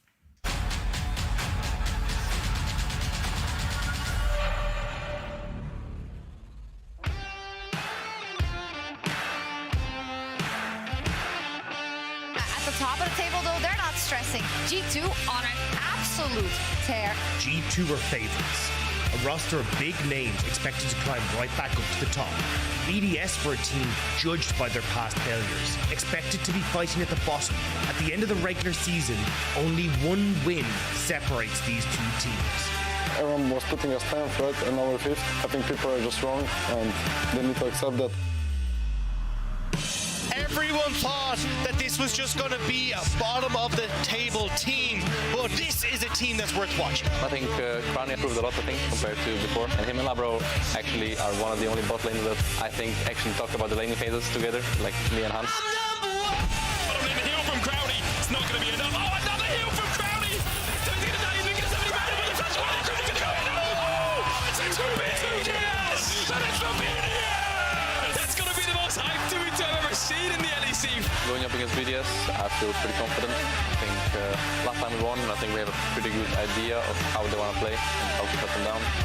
The Pride has arrived, and all 4 members of Mad Lions barreling into G2. They get a double kill for JC. G2, their weakness this regular season was disrespecting with some drafts or testing a bit too many things. Apsa's locked in the Zach mid. Karmatop Talia supported. Will be locked in. So if they let their guard down again, I think they can be punished. Third realm walk forward. Where are you gonna go, BDS? Because G2 are on the hunt. Cavs still chasing forward. Sheo falls to an overload, and BDS have met their match. G2 will wipe them off the face of the rim.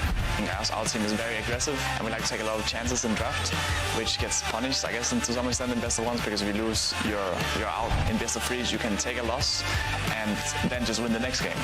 I mean, I think there's way more on the line for G2, since people are putting us 10th, 9th, but people are putting G2 first and second. On the line is our pride, and going to winners bracket, most likely face Mad Lions there and get our revenge for the best of one.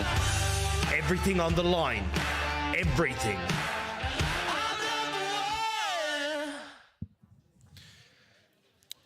Welcome back to the Cast Desk for our match of the week, G2 Esports versus Team BDS.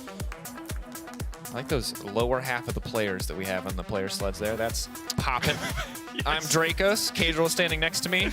If you're in audience, you can appreciate the sight of G2's like, legs just on the left-hand side. Heads, so it's kind of like the full body. It feels, yeah. Well, feels like a pants ad, to be completely honest with you, but there it is. The monitors with their upper body, their torso. Yeah. It works pretty well. No, but it was popping. Good video. Yeah, good video. And it's just summed up right. A lot of people had a lot of doubts around BDS. They're going to finish 10th. They're going to be one of the worst teams. Here they are. They're in 5th. I mean, we were, people have memed our tier list a lot, but we expected this team to be in C tier based on like kind of the lack of historic success that this organization and also a lot of the players on this team have had, often very middling. But I think we have to give them credit where it is due. Rising, surpassing expectations kind of across the board. Sheo, big standout name, obviously, but Adam as well has improved so significantly since his last time on the LEC stage. And the bot lane, Crown Shot and LeBron, I mean, you saw them last time these two teams played head-to-head, outplaying in the 2v2, showing up when it mattered. It was a big deal. And they got a massive lead on bot side. They just threw it away with a late invade towards the red, where I think the Sejuani ult hit, they overextended. They need to be a little bit more reserved in their gold leads, because I think making mistakes against some of the teams from, like 4th to about 10th, you will get punished, but not as hard. But up against G2, up against teams like Vitality, if you make those mistakes, the whole game can fall apart. So BDS, they do get these leads. Hopefully they play a lot more responsible with them.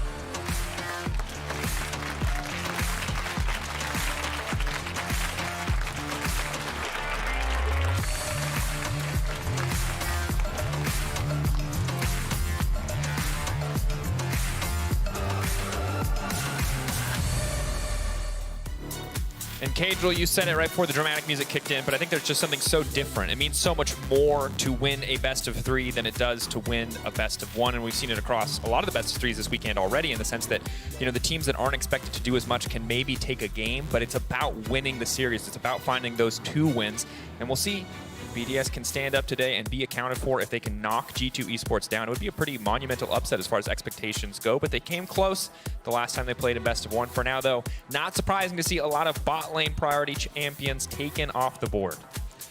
Yeah, my eyes are on top lane. What is Adam gonna pick? Red side is going to be his bread and butter in terms of 3-picking a top lane or banning 2 away or just leaving it to last pick.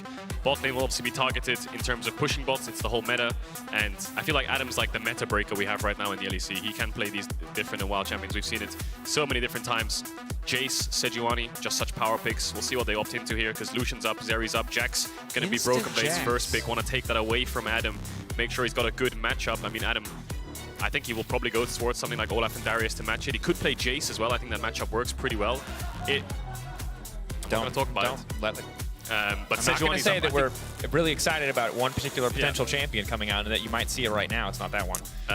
He's been playing a lot in Champions Queue, Gary. Yep. So I think Sejuani here, Lucian, Nami, Zeri, anything like along those lines are just power picks. As much as you have these pocket picks, it's not for now, it's for later. And they'll save it till later on in the draft, I expect, or 3-pick. G2, knowing G2, bot lane on 2-3 could work very well here, or just going full top side. Jax gets something like the Vi, make sure Yike doesn't drop down. Haven't seen his Vi just yet. Kindred could be another one if they want to play Kindred into Sejuani. And one of the advantages of G2's bot lane being so consistent is that you can prioritize in the draft, or you can allow them to slip through to 4-5 and let some more bans head their way, see how deep that champion pool goes. But I imagine with the Zeri locked in, G2 would love to now have some options here. Difficulty, of course, is the picks are mismatched thus far. We have a Jax, which we're assuming is going to the top lane versus a jungle, and an 80 carry on the opposite side. So as we head into second ban phase. Someone's pool is most likely getting pinched here.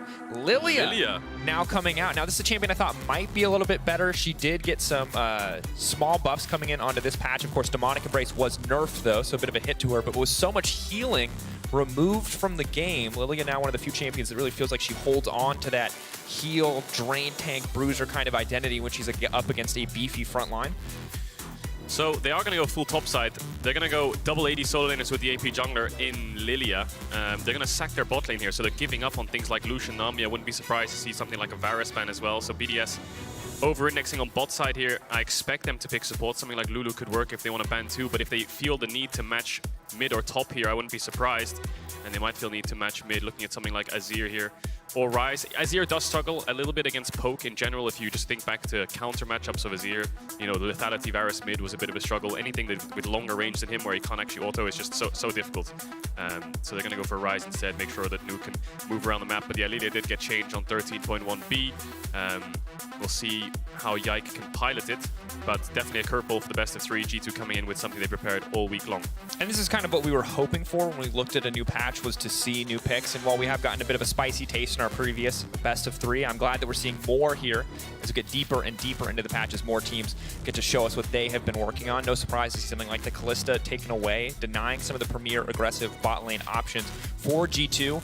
I think no reason to give to them comfort. Might as well push them back, see how deep the champion pool goes. Of course, Xayah, Sivir, both champions who benefited from the AD carry itemization changes, could come out here as the Lucian has now been taken out. Yeah, they've taken away explosive bots. I think G2 will struggle to find any bot lane matchup that will force hard in 2v2s unless they're willing to go down some kind of Samira route.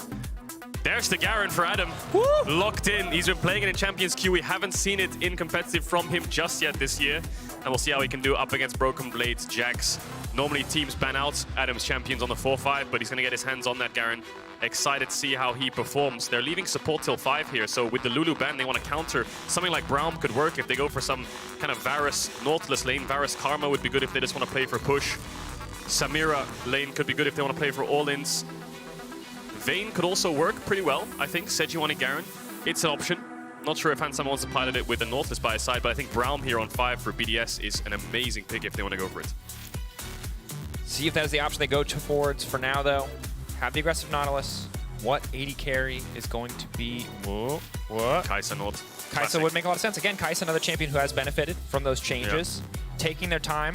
Both of these teams cannot be trusted when it comes to hover-overs. Kai'Sa does make a lot of sense. Again, short range, but the Ryze and the Zeri are both relatively short range. Alistar just picked up straight away into this Kai'Sa. I want to make sure they can get lockdown. They want to make sure they can get some CC. I mean, they do have a little bit with the Sejuani Ryze, but they want someone that can go in so the Garen, I presume, can follow up really easily. Kai'Sa does. I was thinking of Vayne because, you know, the Garen, Sejuani, melee support most likely with these bans. And Zeri not too much of a lane punisher, but Kai'Sa can fit that as well in terms of % HP damage getting through those tanks with things like the Kraken. So we'll see how Hansama builds, but very different drafts coming out from both these teams. First time we'll see Lilia, Hansama banned out, not finding any difficulties in finding a bot matchup. And Adam on Garen, how is he going to perform? Does Sheo play topside here? I think with these melee supports in bot, it's going to be really explosive on the 3v3. And I'm really ready for some incredibly scrappy 3v3s. As you highlighted, this is going to be the kind of game where if you build a lead in the early game, it's going to be so easy to keep that snowballing with so many aggressive melee champions and picks. The Garen, a bit of a curveball, but also on the bottom side, as you highlighted, Alistar, Kai'Sa Nautilus, you know, Zeri feels like a new addition to what was essentially a 2019-2020 sort of meta. Two things. Number one, Lilia Nautilus level 1 against Alistar Sejuani. I'd be a bit scared if I was BDS of a late invade bot side or some kind of split map. Not optimal when you're playing these kind of carry matchups top, but we'll see how they play around it because Lilia's pace is so quick that if Sejuani is there, you can then push her out her other side of their jungle. Second thing is, these top laners, no TP, double ignite, Garen and Jax. So there's going to be an absolute fist fight up there, but we're ready for game 1 of G2 versus BDS.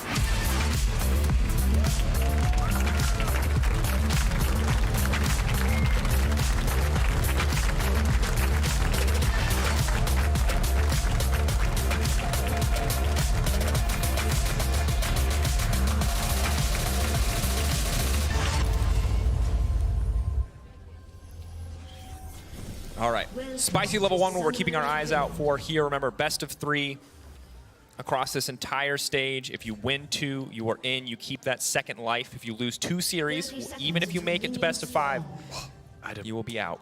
Adam knows they might late invade bot or look for some kind of pushback on the Alistar Sejuani, so he's just sitting in bot brush. Nothing will happen, but good presence of minds to stop any kind of invade. Interesting to see the rune choices coming out here as well. Not watching a lot of the Champions Queue games, but I like phase rush into Jax, get out of range of that stun, be able to stick, especially on the squishier targets as we get later into the game. Garen is one of those champions that most of us don't see, I think. You have the occasional low elo top lane enthusiast who likes to bust it out, but it is a champion that when it gets ahead, especially with phase rush, can just spin on you. It is a nightmare to lock down. It's really, really difficult. And G2 don't have that much CC. They're going to have to rely on Mickey X to stop Adam from getting onto hands, but I think their dive is just so strong. I mean, the beauty of Ryze Alistar is you can obviously use the Ryze ult, the Realm Warp to get the Alistar behind and then almost like knock the carry into you or force a flash from the get-go. So we'll see how Nuke gets creative with the Ryze, with the Alistar. Even with the Garen it can work pretty well, but both junglers starting on opposite sides. Yike gonna go for a bot side start, maybe looking to path top early, but I would like him to do some kind of red Crux Raptors into enemy blue. We'll see how mid push goes. Yeah, keeping an eye on it. This is a game where there's a lot of champions on both sides that feel like if they snowball, they can really take over this game. Lilia also one of them where there's so many beefy frontliners that will just get shredded when she does eventually go for Demonic Embrace. Although it was hit, she just does so much damage to those tankier picks. But level 1 on bot side, not too explosive. Both sides giving each other that respect. We'll see who gets level 2 first as we check in at other places on the map. Yeah, so Shio did red into blue. I think he was a bit scared of that invade, but it looks like Yike's not going to go for it. He's just going to go for a full clear. And it makes sense. You're playing Lilia. You want to make sure you can just get all your camps down. Look to get a little bit of power farming in. Level 2 for G2. Good hook, good punish here. Managed to proc the plasma stack, so Labrov taking a decent chunk there. Alistar, changes coming soon, but for now, the unchanged Alistar on this patch, he is changed on live. Ooh, Still feeling good about it. Good Ignite now coming in, forcing Crowny away. Crowny just trying to trade back a little bit of damage here as Labrov body blocks what he can. Uh-oh, danger alert. Yes. See if they crash this wave and get out. They should know that Ryze is moving down here. G2 want to crash this wave bot. Labrov kind of wants to hold it. Mickey X. Mickey is in trouble. That's not where you want to be. He's going to need a clean flash to make it out of this one, but he just does not have the time. He's going to try to make it work anyway. Mickey just living with the Baron Sliver of life. No, first blood coming in for Nuke. Massive kill on the bottom side for BDS. I feel like this was a bit of a telegraphed play from BDS. I'm not sure how the vision around mid went when Nuke came towards bot side, but G2 tried to crash the wave and they get caught off guard. Caps is now moving down, trying to see if he can stop Nuke's base, because there's a mid wave crashing on a tower, deny him those creeps, get something back. But first blood over to the Ryze. That's what you want to see with Ryze. You want to make sure you can roam around and help your team as much as possible, especially in these melee support matchups. It is big. We'll see what it really does for the bottom lane. Of course, they were kind of just catching waves in that instance. Losing an entire wave does cost a decent amount of gold. So overall, you can see it's only about 200 gold positive for that kill play on the bottom side because he did give up so much CS and XP as well, to be fair. But Caps roaming top. It's a dive. With no mana.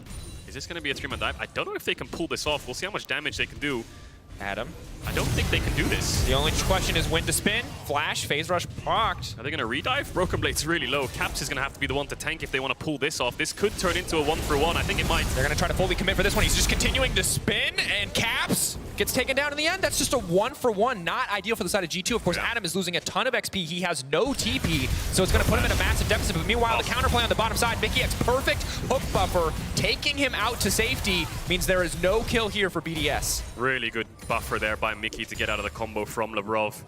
Shio can spend so much time down here because he knows exactly where G2's mid jungle are. They were top trying to dive for so long, went into a 1-for-1, and Nuke is the one who's freed up. Caps TP's back. Really aggressively tries to get on top of Nuke, push him back. Hook lands. Clean hook. It's gonna be alright. BDS just wanting to crash this wave. G2 trying to stop them, but in the end they'll have to give it up. So first base coming in here for Shio and Yike. Both junglers taking a base, but I think Yike is the biggest winner out of this. Gets a kill top, and as much as Caps died, look at the CS difference in jungle. He managed to take all his top camps in terms of Raptors and Krugs.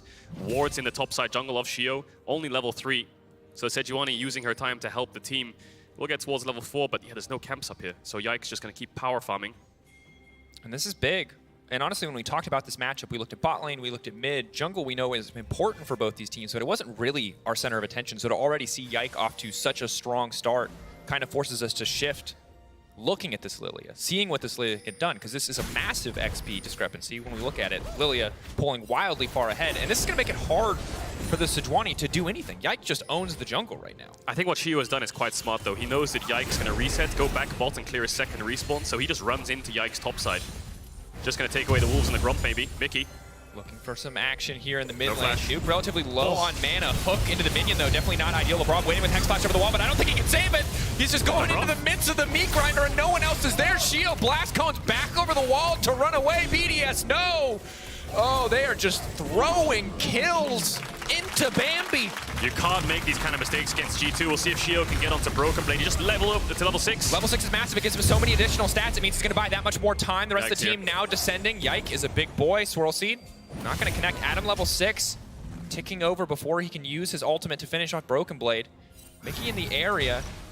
And right now, G2 just coming out so far ahead in that trade. 1.5k gold lead, essentially on the back of that play.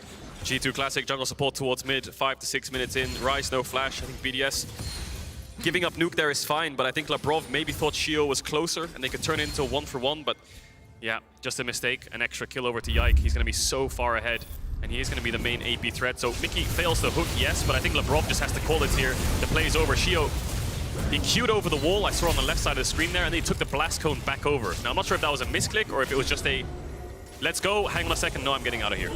So Labrov ends up losing his life, tries to salvage it with a top play, doesn't manage to get anything out of Broken Blade other than the ultimate. Both AD carries just sitting in isolation, farming up. The supports have returned. Right now, that farming going very much in favor of Crownie, but only 200 gold to his name. Not going to mean too much at this stage of the game, and it's a turbo-fed Lilia, which is going to be very problematic for this team to deal with, to lock down as we move ahead into fights. Of course, they have the luxury of a pretty beefy front line on the side of BDS, a lot of hard CC, so it's not impossible to take the Lilia out, but have to give respect for that champion. You already talked about it, and we talk about it kind of every time we see AP junglers. AP junglers snowball so much harder because their clear speed increases exponentially when they get these early items. Lilia, no exception to that. Just gets faster and faster, doesn't it? So things like Diana and Lilia are just so good at clearing through jungle camps. Karthus is another example, so Yike will just get quicker and quicker on the clears and just keep power farming through his jungle and getting into river first. And Shio already down a level. I think he won't mind too much. He is just playing a tank. He just needs to look for plays. Get over to level 6, get Caps' flash, get some mid-push for Nuke, and then try to salvage some of these side lanes, as though they're not that far behind, but getting towards these objectives is really important. You can see Broken Blade's already first to help Yike out on the Herald. Mickey's already in river on bot side if anything around the Drake happens, but Yike's chosen the top side. And see if BDS can find a cross map. They know it's down now. Shio should look to secure the dragon, but it's a bit difficult. But Lilia can get down here so quickly. The good news, of course, despite Shio being pretty far behind in gold, he's caught up at least in terms of level overall. Can try to make some impact here. It's difficult to know where you actually want to put your resources at this stage because you can't really match the Lilia. She's just so far ahead, so you kind of need to look to make plays elsewhere, but no real easy lane to gank and shut down at this point in the game. Good news is Yike's gone for Lucidity Boots, which is obviously the correct choice, but they have Ryze Sejuani, so they can layer a lot of CC on top of Yike if they can lock him down. That'll be really, really crucial around this next dragon if BDS want to contest it, because looks like Shio's moving up towards the top side. Sejuani with any melee champ top laner like Garen is good at locking down champs too. But Broken Blade's been playing pretty safe. You can see him on the minimap just standing in a bush. Pushes in a wave, stands in a bush, waits for information, doesn't want to give anything over to BDS. Has he based? Is he staying? So Adam thinks he's based, and then he can just catch a wave for free. So that's just playing safe in top, making sure he's fine in isolation. His jungler's on Krugs, right? So there's no need to step up and look for anything risky. Yeah, when we look at scaling too, generally give the edge to Jax. Now, I haven't seen a lot of Garen recently, and I know he is a nightmare if he can walk into your backline for free, but we know what a late game Jax can do, what a side lane Jax can do. That said, we still have to see the focus for Adam as we get later into the game. Looks like a potential early stride breaker to come out here just to help him stick onto potential targets. Yep. Now 3 members, though, rotating to the top side, looking to snowball this Garen, looking to put an advantage there for Adam. But Broken Blade playing with a ton of respect, just willing to completely give up that wave, give up those plates, because meanwhile on the bottom side, G2 are taking Dragon. And they might take something towards bot as well. BDS realize it. They might have to rise all down here if they commit for a dive. Broken Blade sees him on mid and is moving back towards his top side. A couple plates over. Mickey sees them moving through mid, so he will back away. So good cover from Shio. That pink ward just giving so much information. Might have to blast going out here. He's holding it. Nice swirl seed for a bit of poke. Always have to be respectful of the potential Lilia ultimate. But Kadril, this is... when you show me these teams, when you show me their stats, I expected a bit more of a bloodbath in the early game, and it's been pretty controlled from both sides. I think BDS playing with a lot of respect, not looking to throw any advantages away or let the Lilia get any bigger than she already is. Looking for a play, though. Shio's been looking around the solo lanes majority of the time, despite being around bot the first few levels. You can't really blame him because Crowny's been such a standout, but here's the ult. Clean ultimate now coming in. They're trying to lock him down. Swirl Seed can result in the sleep. Will lock him down. They're now trying to pour him out of safety. Yikes! Big damage coming in from the Lilia. Just absolutely dunks on him. What a turn. Incredible amount of burst, and he managed to get the Swirl Seed to get the sleep to stop the dive.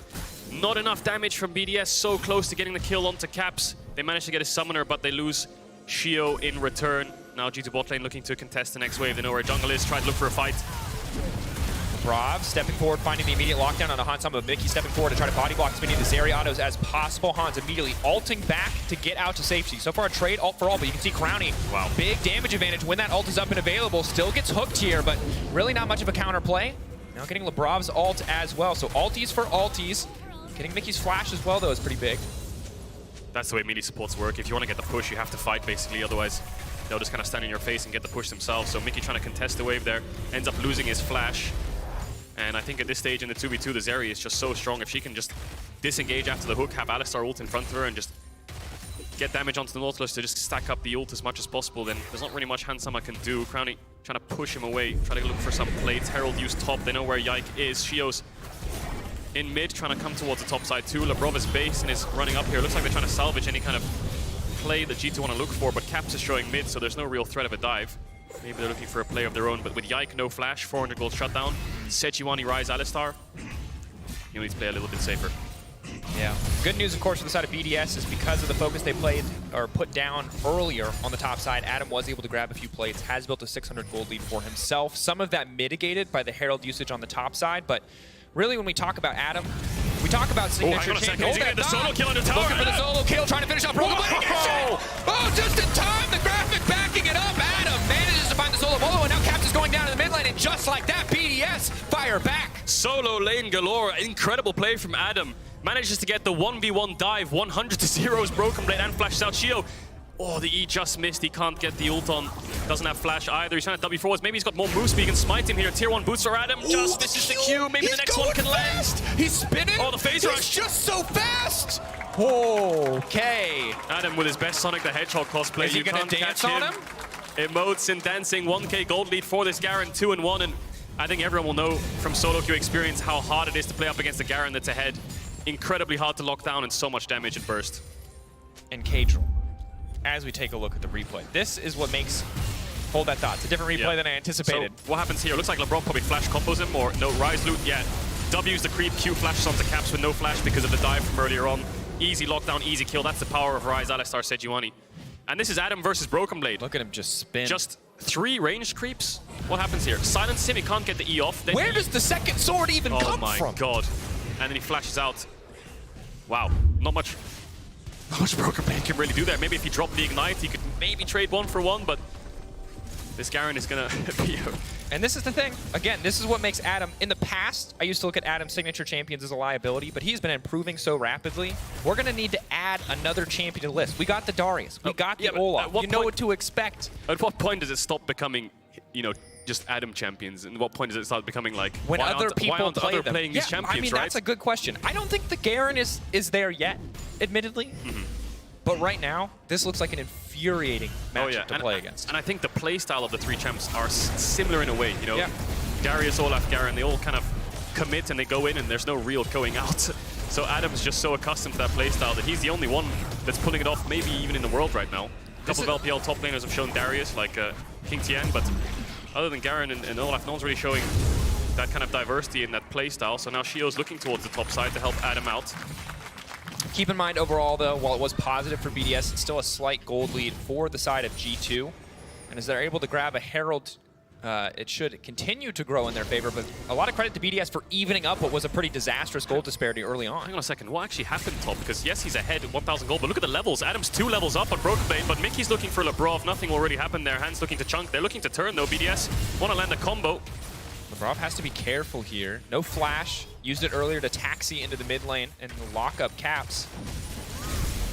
Fishing for a fight. Hex flash over the wall. Shio now going to be in trouble. It's clean from Mickey X. Immediate lockdown on Shio. He's ticking. He's burning. The Ignite, the Aftershock. Will it be enough? Shio's still trying to walk away. Labrov getting knocked back. Crowny killing 1. Adam in the midst of everybody, and he just keeps spinning. It's a double for Crowny. Now he's going to take a quick nap. But G2, they're not going to get anything back yet. They get the shutdown finally onto Adam, but Broken Blade may have traded his life. Nuke stepping forward, Crownie stepping forward. The duos of carries finding the kills on the backside of that fight. Killing spree now for Crownie. 3 kills onto this Zeri. Crownie's going to sit on a lot of gold here, get towards his mythic quite quickly. Explosive fight in mid, and BDS come out on top. All came off the back of Mickey landing an amazing hook onto Shio. He basically wasn't in the fight. He just had to ult and flash away. But Crownie doing so much work alongside Adam. And it was the Garen they had to worry about, but now it's the Zeri too. They get the dragon, and that'll go towards a Hex Tech Soul. So great hook from Mickey. G2 trying to poke BDS away here. They want to get into the dragon area and start it up, and it's Shio looking for caps. Mickey Hex flashes over, cancels the Q. Looks good, so G2 commits. But then Labrov looks for the combo, gets a double knock-up onto the carries of G2, and Crownie's just untouched. Labrov with the ultimate just buying a lot of time. Adam gets one, and then the turn with the ultimate. BDS respect it, they back away. Broken Blade manages to find Adam, but then he loses his life, going a bit too deep here onto Nuke. And it can be so difficult to win these fights. When the Adam gets into your backline, or when the Garen gets into your backline, he gets to the Adam. The Chatham. The Chatham would say. Yeah.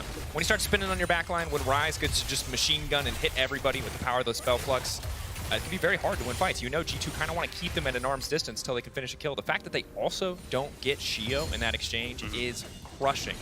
Again, basically even gold here overall, but as we get later into the game, Nuke I think is going to have to be a big focus point, because if G2 want to commit to these fights, this Ryze can tear through them alongside Crownie. Now you can see Vitality versus Koi tomorrow, but I think Crownie is the man that we have to talk about, because last time these two teams played, while BDS ultimately fell short, Crownie was a monster. Yep.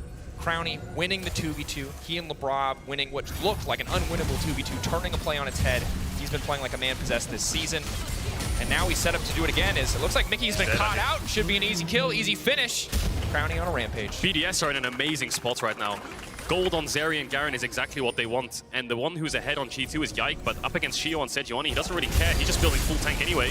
So he's likely to fall behind. Labrov has to pop the ultimate, a little bit scared of Caps and Yike getting the kill, looking for this top tier 1. Broken Blade's responding with bot tier 1. So even trade of objectives, most likely. But BDS pushing their advantage. Mickey X, bit of disrespect. Gets caught off guard. And it's not like BDS are going to get outscaled at any point, is it? No. I think Zeri and Garen only get stronger. There's the Herald mid, so G2 using that objective to get an extra tower in mid. I think the struggle right now, Cadril, is that Yike is so far ahead of Shio, but it's so much harder for G2 to use Yike to get stuff done. Yeah, Crownie being 1.3k ahead is infinitely more relevant in a team fight, because Lilia just, against this team comp, as you highlighted, with Lucidity Boots, and again, the right choice for jungle clear, but with basically no tenacity outside of what you're going to get from the Legends. Yeah. You just get one shot every fight. I think silence is probably one of the most overpowered crowd controls in the game. Not many champions have it, right? And I think when Garen, if Adam just wants to flash Q onto Yike, I think he'll kill him before he can even flash away. He's a walking bag of gold. It's just 450 sitting there. I think Adam's just going to one-shot him in the next fight. Labrov can also flash on top of him. Yike has to play so pixel perfect in these fights because there's so much CC that he's up against. Yeah, because if you take Yike out of the equation, the only other member of the team who's ahead is Mickey by 200 gold, which doesn't mean anything. Now, mid lane within touching distance, but it's going to be all about time and the poke needed to really capitalize on that Ryze advantage. So while the gold is close, I feel like BDS are in total control of this game right now. 100% agree. Game is very even. It's just a mid-tower difference, which is slightly in G2's favor. Gives them a little bit of extra push through mid. But the side lanes, I think, will be BDS favored. If they just match Adam into Broken Blade, he's still 2 levels up. Look at the experience bars as well. Yes, Broken Blade's close to level 11, but Adam's close to level 14. I think no surprise to see Adam topping the charts alongside Nuke, which is a big deal, and Yike actually pulling ahead of Broken Blade. And again, Broken Blade, I think, you look at it, yes, he didn't die initially in that lane phase, but him having to back off that tower and give up those 2 or 3 waves cost him a ton. That is that XP discrepancy. And the solo kill coming in as well immediately after, he's just in a very big hole that's going to take a decent amount of time to get out of. Can also get around the map really quickly with this Dead Man's Plate. Doesn't have TP, neither does Broken Blade, but he wants to make sure he's... It's just fun to see a Garen running around. I know, but it's the only time in the history of casting anyone has said, ah yes, we'll counteract the lack of teleport with the Dead Man's Plate. Speed, power, precision. Look, Adam is prepared for this. It's something that not everybody is aware of. Yeah. And look, G2 want to dive top, they want to get top tier 2, but look who's on the way. Adam's coming. up towards his top side. Good knock up. Landing the 3-man knockup. Nuke on the backside, only Broken Blade on top of him for now. Yike now leaping in, he's gonna man the sleep onto 2. That's big, both carries. Yike, it's his time to shine. He's gonna try to find him. Spin, spin, spin, getting through. Broken Blade taking out Nuke. BDS getting shut down finally. The Lilia is making an impact. Mickey flashing in, hooking, keeping the Sejuani locked. One more kill for G2 Esports. Only Adam left standing as G2 find the fight. That's gonna be Baron. Secured for G2 as well, 4 for 1. Adam used his flash to kill Hans in the backline, but G2 ran straight into BDS, so Adam on the flank just had to try to catch up, but he couldn't get there in time before his carries had fallen. Little bit of disrespect there from BDS, holding that top tier 1. Thought they had members closer. Adam trying his best to respond. We'll get a mid tower, but just like that, game's blown wide open for G2. Look at it again. Lebrov's the one that gets caught initially, and it's not the end of the world because he's playing Alistar. But Shio, watch what he does here. He splits off. He goes towards Hans with Adam, and that leaves Lebrov and Crownie so exposed. No cleanse, double ult on the carries, incredibly well played by Yike. And then Broken Blade and Caps can follow up on that. No peel available. Dragon fight inbound. BDS gonna start it up. G2 quick back on the map with those Baron recalls. See if they can look to contest it. Yike, no flash, no smite. No chance of a steal likely, but chance of a fight. No ult, Mickey now committing. Adam ready to go in on the backside, but for now, Broken Blade keeping him at arm's length, and they're just collapsing onto Adam immediately. He's gonna blast cone out to safety. He'll be fine for now. As the dead man's can just walk away from this one, but G2 found the advantage, found the fight, got the Baron, and now they're just trying to press as hard as they can, not looking to give BDS an opportunity to come back in this game. Yeah, if a sleep hits Crownie or Nuke, it's lights out, isn't it? Big poke onto Lebrov. Does he use the ult here, Yike? No, he doesn't. Oh my, that is a lot. That just still keeps burning. going. What the hell? He was on 69 HP. Stop, drop, and roll, Lebrov. You're still on fire. My god, the burn is just unreal, isn't it? So G2 with his Baron gets mid-tier 2. Yikes, trying to move up towards his top side. Got the red. Maybe he's looking to push out top, but he's staying with his team. Broken Blade's pushing out bot. Looking for a side lane tier 2 here. And the poke is really strong from G2. You think of the Kai'Sa W, you think of the Jace QE, and then you think of the Lilia E. You don't think of Lilia and Kai'Sa so much as poke champs, but here we are, and it's working well. Well, and they buffed the cooldown on Swirl Seed. Much lower cooldown overall, just 2 flat seconds off. So the little things, and they add up. And again, when you're turbo fed and you have both burn items, it does mean a lot of poke. Shio getting poked out before the tower even falls. Now a very sleepy Sejuani will just get picked off here. BDS going back into G2, but Yike does so much damage. There's no room for the short-range champions on the side of BDS to play these team fights. Yeah, BDS, maybe a bit of miscommunication. Ooh, Crownie. Oh! Kai'Sa W! Just out of range. Bit of miscommunication, maybe. Shio's trying to hold the tower. Adam's on mid-wave. Same situation as top, where they're trying to defend top tier 1 with Nuke and Lebrov, and Adam's not close enough. I think they're just overextending a bit too much on trying to salvage objectives, which are guaranteed losses. Yikes. Trying to look for something on the top side. Maybe he knows that Adam's around here. Mickey might take the portal. And if he shows on that top wave, there's a chance of collapsing. Mickey's just going alone. Here comes Broken Blade. Man on a mission. Broken Blade now stepping in. Will spot out Crownie. Gonna back off here as he realizes he probably can't connect on the counter-strike. Crownie still with the dash up and available. G2 moving into top side. Shio, the rest of BDS, pulling back, trying to hold on to this tier 2 for as long as they can. 24 seconds left on the Baron. Already 4K gained on the back of this buff. Oh. And the poke is brutal. Yeah. Crownie has to dodge away from the Swirl Seed. There's the Kai'Sa W. Shio has to block to get Crownie to base. Now, this is another thing where they just have to give it. The last couple times they've been trying to defend it. Crownie still not able to base. G2 can keep going here. 5 seconds left. That's maybe a couple of tower hits they can get with his Baron up creeps. Adam now is jumping forward, spinning, will get stunned, will get pulled back to the Mr. Team. Lebrov jumping in just to make sure that Adam can back off, but G2 unable to break that inhibitor tower. Look at the gold lead in jungle now. 3 levels up, Yike. 4.3k gold lead. And he is the only AP carry, so resources to him was G2's game plan, but Shio's not really been able to keep up ever since they started losing these fights. The knock-on effect of losing these fights is Lilia takes the whole map worth of camps, so just power farming away, getting all the kills. See if he goes towards the Magi's here. No, he's going to pick up the Zhonya's instead. Baron up in 2 minutes, 30 seconds. The game will slow down a little bit now because tier 2s are down. It's really hard for G2 to siege onto inhibitor towers without that buff, so they're going to look for picks. You can see Adam is pushing out bot. Mickey's going again. These Hextech gates make it so easy to collapse on sides. Hanser's around. Shio will spot out Broken Blade, but he doesn't know that the bot lane of G2 is behind Adam. I don't think he wants to cancel that back either way. Adam trying to run. Good sidestep on the hook. Mickey not able to hit the wall there means he doesn't get pulled in.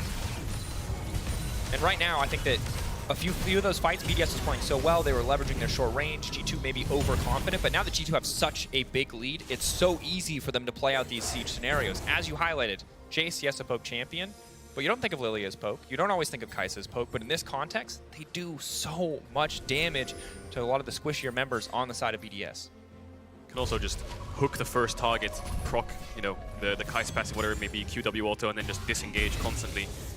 There's no real threat of BDS just straight up engaging on it because they need to get onto the carries. I mean, it's tough for Adam too, because in this case, Garen just kind of runs at you really fast, but Jace has an ability that makes everyone run forward or backwards really fast, so... Everyone's a speedy boy. Everyone's just a speedy boy, and that is not the situation that Garen wants to be playing into. Mickey needs to be careful. I think he's having a little bit of fun with these Hex Gates. It's like a roller coaster ride for him. Maybe a bit too much fun as BDS now descending on the G2 support. Hansama waiting over the wall though. Labrov immediately forced to ultimate. Yike. Hits the passive onto Crownie. Labrov taken out. Now looking for the sleep onto Crownie. Good E, good patience from Crownie to make sure that he can make it out to safety, but Adam could be in trouble here. Flash in, Mickey X looking for the hook, forcing the flash out from Adam. And again, very tense exchanges here. Labrov ultimately the only one to fall there. Another scenario where one of the solo lanes just isn't around. Nuke was around mid, I think. I'm not sure how close he was to that fight, but he decided to back away. And BDS aren't working with a lot of range. Garen Rise have to get pretty close into the face of G2 to actually layer down any damage. Then you're looking at Nautilus ults, you're looking at Lilia sleeps, you're looking at the Jax jumping on top of you. And with Dragon spawning, that should be an easy pickup. BDS looking at the cross map, anything on the top side, try to take away some camps, put a little bit of vision down, see if anyone is being greedy up here from G2, but nope. They're all around bot side mid, and they'll pick that up really easily. No threat of a soul point. Still around 10 minutes away from any kind of soul. Yike. Saw Crownie there for a second. Might get a nice little surprise. Leap over the wall. Crownie again, though. Gonna take a bit of poke here, get slowed a bit there for the grudge from Caps, but will walk away fine for now. Has to be careful, though. Still stepping forward, knowing Labrov is in the area, he feels all right. And I gotta say, this is the thing that's so terrifying again about playing against G2 is that BDS experienced this once before, and that was they had a massive lead, they were set up for success, one overstep from Shio, gives Caps a 700 gold shutdown on Rise, and suddenly the game is unplayable. And here we have a similar situation where Yike was so far ahead, but BDS were finding ways across the map, fighting back, getting Adam fed, and then a single fight goes wrong, G2 get Baron, and again, the game feels so out of your hands so quickly, and this is one of the things that makes a team with as many veteran players as G2 terrifying, is that they're very good at finding ways back to the game. Their mid game is just really, really good here at G2. They know how to group, they know when to group, they know how to put numbers on certain areas of the map. At BDS, we're never really catching up. Shio might be able to steal this. He has full vision. G2 decide against the finish. They want to poke them out. They're just holding this at 3k. Does Yike just flash over and look for some kind of ultimate on the rest of BDS, because this is getting a little bit sketchy. They might need to just drop this Baron, otherwise it's turning into just a straight up 50-50. There's no real looming threat of spells to push Shio back. They're taking a bit of poke here, though. That does make it a little bit difficult, but overall, if you can get the Rise, if you can get the Garen, if you can get into the back line of G2, they're going to flip it, and they're going to make it work. But now, Crownie stepping forward, Crownie going back over the wall, nailing Broken Blade, getting a little bit of damage down. Yike still standing, though. BDS, not sure if they want to keep this one going. Crownie not going in, taking out Mickey X. Crownie looking for another one. Yike taken down. BDS trying to find the fight, but it's Hansama. Hansama untouched. Hansama on the back line. The Kai'Sa standing strong and looking to turn the fight. The flash finish to make it work, and a triple for Hans to win the day. 7-1 and 3 on this Kai'Sa. Such an exceptional performance in that fight. A lot of BDS were focusing on Yike there, and before he died, he got a massive sleep off, so Hans just had so much space to work with. And with 30-second death timers, I think they might be able to end here. G2 are full committing for it. They have Baron up creeps. 5 seconds on the Brov, no ultimate. He can try to buy time, but he might die really quickly. 10 seconds on Crownie as well. Looks like they're going to call it off. Don't want to risk it. They could probably have got a Nexus tower there, but there's a risk of them dying, losing Baron buffs. So we'll look at it again. So G2 here, 10-15 seconds of just leaving the Baron really high on HP, but then they decide to burst it with Kai'Sa Q, with Jace Q, with Smite, so it's really hard for Shio to react in time. Crownie has to flash back over the wall here, and this is Crownie's repositioning. He's back over to join Labrov onto Mickey, and it looks really good, but watch Yike. He's going to die, but he's going to flash ult just before he does. Broken Blade gets a big stun, and then Hans is free to hit. And this is the struggle, right? Earlier in the game, we actually saw Hansama down by a pretty significant margin, but we've gone long enough now that Hans is caught up. Hans does damage. Hans is a big threat. You cannot afford to ignore the Kai'Sa in these fights. And what was once looking pretty good, gold lead, 1.2k in favor of Crownie, 1.9 now in favor of Hansama on the back of that big fight, on the back of the previous fights as well. So the options and the windows of opportunity for BDS are just getting smaller and smaller and smaller. Yeah, and Hans just bought a Bloodthirster in base straight up. Had no components whatsoever, so he was sitting on so much gold. G2 trying to get these bot waves in, being really patient, waiting for Hans. Don't want to crash it just yet, there's no reason to. Caps has TP, he's pushing out top as well. He's a bit scared of getting caught, so he needs to see the rest of BDS before he can push it out to tier 3. Crown is just going to pick up the red buff and recall. How do they hold against the siege? Can G2 land a little bit of poke? Here comes a TP from Caps. Decent damage down on the Hansama. Nuke's starting to hurt. 2.5 items. Anathema's changed just to make sure the Shio is at least a little bit more tanky. Not sure who has it on at this moment. BDS and LeBron debating, can they go in here? G2 just want to keep the slow siege going. BDS eventually need to find an opportunity to go in, but it's a 10k gold deficit now. G2 starting the fight. Shio just has to lead back to safety. Shio down before the fight even starts. LeBron trying to walk in, but BDS just getting routed in their own base. An instant 3-man stun. Now it's Hansama onto the backside of the fight. G2 are too far ahead. There is nothing left on the Rift for BDS as G2 will take game 1 in dominant fashion. Indeed they will. G2 just playing better as a team, I think, grouped up. And with this triple quadra threat comp even of G2, the carry pants can fall on anyone. It was Yike in the early to mid game and then Hansama in the late game. And it was a kind of similar story to the first time these two teams met up against each other. BDS found some signs of life, they found some kills. There was a point in the game where they were in actually a pretty good situation to look to win the game. But then G2 just numbers advantage in fights. BDS a little bit of disrespect and holding certain objectives. G2 really quick to punish. And I think the positive for BDS is even when 1 or 2 of the moments in the early game did go awry, they were able to find other avenues, get away from Yike and the gold lead that he was building and try to play topside for Adam, find some advantages, but transitioning that into more was difficult. There were some positive signs there, but overall, G2, once they had that substantial lead, once they took that first Baron, just felt absolutely unwinnable for BDS. Their composition too far ahead, range too far, just holding them at arm's length and shooting them with the big Jace gun. We're going to head over to the analyst desk where they'll talk more about the big shooty Jace gun. Bang, bang. Bang. Thank you so much, Dracos. All right, yeah, that was amazing. That was amazing. You got a big gun. You got to watch out for it. Yeah. And the hammer at times. Interesting game on the side of G2, and interesting draft as well. This is going to be our first talking point here. Do we want to look at bot lane to understand how we ended up in a situation like this? Lots of bot lane ban all across the board. I thought this draft so far was really interesting just due to the fact that, well, first of all, G2 Esports on blue side is banning away a lot of the champions that we usually see red side ban. Heimerdinger, Caitlyn, Ashe. And then I thought to myself, okay, so Maokai has been banned. That leaves open the Sejuani. Lucian Nami is also a possibility in this instance. But they completely flip the script. They go Jax, and they wait all the way towards their later picks to finally go for that bot lane composition. And I think it really tells the story between these two teams that whoever gets the best bot lane going for them is something that they're really looking for. Yeah, and I mean, as long as Hansama, or Mickey rather, has that Nautilus, he's going to be super happy down on that bot side. I think the other thing, too, with this Lilia coming in for G2, I think was a fantastic pick. Just like as a matchup into the Sejuani, especially with the buffs to give her more percent HP damage, better scaling as well. Like, she just carves tanky front lines and is so fast that it's really hard to hit her once a fight starts to get going. But then I think on top of that, BDS almost walk in to exactly what Lilia wants to fight against, is like HP stacking frontline melee champions. You have an Alistar and a Garen coming in as the last 2 picks. Ryze, who is also pretty short range. So Lilia has so many targets she can just dance around. Yeah, but it's also the fact that if Yike messes up like one time against those champions as well, because he's still very melee himself. Yes, he has the movement speed. You get caught by a set your ultimate, you're dead. Like what comes in there is really something you have to be meticulous around when you play around it, and I think Yike really succeeded with that. It also brings us to the Garen. It has to be talked about. How does it make sense here? Because we talked about Adam and the wacky and strange picks that he can bring on top lane, but this one is maybe not some pick that I was expecting here. So I hadn't seen it into the Jax. I've seen a bit of Garen actually be played in NA's Challenger by a guy called Moose Hater, which is really entertaining to watch, by the way. But the theory behind Into the Jax matchup, at least from what I'm thinking, is the fact that when you go for your spin to win move, well, Counter-Strike doesn't actually block that, so you can still go for the attack, and we saw it even under the tower where he got that solo kill. As we get it from his point of view here.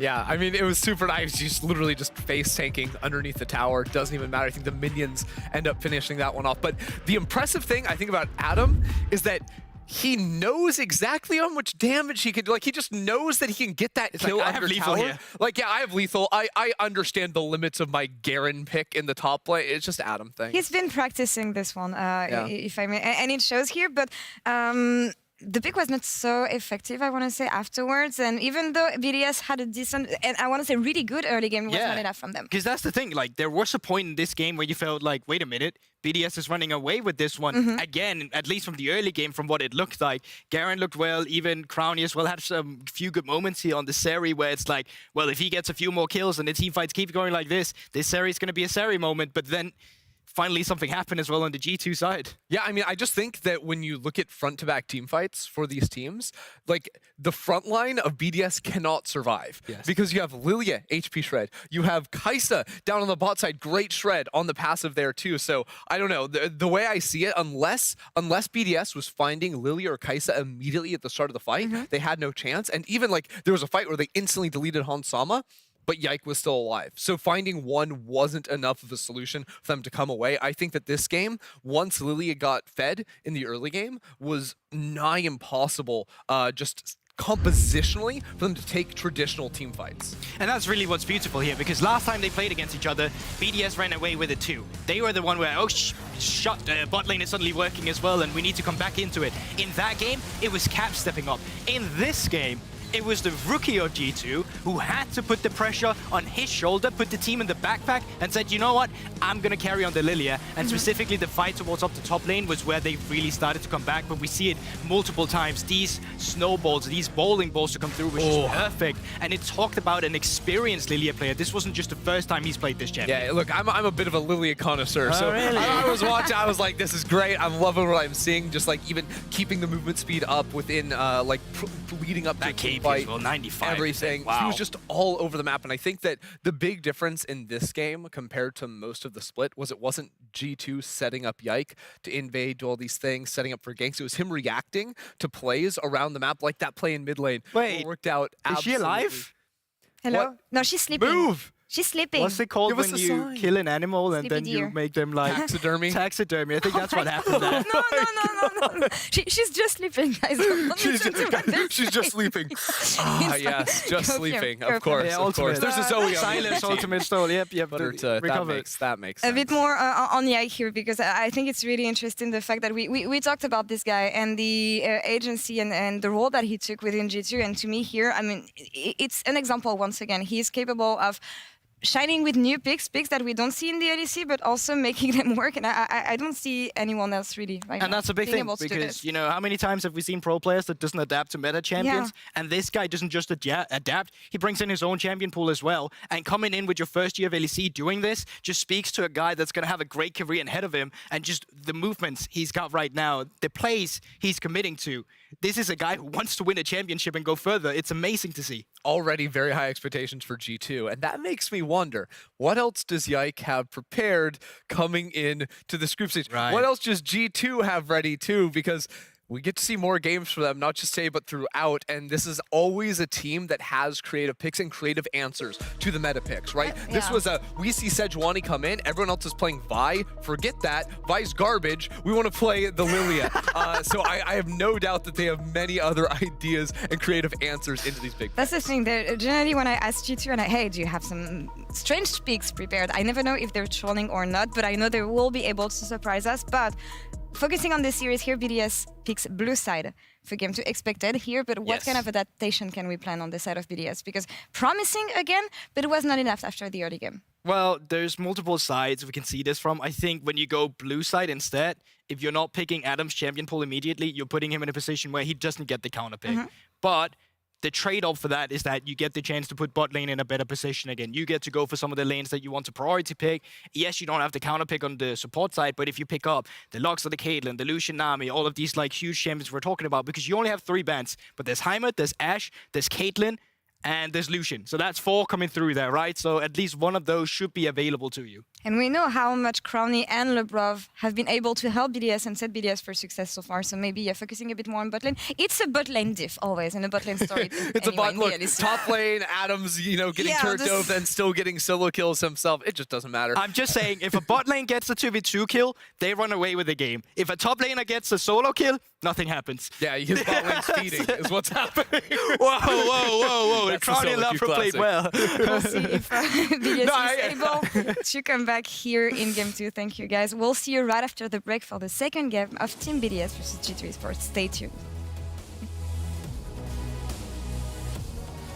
Nuke relatively low on mana. Hook into the minion, though. Definitely not ideal. LeBron waiting with Hex Splash over the wall, but I don't think he can save it. He's just going into the midst of the meat grinder, and no one else is there. Oh, they are just throwing kills into Bambi. We talk about signature champions. He's gonna get the solo kill on the tower. Looking for the solo kill, trying to finish off Rogue. Oh, just in time. The graphic backing it up. Adam. Take tower first. Look, right. Look. Yeah. Look, hey, look, right, come in. Appealing.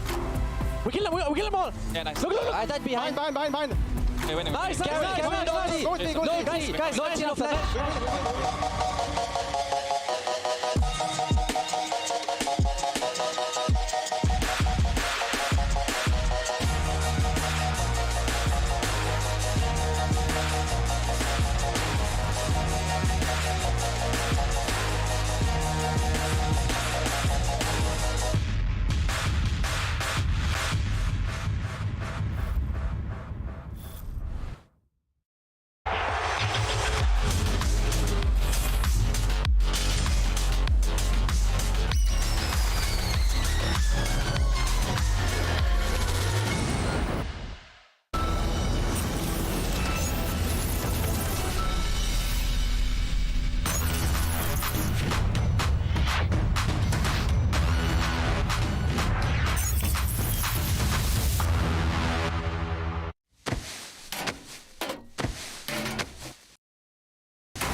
Red Bull gives you wings.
Yeah, hello. My name is Jaik. I'm 22 years old. I'm from Sweden, and yeah, I'm G2's new jungler.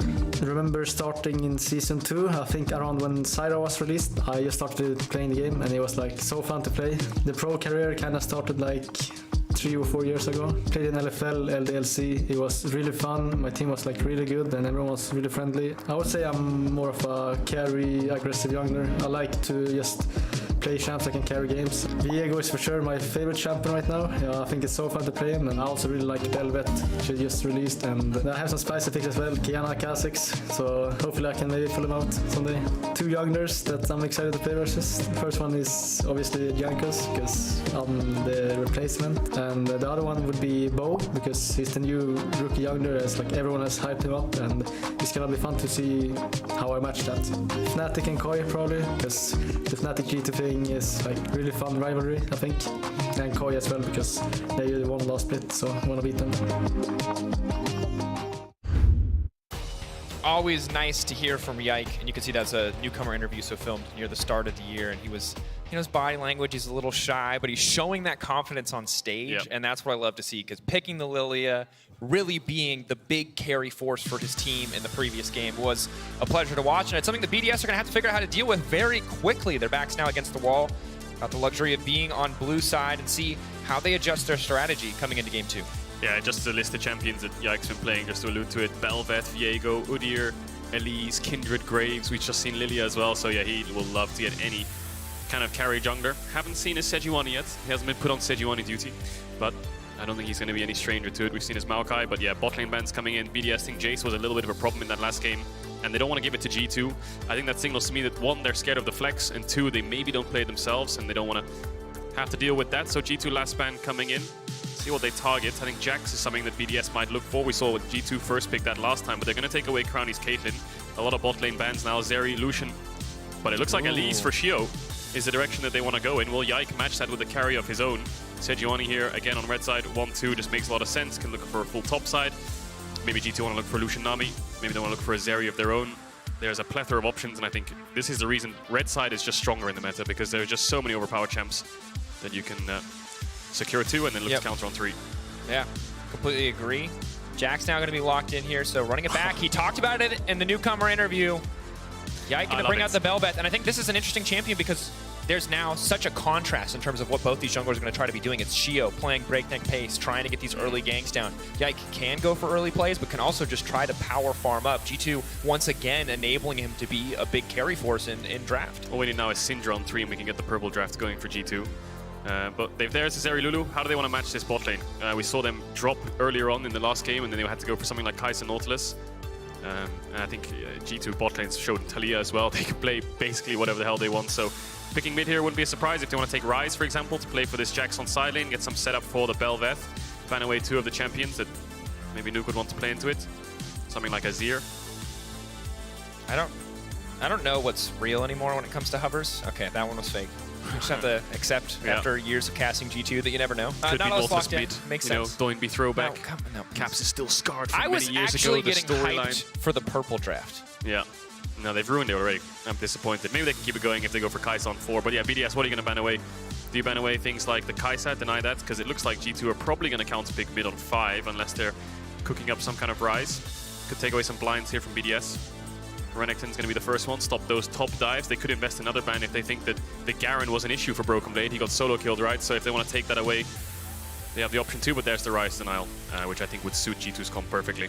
Yeah, and I think in general, Caps, they experienced it the first time they played in the regular season. It was Caps' Ryze that ultimately brought the win home for G2 on the back of one single shutdown. Taking away the Renekton, taking away the Darius, obviously not too concerned about the Garen at this point, and just maybe I think trying to limit the immediate dive threat. Garen lacks kind of that piece of hard CC. Maybe a TF game could be good here for G2. We'll see what they do. I'm expecting AD here. Varus is up, Kai'Sa's up. Don't think they'll go for something like Lucian Nautilus. Kalista also taken away. But TF could work on 5 here if G2 have these explosive side lanes. Ryze is gone, of course. Needs some roaming potential. Talia is another one that is an option. Yeah, maybe a bit of uncertainty on the face of Han Sama. Not quite as easy to just slam Kai'Sa here as it was in the previous game into the double-ranged matchup. Going against Samira, maybe? Sivir Nautilus. Xayah Nautilus. Okay, a lot of safety again. Yeah. And we saw it, the damage is sided. I think it was against BDS, wasn't it? Yep. Where he with that feather pullback, they lost 2v2 quite hard. I think the outplay from BDS with Crowny and Lavrov and Lucian Nami was incredible. But yeah, a lot of power in team fights can self-peel, and you're playing with 3 melee champs already, so needs to make sure he is safe. There's the Azir, no real surprise from Nuke. Now Adam is, yeah, Olaf. Olaf. So that takes away any idea of Twisted Fate for Caps. There you go. But they can dive. At least Olaf can certainly dive, people. Can also go for Akali here if you're Caps. It's very common to pick Akali into Azir and struggle early, but they have Lulu, which is a little bit annoying for the Akali in terms of jumping in because of the polymorph, so Sylas would be a little bit of a better option to take away that wild growth, and he's going to go for it. So I think, to no surprise, BDS's draft is just very meta-orientated, and Olaf. Yep. I think that's basically how the BDS drafts go for meta champs and a Darius. And G2 is just so skirmish heavy. They don't really play much scaling at all. Caps hasn't played a single game of Azir this split. That's, you know, no real mages in his pool, and we've seen like one Victor game. Yeah. So they really want to make sure they can force these fights, 4 melee champs, get a Xayah to self-peel, and start some mid-game skirmishes. Yep. And obviously, if we go late enough and the game's in an even state, Nuke's going to feel really great about this draft. Has a pretty big range advantage over the vast majority of champions on the side of G2. I think G2, a lot of good engaged tools with the Jax and the Nautilus, as well as the Sylas, taking away something like the Wild Growth, but overall, a bit more parity, it feels like, in compositions. If G2 get a lead in this game, it won't be quite as simple as just having a range advantage. A lot of scrappy tools on both sides. And I think the Olaf, a bit more of a known quantity for us here on the cast. As the Garen, we kind of had to see what the impact was going to be, see what worked compared to solo queue and a professional game. But we know how good, how oppressive Adam can be on the Olaf if he gets the lead. But again, we're looking at a CC-less champion on the top side of the map, backed up by an Elise. Maybe they can get something done there as we get ready for game 2. Yeah, definitely. And I think the beauty of the Olaf is, I've said it before, right? 4 melee champs on G2. He's not going to struggle to gap close onto anyone. He can just kind of ignore the Xayah and just hit whatever's in front of him. So he can keep that ultimate up. We'll have to see. BDS need to bounce back here to keep themselves alive. They have 2 lives in this playoffs. If they lose here, game 2, G2 versus BDS, coming up.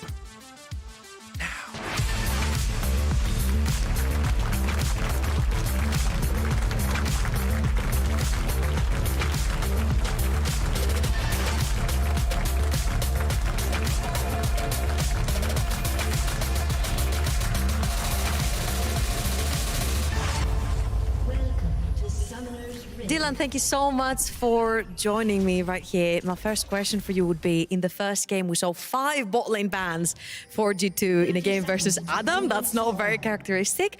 Why nothing towards him? We were just very confident with our Jax pick in the top lane, and I guess he came out with a bit of an unorthodox counter pick. As for the second game, it's just different, right? They picked bot lane in the 4-5 rotation, so. Wow, and right now in the second game, what changed? We saw Renekton and Darius, and also we're already seeing a bit of action. Did the Elise maybe change something? That's why the 2 AD bans in the top lane came out? Yeah, so the Elise changes a lot of like the way solo lanes work. There's a lot of bigger opportunity for early dives, early ganks, so we have to be a bit more mindful of the solo lane matchups we're playing. So interesting that they went for the Olaf in this game. I'm not sure if it's the best matchup, but he's very good Olaf, so we'll see how it goes. Well, we'll find out. Thank you so much, Dylan, for joining me. Dracos and Kadril, take it away. Thank you very much, Trouble. Thank you, Dylan. Fantastic to have that insight. Yeah, Elise can be a very game-warm-picking champion. That's Kai, Dracos, Kadril. Still here, still casting. So, do you want to hear a fun stat? Sure. Yike on Belveth. Yes. He's got 11 games played all time. What do you think his win rate is? 100%. Close. 10-1.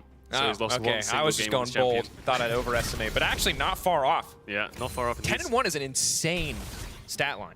It is. So he's gonna do Raptors into Krugs, go for red afterwards, get his 3 camps. It's similar to Lilia, it's just a power farmer, right? He wants to look for full clears. I mean, level 3 Belveth is pretty strong. Labrov Knight, careful of a hook there. Okay, it's gonna connect. Yeah, he's stepping up really far up against the Nautilus, and the beauty of that bush and Mickey's in is he can hook, get the trade with the auto, and then back into the bush. So Labrov realizes that with the cook on cooldown, he needs to trade. That's how bot lane range matchup goes. They're gonna all in. Heal. Ignite getting put down on a Hansama, and of course Xayah level 1 takes double daggers just to have a bit more poke. Can't really all in. Level 3, she can start to fight back a bit more, but BDS getting level 2 early on. Raw playing with a lot of confidence here. Yeah, that's the thing. When the Nautilus hook is on cooldown, they need to punish it. I think they were a little bit late to punish it, but they managed to get a little bit of trade down. They have the push. He saw Yike on the minimap there, was looking for something around mid, but now he's going to go back towards his bot side. Cam Shio farming up his top side. And it is important to note, in the interview, Trouble kind of caught it, but we weren't obviously casting the game. There was a flash burned on the bottom side, so it is 3 sums down for the BDS bottom lane. really need to push this advantage and are going to be very vulnerable to ganks for the next few minutes. On the top side, Shio covering Adam, but Adam already being forced into his tower, definitely not ideal for what you would want to be getting out of this. 100% right. Read my mind. It's a bit hard to play at least to cover, but I mean, if he's under pressure and the Olaf gets dove, it's a bit of a disaster if the Jax gets something like the first blood. But Broken Blade doesn't have TP, so what he did was he got 3 waves in based on a cheater, got a cull, and that should help him out up against his TP advantage on the Olaf. But yeah, I think Yike's just full clearing. Shio is going to do the same. No real options just yet, but as you highlighted, no flashing bots for Crowny. See if Yike tries to punish. It's very easy to just kind of flash hook on Nautilus, flash auto attack, whatever it may be, and then have the Bel'Veth follow up. But Crowny's just going to take a base as well, move his way back towards the bot side, see if Labrov tries to hold this wave. G2 bot lane will probably do the exact same thing once the wave is crashed. And it's a very calm early game. Certainly the case. And I think in the next few minutes, we're going to need to see a lot of impact from Shio. Now, Elise scales pretty decently with the full AP build. You can be a one-shot threat as Mickey just trying to stop Labrov from freezing that wave, making sure it does crash under the tower. So it looked a little bit questionable. It's just all about controlling the wave state there. But yeah, pressure on Shio to try to build an advantage here. At least the early game queen, the dive queen. Bel'Veth obviously going to outscale as we get later into the game. So a lot about what Shio can get done here in the early game. He does feel like he's playing with a little bit of a clock. Managed to get the Raptor respawn. Shio knew that he started there, so he tried to invade the second respawn. Now he's trying to invade the second respawn of Crux, but he's a little bit behind in experience. Adam's going to get the top wave in, so he can call Adam to come help him here, Shio. Yike's going to be safe and sound. Mickey X is on the move. Doesn't decide to go back bot. 1v1 here. Hans will get a nice trade onto Crowny. And early levels, Console going to feel pretty confident about that trading. A lot more spell-reliant AD carry as Caps playing on the edge here. Shio now trying to walk in. Caps going for the slow. Mickey in the area. Flash over the wall from Shio is clean, though. Caps is going to get locked up. Should be more than enough damage coming in from the Elise. First blood donated over to Nuke. That is the perfect situation for BDS. Nice commitment there from Shio. He wanted to make sure the play would happen. Saw Caps really low HP. Just flashes over and gets the cocoon. Maybe Caps didn't see him run between the tower and flash over. Wasn't able to react in time with a flash of his own. Good play from Labrov as well to help his mid and jungle to get that kill, because I'm not sure if they had the damage otherwise. But now, with the flash down, they're trying to punish it here. Yike and Mickey trying to invade onto this jungle support of BDS, see if they can find anything. TP back from Nuke. If they want to take this 3v3, BDS can. Keep it going, but Labrov is right behind them. Yike desperate to get something back. The knockup is not going to connect. Yike now trying to leap out to safety. He's already burned the E. All the damage reduction starting to fade away. They've taken out Yike. They're going to take out Mickey X2. Well. G2, what are you doing? BDS respond beautifully and stop G2's aggression in its tracks. Great punish. Well, Yike and Mickey are just walking in like they own the place. Crowny's first on the move from bot. Nuke's just TP'd back. Yes, you're invading onto the Elise with no flash, but can you really CC her? No hook from Mickey can land if the Raptors are in the way. Nuke's level 6. Caps needs to be careful. Doesn't decide to dash over there. Caps might have wanted to go back in there. Of course, Silas trading can be very strong. Can now take away the ultimate as he ticks over to level 6. But this was very well played by Shio. Yeah, really well played. I don't think Caps accounted for the flash. Maybe he didn't see it. Labrov flashing over to make sure they have the damage. Nukes gets the kill. Presence of Mind helps him out, and then he TPs back here. So the invade here makes sense because you want to punish the Elise, and you think that the Azir is on a base timer, and Caps is TPing back already, so you feel like you have a little bit of tempo, but how can you land a hook? You have to walk into melee range to get onto this Elise. Look how far they're going into this jungle just to land one piece CC. Repels the knock-up from Yike, so he can't get the kill in the reset. Polymorph stops Yike from being able to get away. There's no real point in flashing. Crowny's here, but Caps has the E to escape. No more CC left on BDS, but good punish. And that was pretty big. Labrov being there is incredibly crucial. Not only does he make sure that they get the kill, he has the Ignite ready to go, fresh off of cooldown after using it in the early lane to make sure that that extra damage reduction and lifesteal doesn't heal Yike back up in that exchange. Top dive. Close overall, but right now everything going in BDS's favor. They're looking to double down on some of these topside early advantages for Adam. Shio in the area. Broken Blade again playing very respectfully.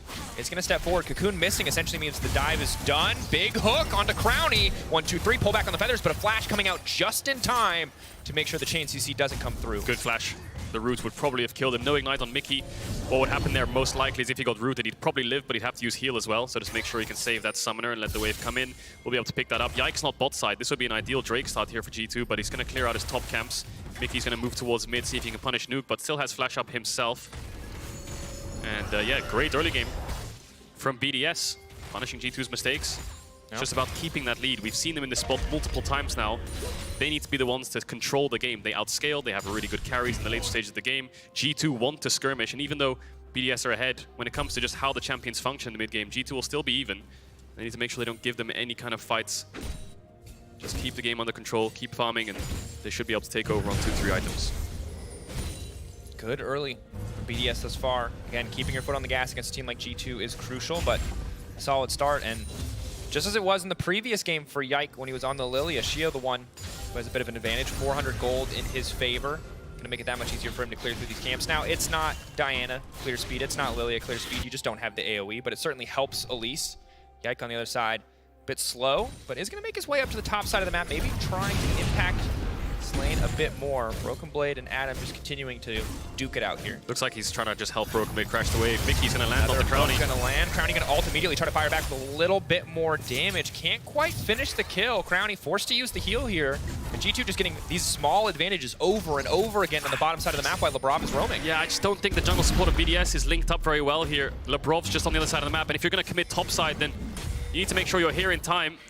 You either stay with Crownie, or you're on this top side for Herald, and he's just kind of laning mid, trying to chunk out caps. He'll eventually join the mid jungle of BDS, and they will get this play going, but G2 will find some on the opposite side of the map. Mickey's sprinting up, caps can collapse as well. Adam's fighting Broken Blade.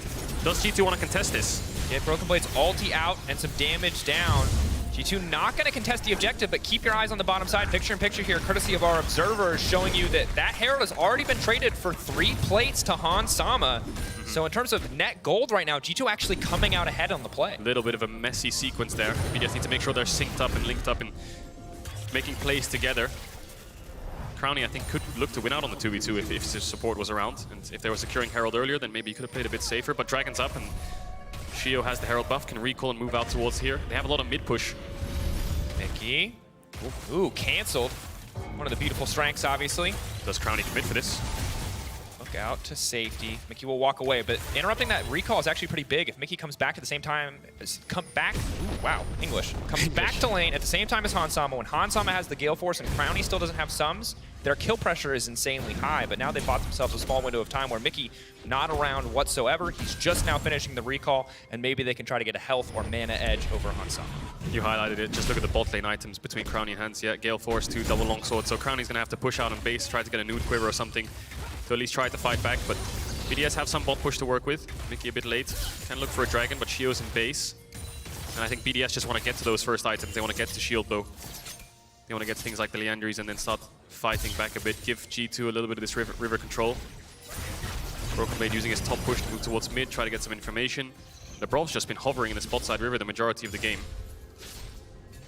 Yeah, and Lebrov, I mean, you can see what it's cost them. Lebrov roaming so much, it has put Crownie at a deficit, but the good news is they were able to get Herald. Lebrov was there for a lot of those early plays that have given Shio his individual advantage. We'll see who it really reigns out for in the end as G2 now, priority control over the Drake. Lebrov still hand-holding with Shio. This man really likes spiders. Based spider enjoyer. There it is. Yeah, Lebrov's laning mid again, just trying to poke out caps. Crownie's just sitting there in isolation. They're going to give up this Drake, which I think is smart. It's really hard to face check into the Nautilus. One hook lands onto any of the 4. That's going to be a kill. So not giving any fights to G2. G2 really want to look for a scrap, but BDS playing reserved. Yeah, just playing for little health trades, little pressure advantages as Lebrov just shows up and pokes. Han Sama, though, is a very scary Xayah for now. Boots 2 means that Crownie can try to dance around some of these abilities as long as it's the 1v1. But Shio and Lebrov on the way to the bottom side to try to recoup some of the earlier losses. Where does this Herald go is the question. I think Shio might place it bot to help Crownie get a bit more gold, but then they lose the 3v3, so is it worth to commit for it? They need Nuke, so Nuke's going to push in and try to hover down. They have vision to work around too. Need to place this Herald soon. It's got about a third left on the timer. We've also got 2 minutes until the plates fall away, so obviously want to get that down while plates are still an option. Looking for Yike. He's going to sweep his way in. Could get hit by... Oh, Mickey, nice blind hook there. Step. Cocoon goes in. Mickey just getting chunked out. That's so much damage. Mickey just taken down completely one-shot by the Elise. And now Crownie, he's getting frisky. Pops the ult immediately. Lebrov on the way in. Shio on the way in. They're just going to turn him into a little critter here. Waiting for the team to follow up. Ignite going in. Lebrov versus the world. Very confident Lulu, potentially overstaying his welcome, but luckily has TP the wild growth. TP comes bot. Lebrov could now be in trouble. Herald utilized, big charge, and BDS coming up again with the play in their favor. 3K advantage. Big damage. onto Yike. You can see the burst coming through. I thought that hook from Mickey was pretty good because he knew that the enemy jungler was around there and that Yike was sweeping and they could maybe get a pick. But yeah, BDS is just so close and they can respond so quickly. Adam, he doesn't have Ignite, so it's really hard to take that fight. Broken Blade can get the kill quite easily. So it ends up costing him his life. Isn't able to get the chain CC off if the hook hits with the knock-up with Yike. Just ends up dying. And now Mickey's on a wander. BDS being a bit greedy to push out the spot wave. They don't have much information. Crown even dashing forwards. But Shio's on the way. You can see him right behind them. The fight was extending. And he can get there in time. And I think they've recovered a lot of this bot lane deficit. I think Crowny's sitting on a lot of gold. And he should have shield bow in base. Back and getting shield blow is going to be massive. The extra life steal just to make sure that you don't get completely poked out in lane. Broken Blade is taking some plates on the top side. Adam will finally return to lane, and Broken Blade really the only... Actually, there's not really any lane advantages for G2. 100 gold is not significant. Item completions are, but at this stage of the game, BDS leads across the map. The only downside is a lot of recall timings means that they are dropping some creeps across the lanes, and you can see in the total gold on your side, Hansama really the only one keeping up with his BDS counterparts. G2 really making up most of the bottom half of that scoreboard. Unlucky for BDS, they didn't get the shield bow in base for Crowny, so that hurts a little bit on this next Drake, so hopefully he gets another base timer to fight that. And the Azir is only going to get stronger and stronger and stronger. Cap stacking up with that Rod of Ages, jungle support teaming up again. It's all about bot lane this meta. It's all about having that push and being first towards mid. Trying to secure as much vision as possible. G2 need to break through these pinks in the river, group up, have Yike behind Mickey and Hans, and start to look for 3v3s. And credit to Lebrov. He is playing like an absolute mad lad. He is a Lulu just wandering into a Nautilus's jungle with no fear. And yes, Shio is behind him, but that takes stones. The man is brave. Very confident. From Lebrov, I like it. I mean, maybe he gets punished and maybe he doesn't, but he's leaving that up to G2 whether they want to fight him back, and every time they do, he's got members behind him. And here comes G2. The three-man stack up, push out, and try to get some vision. Yike wasted his sweeper a little bit though. And Caps can never join. You can see Nuke just pushes in, four-man hover. The only thing G2 can do actually is cover. They can't really threaten anything unless Mickey can find a flash hook here. Setting up the feathers. Root is big onto Crowny though, now flashing out to safety. Hook gonna land, ult gonna land onto Crowny. TP. But not enough damage. Nuke now stepping forward, looking for the scoop back. Hansama clean on the ultimate, but the feathers are going the wrong way. Mickey now trying to make his way out to safety. Caps waiting over the wall, looking to find an angle, but G2 just forced back. Tower goes down, play in favor of BDS. Ult just out of range of hitting Yike. Yes, Hans can ult it, but he was looking for Yike as well, who had no flash. Can't get the pushback, can't get the kill. And Caps coming on down means they back away. Top side, Divine Sunder for Broken Blade makes these trades quite easy, even in the face of 40% healing reduction. So Olaf is falling behind in terms of trading in this matchup, even if the gold is still quite close. Yike, if he's able to sneak this Herald, it's actually pretty big. Yep. We've all seen what a Bel'Veth can do with an early Herald. So this could be an opportunity for G2 to get the control of the game back in their favor. For now, though, still 2k gold in favor of BDS. Look at BDS, so they want to contest this. Shio's on the way, no flash on Yike. They can look for a fight here. We'll see if Caps doesn't have TP, actually, so it's going to be a 4v4. 50-50, who gets it in the end. Now it's going to be G2 taking away the Herald. That's going to be massive. Dash out. Yep, and the upgraded form. Yike can dash over the wall, so he does just leap out. Uncontested, Caps still splitting on the bottom side of the map, and overall, hugely positive play for the side of G2. What can BDS get in response? They know Broken Blade and Yike likely have the base, or at least they're low, so they're going to push in top, look for this top tower. Caps responding with a bot tower of his own. And now it's just about stabilizing here for G2. They need to get back on the map. Looks like they're not going to go for the top tower. Dragon spawning means they want to contest that, stop G2 getting towards the soul point. Only one dragon right now, though. They want to let those stack up. BDS can move into this bot side river, join up with Adam. We haven't seen any action from Adam and Broken Blade just yet. Crowny, no flash. Mickey's looking to catch him in rotation towards bot side. And instead of G2 moving into that river, they're just going to pop the Herald. That tower is probably going to go down. This using just force for 2. Using the Bel'Veth Void Remora to just immediately pressure the tower. Zoning Crowny away, just going to break open mid-tier 1. That's massive for getting more map control, for looking to match on some of these objectives, but have to be careful. Nuke is pretty strong at this point in the game, so G2 can't afford to stick around for too long. But good use of the Herald, good use of the Bel'Veth True Form there. Yeah, just making sure they get something in response. Trading is so important. G2 know he's here.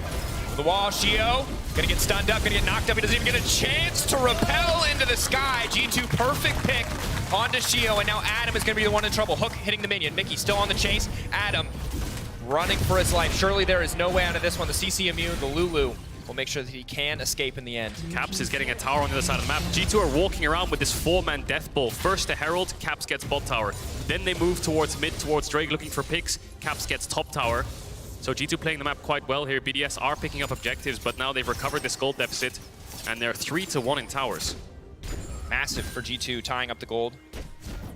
Finding those shutdowns, taking the elites out of the equation. And I think this is one of the things that's, again, hard about playing against G2 is that they're very good about just overloading a side lane. And if you're not ready with a response on the opposite side of the map or to match man-to-man, it's really easy to find picks like this. I don't think he was warded either. They just knew that the Elise was taking Drake. It was dead. Crab was gone. And Adam was hitting bot tier 2. So the likelihood of him being on blue buff is quite high, actually. And G2 went for it, and they found a kill. Managed to get Adam's ult. Don't get his flash, but it's not the end of the world. So a kill and 2 towers in mid and top for the Dragon. Really good trade for G2. Cap's gonna get the chain onto Nuke, get the ult. Side lane 1v1. This is very favorable for Caps. Nuke gonna have the TP, gonna have the backup just to make sure that he can get something done to make sure that he is safe in that 1v1. But excellent find for Caps, trading ult for ult. Yeah, not too bad. Just keep chipping away, don't they, G2? It's summoners, it's vision, it's picks. BDS aren't able to find team plays yet, but they're not in a bad spot. They still outscale. They still in a, I think, being 400-500 gold up against things like Sylas and Jax. Pretty happy spot for BDS. They need to make sure they don't over-index on giving G2 too many fights, because this death ball just keeps running around. Yike, Hans, and Mickey are going to group up again and look for plays on these sides. BDS should just be able to break open this top lane tier 1. Caps hovering around in the area. G2, the rest of the team in the darkness, ready to respond if BDS want to commit for the pick. But both sides just playing in Fog of War and trying to look for these angles, look for these single target pickoffs. Yike has to be careful here. Recalls are going to complete, so he will be fine. And now moving into the river, G2 immediately pings coming out, ready to collapse into the jungle and lay down some vision. But Adam will complete the recall, so there's nothing here for them. Looking for vision, looking for as much vision as possible, looking for a pick. If anyone from BDS steps up, they're as good as dead, and they've dropped bot waves. Broken Blade pushed in all the way, then moved mid, and this 4-man death ball grouped up again.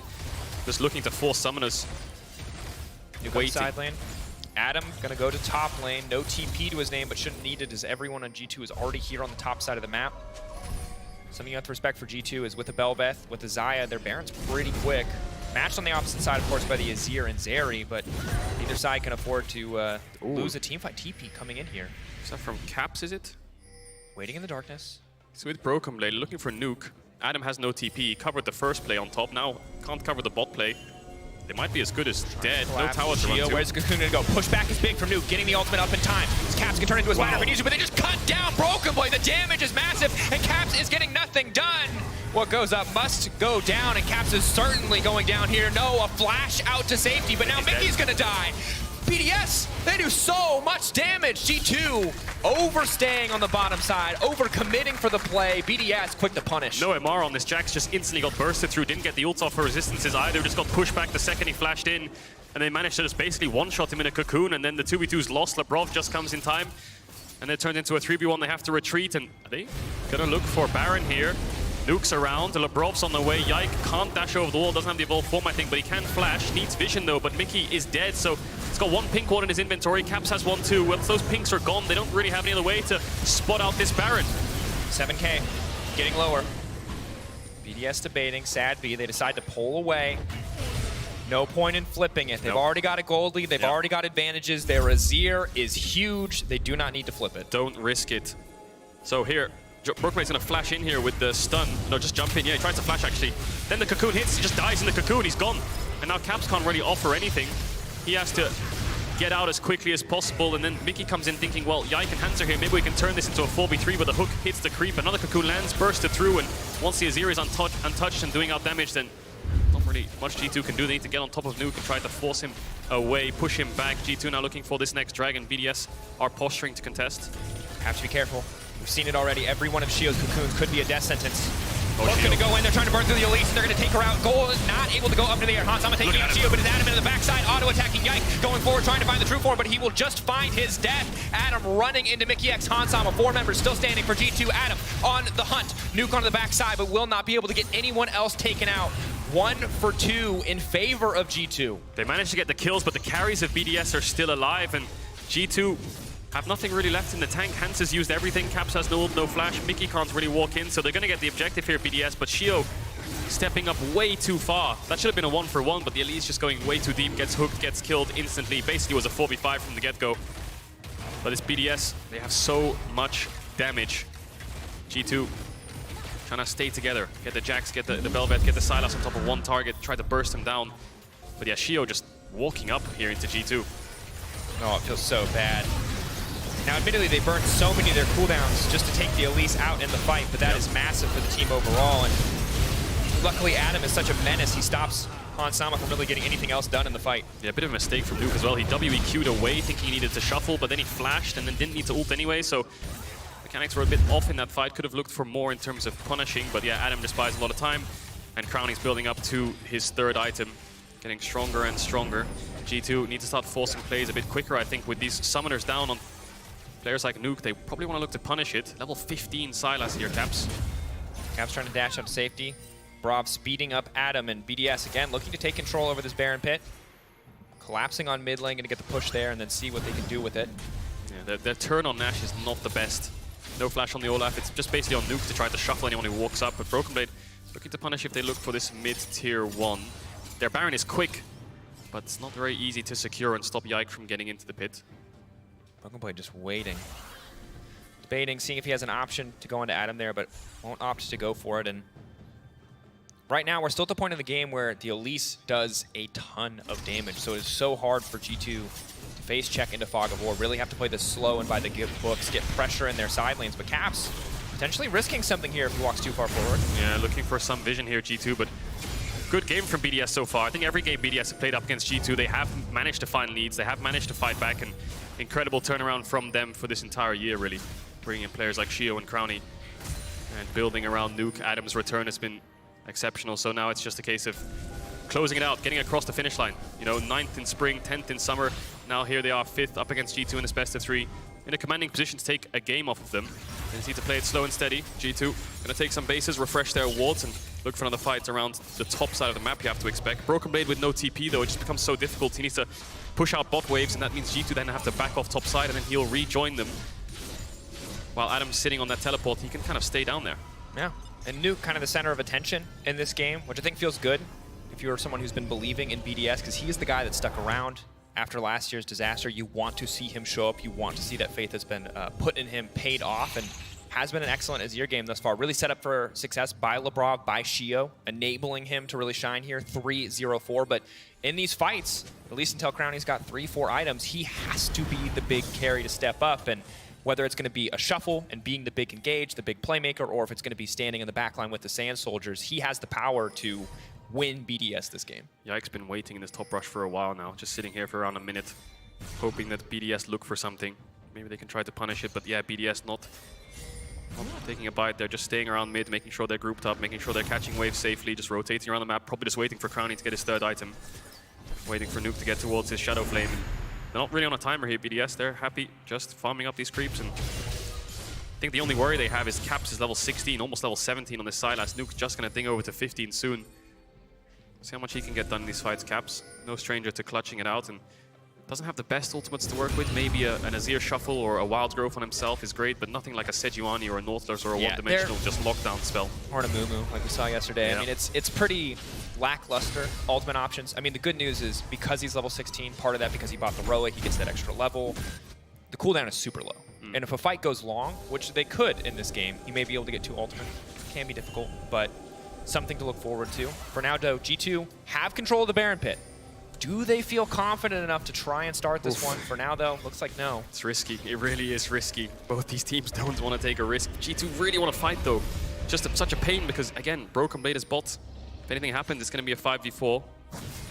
Dragon's up in 58 seconds. We'll see if BDS move towards that objective. And this Bel'Veth, I'm just going to say it, it's really weak.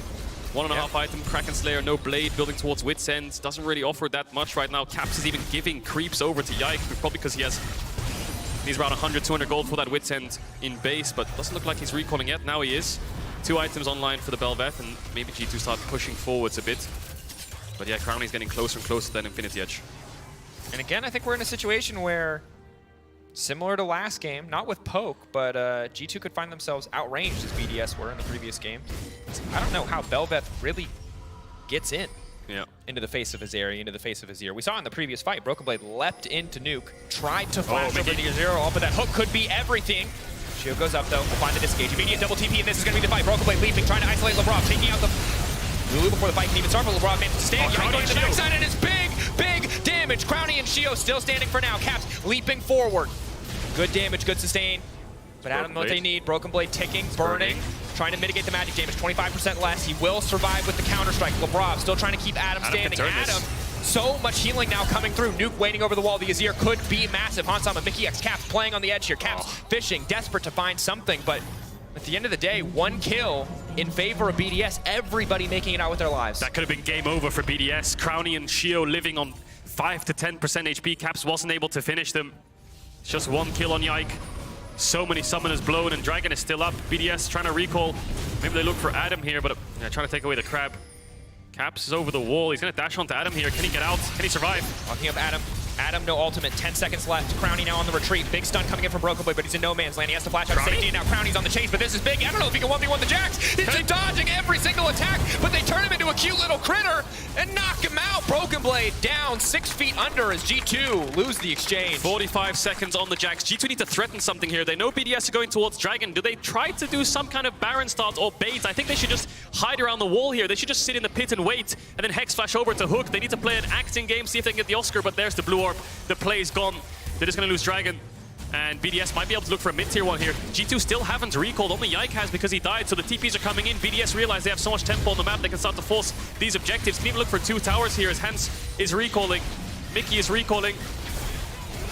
BDS capitalizing on the advantage that they have built for themselves, capitalizing on that massively favored fight, taking Dragon, taking mid lane tier 1, now looking to get priority control over the Baron. I expect probably see recalls here, not the attempt to start, but they can clear out some of this G2 vision. No greed from BDS. Don't want to push for a tier 2.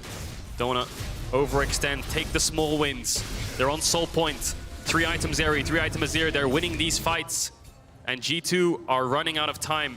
This Bel'Veth is still not come online. Yike still looking for plays around top, just hoping that BDS overextend and make a mistake and they can pounce onto the Azir and turn it into a Baron, and that's when the game will explode in their favor. And again, they fall for it, but Nuke hasn't so far. And I think we have to give credit to BDS there, because as much as G2 are fishing, BDS aren't biting. And remember in week 1, we were ready to call the Baron flip the BDS Baron, because they kind of just got bored in some of their first games and went and flipped it. They weren't feeling that confidence. They just wanted to try to get that advantage. But now, the discipline that we are seeing here in a tense game, when you are already down a single game, is big for the team. And you can tell that G2 are feeling pressured. Caps has a blue pot. He could get towards Rabadons, but he's bought a blue pot. He thinks that they're running out of time. They need to get a fight going soon and win the fight. So Yike still topside, still looking for something, still looking for Nuke, but he just keeps grouping with the team.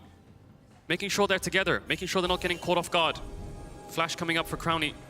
About halfway through, maybe BDS are just waiting for that spell, waiting for that summoner. Shio looking for Caps, who's still trying to find something. But Caps is taking so much poke just to even walk forward. Now trying to heal up. Big ultimate might be enough though. Hansama just trying to isolate Crowny and take him out, but Crowny so strong. The knockback isn't going to be big. They take out Crowny. Hansama will trade his life in exchange, but Caps is already down. Yike is on the backside, but everybody on G2 is falling. Broken Blade gonna burn. He goes golden. Yike wants to turn. Yike, this could be his hero moment. Does he have what it takes? It's not enough. BDS will find the fight. Nuke with the triple comes in clutch. Crowny falls, but Nuke stands strong. 6-0-6 on this Azir next to Adam. He should be able to pick up this Baron quite easily, and you can see Caps just so desperate to force something, and it was a good play, but BDS are grouped and they're ready to respond. The Baron dance is over. BDS win it. 3 minutes away from their soul. They're going to control the map.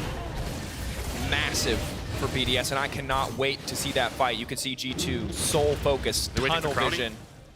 Oh. Yeah. And every time we want to praise them for clean League of Legends, it feels like they add something else to the resume here. Yeah. Good things, but the little things matter. Time it correctly, the Crowny spawn. I'm not sure if the HUD updated in time. We'll see it in a second. Looked like he was a second off, but anyway, Caps just desperate looking, trying to dash over. Yike on the flank, just trying to pincer onto BDS here, and he finds that Shio and Crowny a bit out of position, knocks them into Hans, knocks them into Mickey, knocks them into Broken Blade, but it's Labrov on the side fighting up against Yikes. It's Caps who Nuke punishes instantly in this wall with the soldiers. Mickey hooked into the wall. He couldn't get onto Nuke there. Maybe if he could land in and CC, they could get that kill. Yikes just over the wall. He managed to get Labrov, but then he comes back in, but a bit too late. Stopwatch from Shio, and then this flash from here from Yike doesn't get the kill, or the dash, sorry. And it does look like Crowny has that Baron, so it's a 5-man Baron up. BDS pushing into this bot tier 2. Flash coming up for Crowny as well, so he can pass the torch over Nuke to the Zeri. Their siege so oppressive. The Zeri Ultra Shock lasers.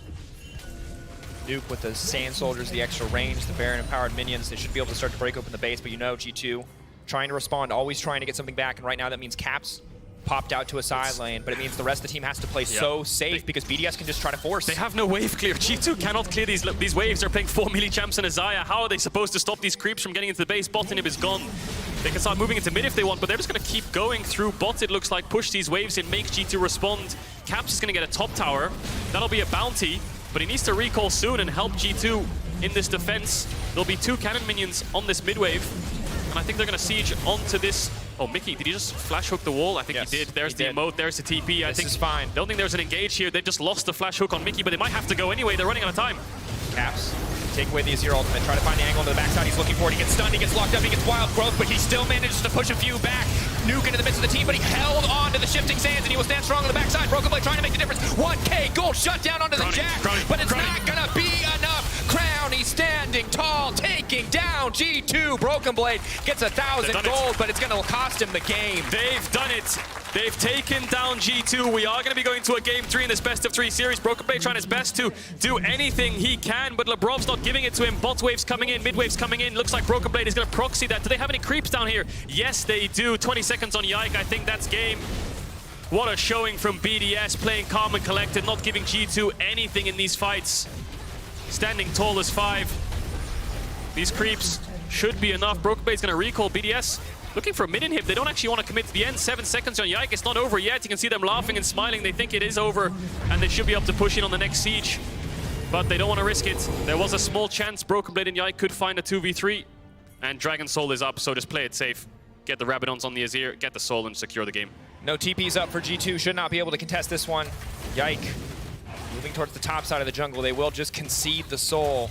And again, credit for BDS. Big turnaround from game 1. Very clean, controlled, collected here in this fight. So Caps is on the side, and he tries to do the same thing as last time. Take the Azir ult and then flash and push them in, but he does get Nuke, but Nuke pushes him back as well and then dashes to the back line. So it's a bit of a split here. Hans just has to hit the creeps because he can't get in range, and he's just so body blocked by them. And then once Nuke finally falls, Crowny is then the next threat in the line. G2 hold on to the game, but BDS have full control over it. Yep. Just reminding how this all started. Shio, Lebrov doing so much to get their laners ahead in the early game, even if it meant letting Crowny get a little bit behind, but they have more than paid off that debt. Crowny now 1.7k gold ahead individually, Nuke 1.4. Massive performances from AD and mid, backed up in the early to mid game by their jungle and support. Now BDS as a whole just feeling pretty unstoppable in this game. You can see G2, even if they find the angle, even if they find the CC, they don't have the damage to finish kills quickly enough. Don't think they do. No stopwatch on Caps either. Maybe they're trying to get... I think G2's last stance is get Zhonya's on Caps and just send it onto Crowny, see what happens. Nuke probably trying to base for Rabadons here and then TP back. Stay together. Stay as 5. Don't let G2 flank. Ward them off. Bot inhib's gone. Mid inhib's gone. Just stay towards top. Don't even need anyone to push the waves in, just in case. Yike finds a knockup. 1v1, he can do okay against Shio, but Shio unconcerned, repels up. Has to come down here. Nuke now jumping forward onto Caps. It's a bit of a split fight. Hansama finds him in the choke, but Adam just walks forward. Hansama has no room to play the game, just gets cut down, brings the feathers back, but to no effect as BDS are tearing through G2. Caps does nothing on the back line. BDS rolling over G2 in the fight. 5-0, and they will close it out. G2, yeah, nothing left. BDS have it all.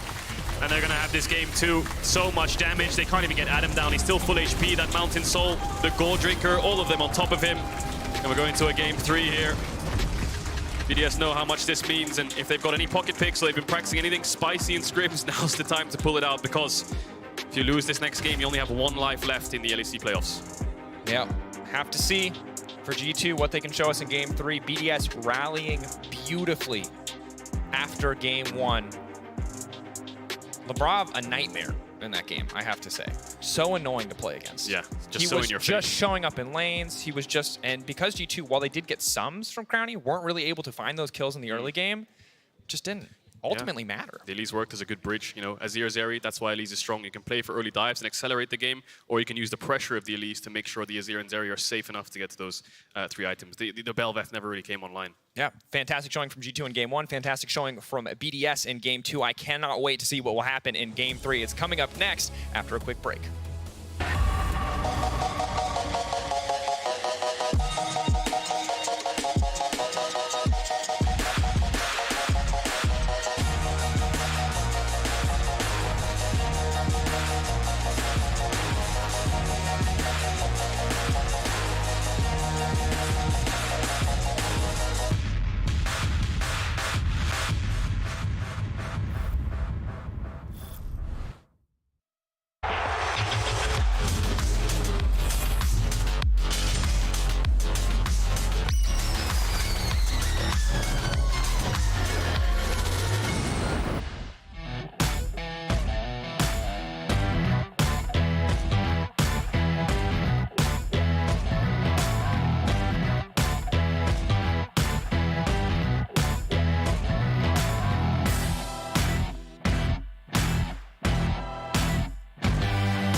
Look at Elise. I think we can maybe jump on Elise here together. Yeah.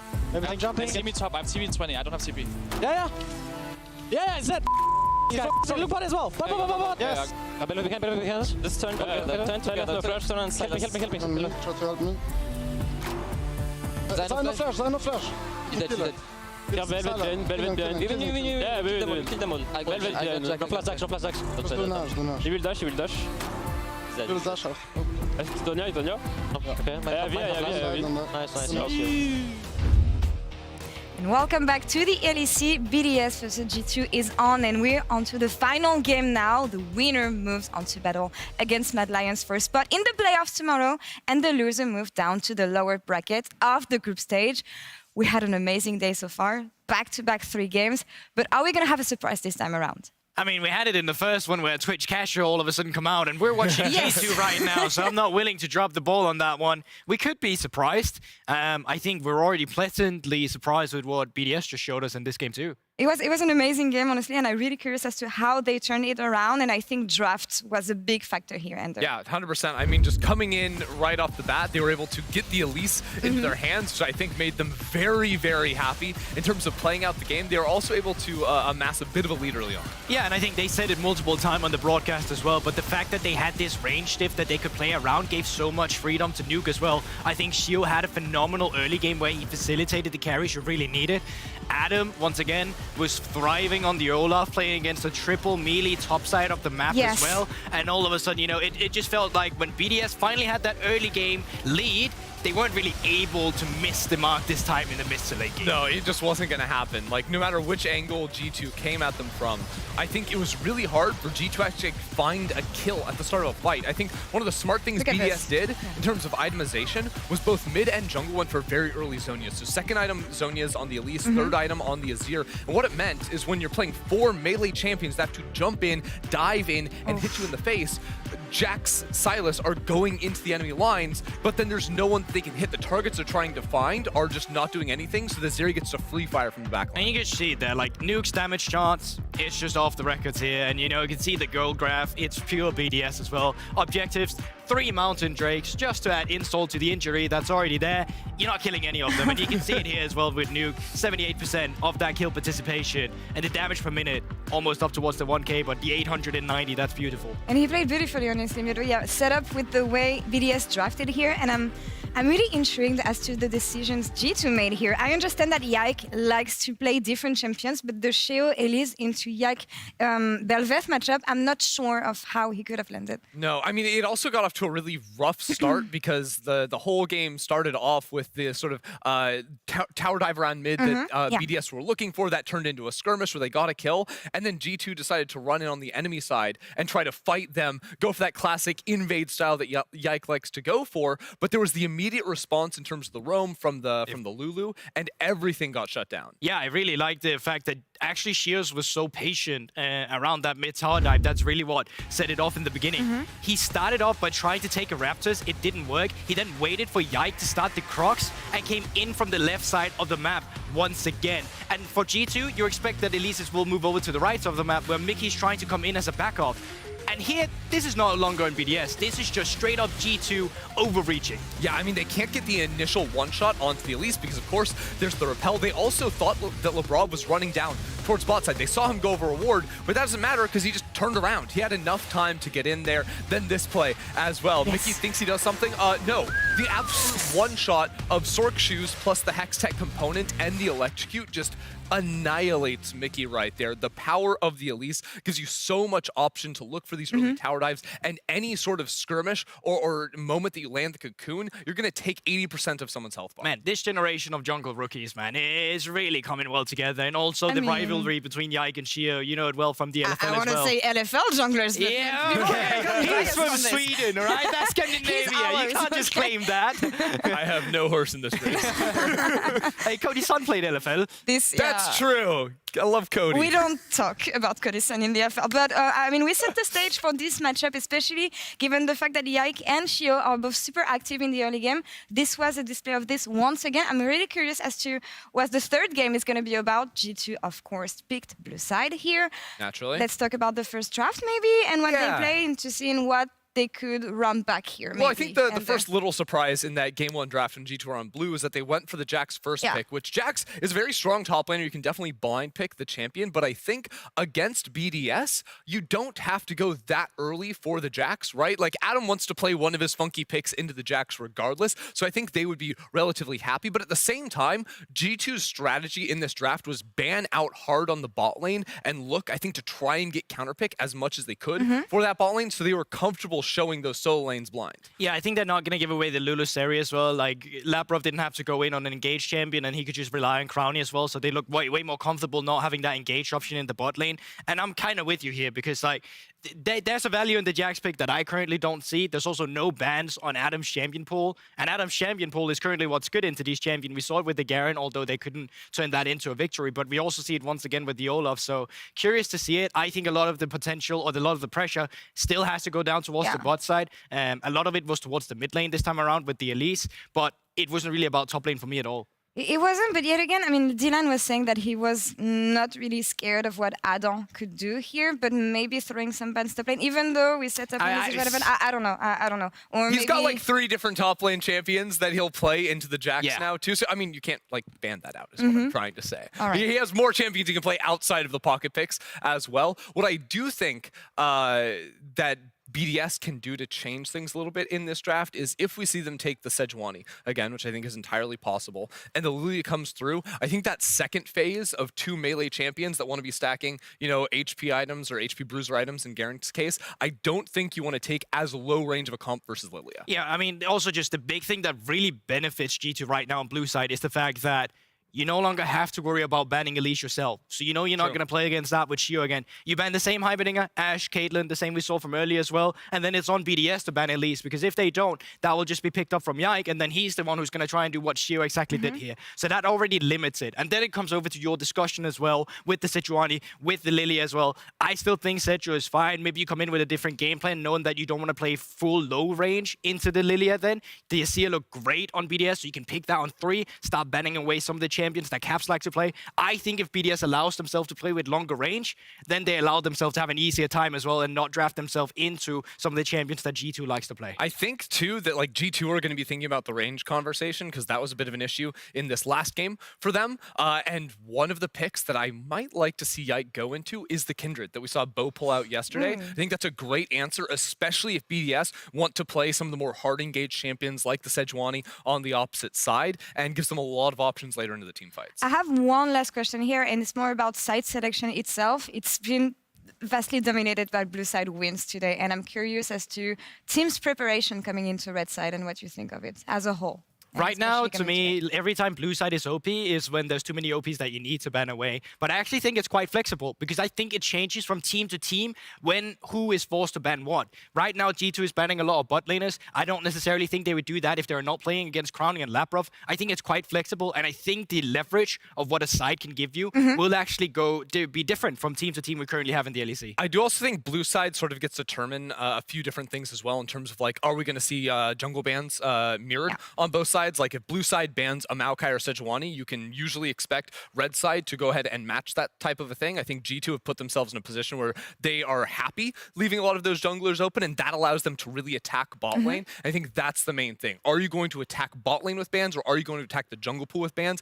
Yike has such a wild pool and different things he can play into it. He is perfectly happy to leave a lot of those OPs up and take one of his more comfort picks. It's going to be really interesting coming into this last game. Last hit on predictions, maybe. Do you think BDS can do it, or is G2, the usual G2, being angry now and just taking the whole thing? Yeah, I think G2 just takes it. I think once again it comes back to whoever loses the game before just have an advantage going into the next one, and that's also what we've seen so far as well. So I'm going to have to put G2 on this one, but I think that BDS will put up a hell of a fight for it. 100% win rate on blue side so far. We'll see if it stays this way or if BDS can turn it around as we toss to casters for game 3. Take it away, guys. Thank you, Laura. Thank you, Desk. G2 predictions there. BDS enjoyers Giga Chad. I think that this prediction gets significantly easier once you see the draft, though. I will say that. Yeah. I want to see Darius for Adam.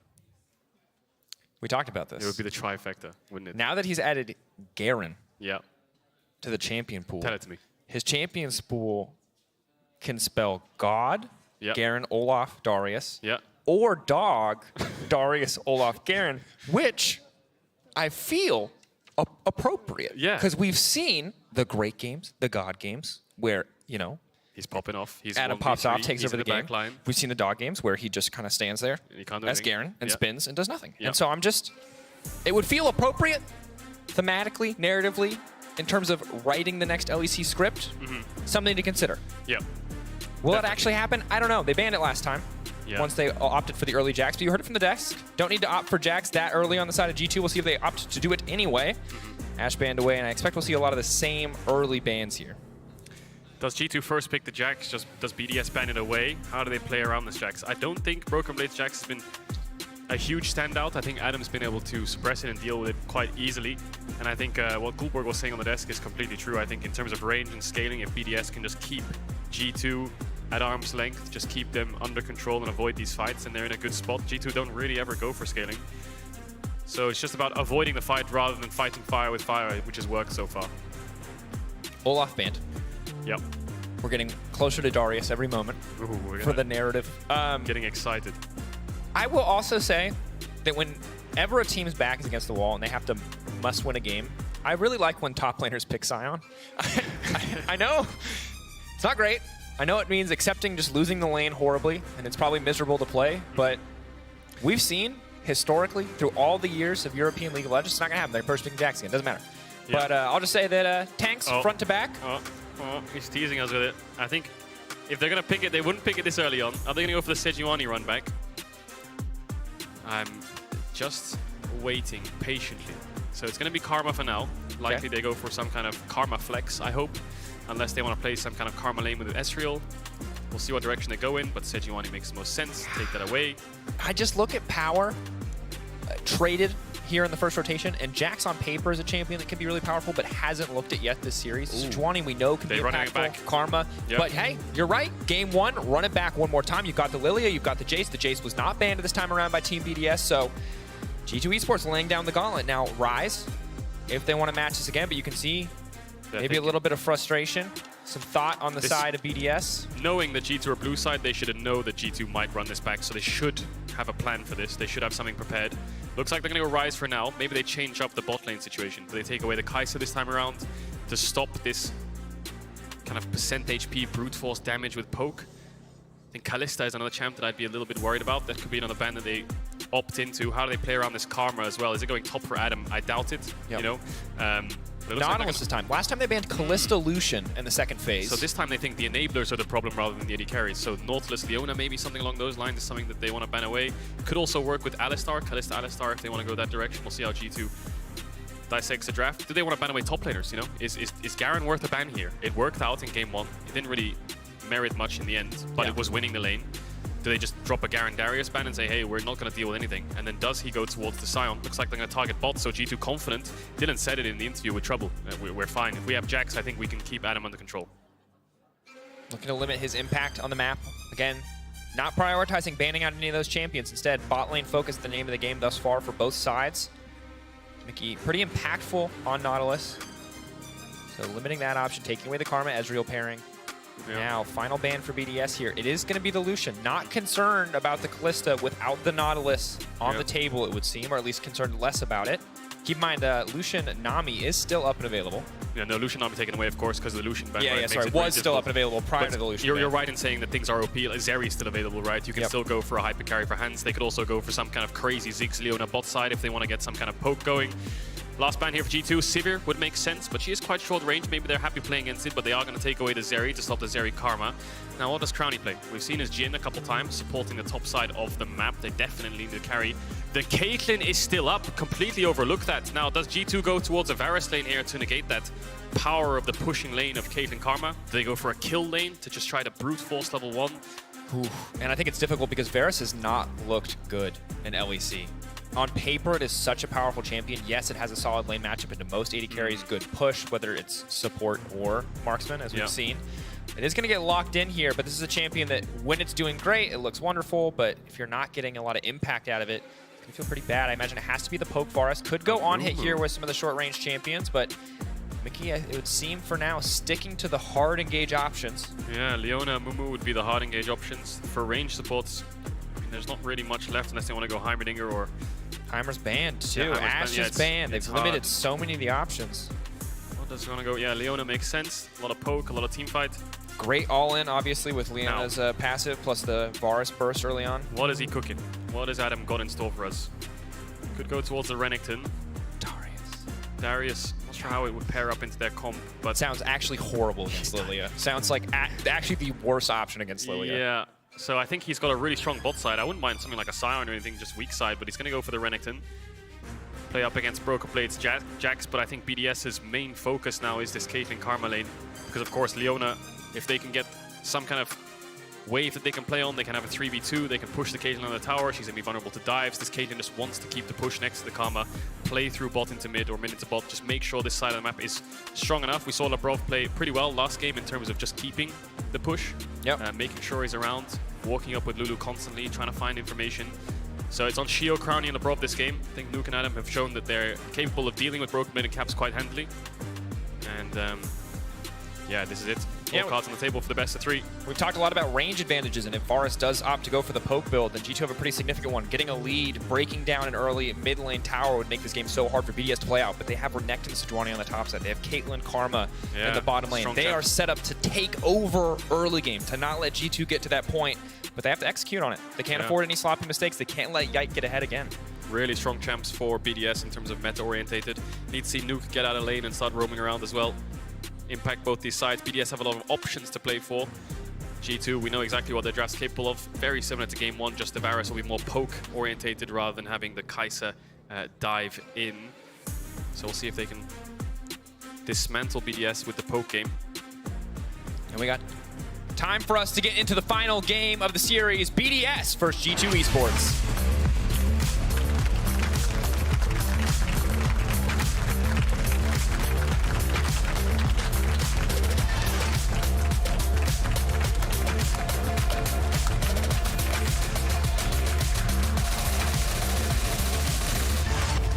He's a player that have his own pocket. Thank you very much to go to the striker for joining me. First question that I have for you is that I spoke to Dylan in the previous draft and he said we were not expecting Olaf. Adam is a great Olaf. How did you guys end up picking it? Was it Adam saying, you know what, give it to me, I'll carry? I mean, he has always an angle for Olaf, so I mean, I think they just like kinda didn't like disrespect him towards that. I think it was a really good angle and we just took him. Then he smashed it. That's easy. Absolutely, he did. Now, when it comes to this game, the whole 3 picks are very similar to game number 1 that you guys lost versus G2. How did you adapt on this draft? I mean, we knew that they probably put us on red side again, right? And for us, it was kind of thinking about what they could change and what they would like to probably prioritize again because they won with it and try to draft around it. So it was just some anticipation. And I think we're pretty happy with the draft that we got. It's kind of the same theme, but I think we have overall a stronger early game now. Perfect. Thank you very much, guys. Good luck in the game. Dracos and Kadril, back to you. Thank you so much, Trouble. Good insight to hear. I like it. Felt like they disrespected Adam a little bit, but I also like what they talked about having just more early game power, more early game agency here. Broken's Blade still playing with a lot of confidence on the top side of the map, but if this BDS draft can get ahead early on, it makes it so difficult for G2 to play this out, especially on the bottom side, where Mickey, yes, he has that all-in engage threat when a jungler's in the area, but when there's not a jungler around, Labrov and Crowny should just take over this lane. My eyes are on Yike, because he needs to figure out a way to stop this BDS bot side from pushing. He's going to go towards red now, and last time we saw him go top side and then just start full clearing. Does he want to do that again? Or does he want to try to punish this bot side and just accept that the Varus will be put behind, give up the push and try to get Broken Blade ahead, play around caps, get the top side rolling? Does he walk into Shio's jungle here? Yeah. Has information. He has a ward on Shio's red. He saw him do it. He saw him move to Crux. Looks like he's going to match that top side, and Shio will be on a ward here. Broken Blade will just respect it for now. He's going to sweep that one out, but both these junglers, both these LFL junglers showing up big. You know what I mean? Game 1 was the Yike show. Game 2, Shio did so much to set up Nuke for success, to set up Crowny for success, to really make this work for the team overall. So it's natural, I feel, that in Game 3, we look at the junglers to be the difference makers for their respective teams. Yep.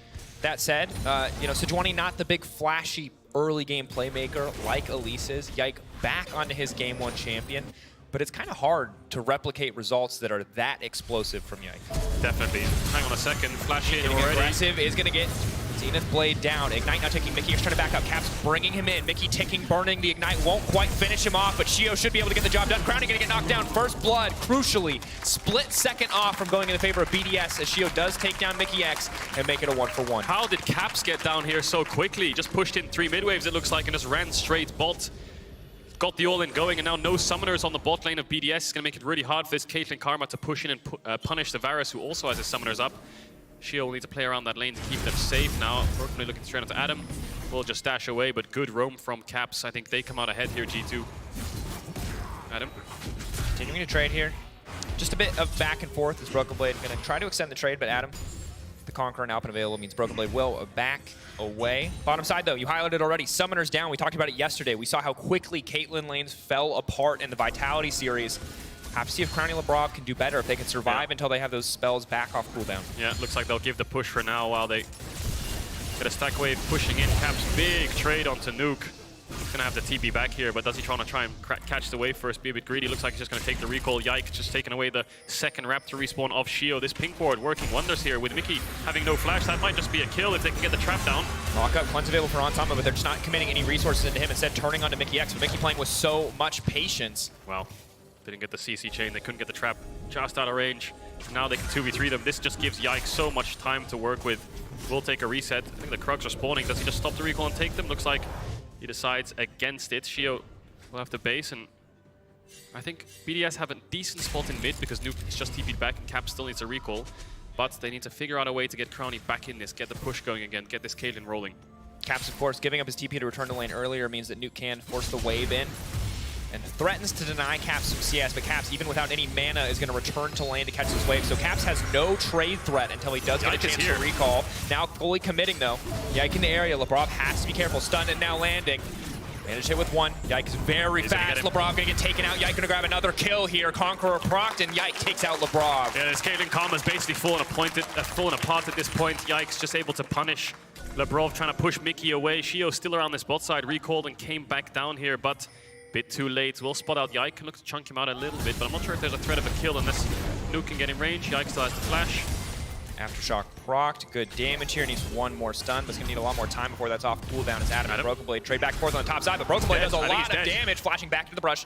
Adam trying to buy time, but surely Brokenblade should get this one. That's going to be the kill to Brokenblade, and it is all falling apart for BDS in the early game. So G2 now, top's winning, bot's in a stable point and should be able to start pushing the BDS bot lane away, and Shio is behind. Caps punishing on the level 3 roam down. Gonna look for a dragon here because, of course, just saw Yike, has to push him out, makes him go towards the top side of the map, has that mid push, so he should secure this first objective, but like you said, side lanes falling apart slowly. Adam, hang on, Caps can get dove here. I think he might die. Caps going forward, trying to get some damage down on the nuke, but Labrov beautifully tanks the tower aggro there. Yike might try to run him down, but it's hard. Shouldn't be able to kill the Karma here with Nuke in the area, so clean kill, clean dive yeah. to the side of BDS. Good kill. Shio should get this dragon. Does get a little bit hairy sometimes with the E auto smite. He's fine. But yeah, gold is even, you know? Adam is up 10 CS right now, so despite getting solo kill, it's only 100 gold lead over to Brokenblade. Nuke has now punished Caps in his head-in experience, and Labrov able to make a roam work. So, not out of the game just yet, despite G2 getting those early kills. The plan A is kind of failed. They need to look for a plan B here, and it looks like they're trying to go through mid. And again, we have Labrov unlocked to roam to make things happen in the mid lane, punishing or responding, getting a bit of revenge on the Caps after Caps came bot lane earlier. But the concern, just like game 1, is G2, when they get the lead, they have a massive range advantage. It's very hard for BDS to play this game out, so BDS can't stop at just trading even, at evening up the gold lead. They need to find big advantages here in the early game to make sure that G2 can never get their feet underneath them in the mid game.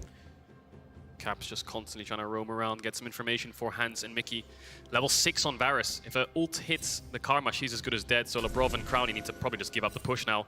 Leona and Varus are going to be a bit too strong, and allowing Leona to move around the map is going to be a bit of a horror for BDS to deal with. Nuke's never going to be able to push mid. This is the bot to mid pressure that they're going to have to respect. You can even look for dives if Yike can get down here. This Leona is going to be really strong.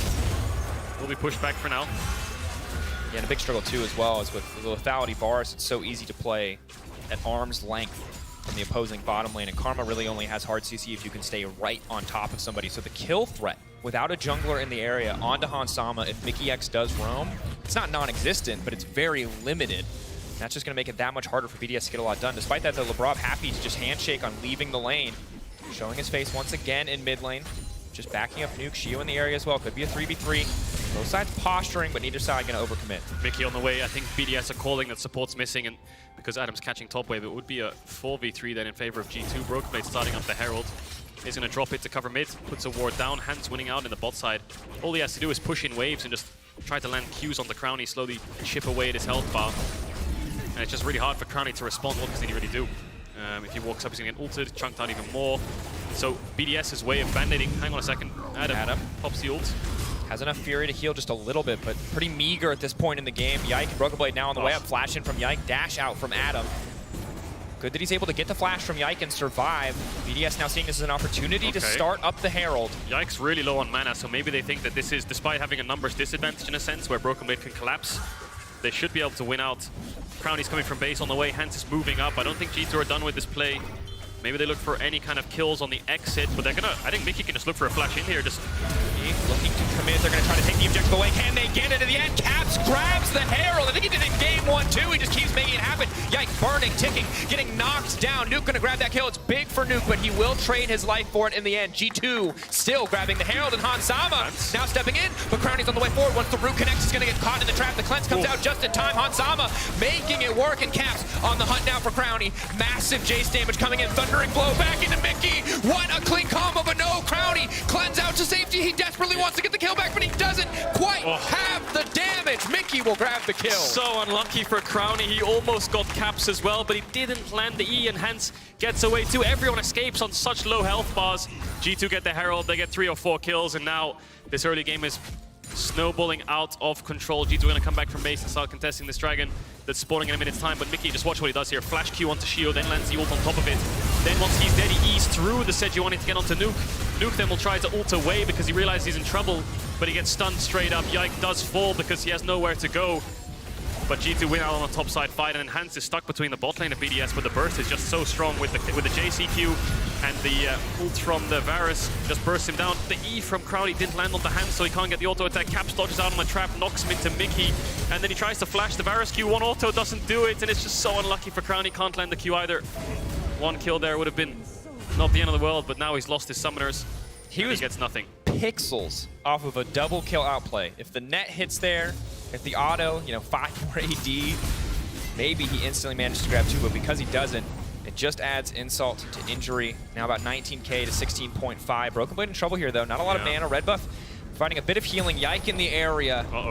Massive now. Adam's going to be in trouble. The sleep can come out. He hits both. Watch out, Eep, not even needed. Quick kill, now Shio's gonna be in trouble. One more kill going over to G2. BDS are punching well, but the counter punches coming out from G2 are brutal. Caps is just everywhere right now, roaming around the map, getting so much mid push. Nuke's on the way, but this tower is gonna take a lot of damage. Not sure if they can get the full thing, but a lot of plates over to the solo lanes of G2. Crownie's in mid trying to push in the waves, but Hans is on his way to respond. So yeah, G2 just running away with it right now, winning out on every single skirmish. BDS, we heard Striker talk about the fact that they have more early game, and so they want to contest these fights a little bit in the earlier stages of the game, but it's G2 who's just finding the advantages, winning out on every lane. Caps unleashed in this game, trading so aggressively on the Nuke, getting that first blood on the bottom side of the map, getting the early serrated Dirk, and just punishing this rise. Nuke scaling up, he's getting some kills back, he's got the Rod of Ages, but Caps really showing up in match point here in the best of 3. Absolutely the factor that allowed G2 to break this early game open. And now they're in some kind of 1-3-1 setup. Broken Blade has the TP, will be unleashed in 2 minutes. Caps can trade onto Nuke if he wants to. Nuke has the flash, needs to be careful though. Labrov is on the way, Yike's moving up, Mickey's moving up, Hans is moving up. Quick trade, gets him low, now he's calling for a dive. Team is on the way. Adam has the TP if he wants to cover, but G2 aren't done, they want to keep forcing. Yike slowed down there. Good mantra Q coming out from Labrov to get a little bit more space. Caps grabbing more plates, though. More and more money in the back pocket of the Jace. He hasn't even backed and bought an item yet. Oh, he hasn't. And where's the cross map from BDS? It looks like they're going to start up this dragon. They were posturing for some kind of gank onto Broken Blade, but he's just playing really safe. He knows where his team is, and he plays around it correctly. So the map is so scattered right now. Everyone's just kind of all over the place. Committing onto Adam. Ignite already ticking down. He's going to try to ult his way out of this one, but he just doesn't have enough space to work with. Yike going to finish the job there. Yeah. G2 out of nowhere in complete control of this game. Flash in, Crowny no room to play. Hansama gonna finish it off with the Q, the piercing arrow, and Shio getting chased down as well. How long in the leaf start? Cloud Rift for the extra movement speed.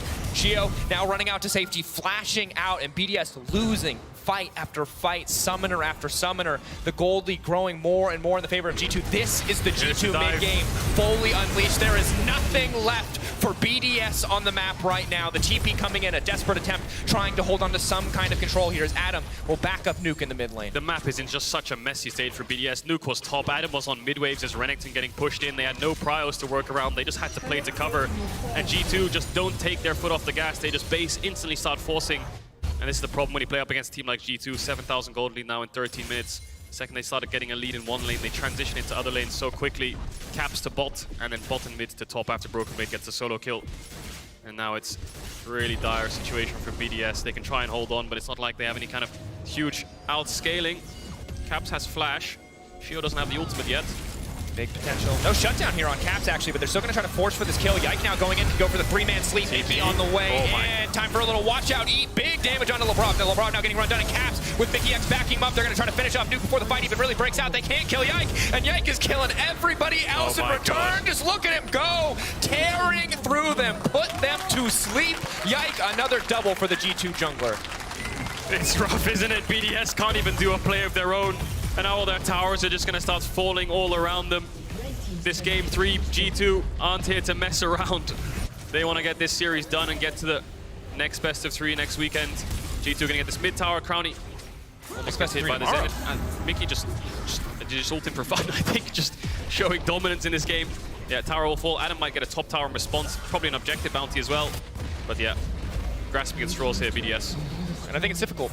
You came in ready to fight fire with fire in the early game. A single roam down from Caps breaks your bot lane plan. And it just kind of fell apart from there. You can see here with Caps. Yeah. BDS clearly looking to collapse, looking to get the pick, but Yike in the perfect place at the perfect time. Has flashed this whole time as well, Caps. He's absolutely safe. Three-man sleep. This is one that, you know, everyone's asleep. A follow-up is so easy. TSM didn't manage to pull it off, but G2 will. And Yike here trying to get Labrov. Will eat the honey fruit to live.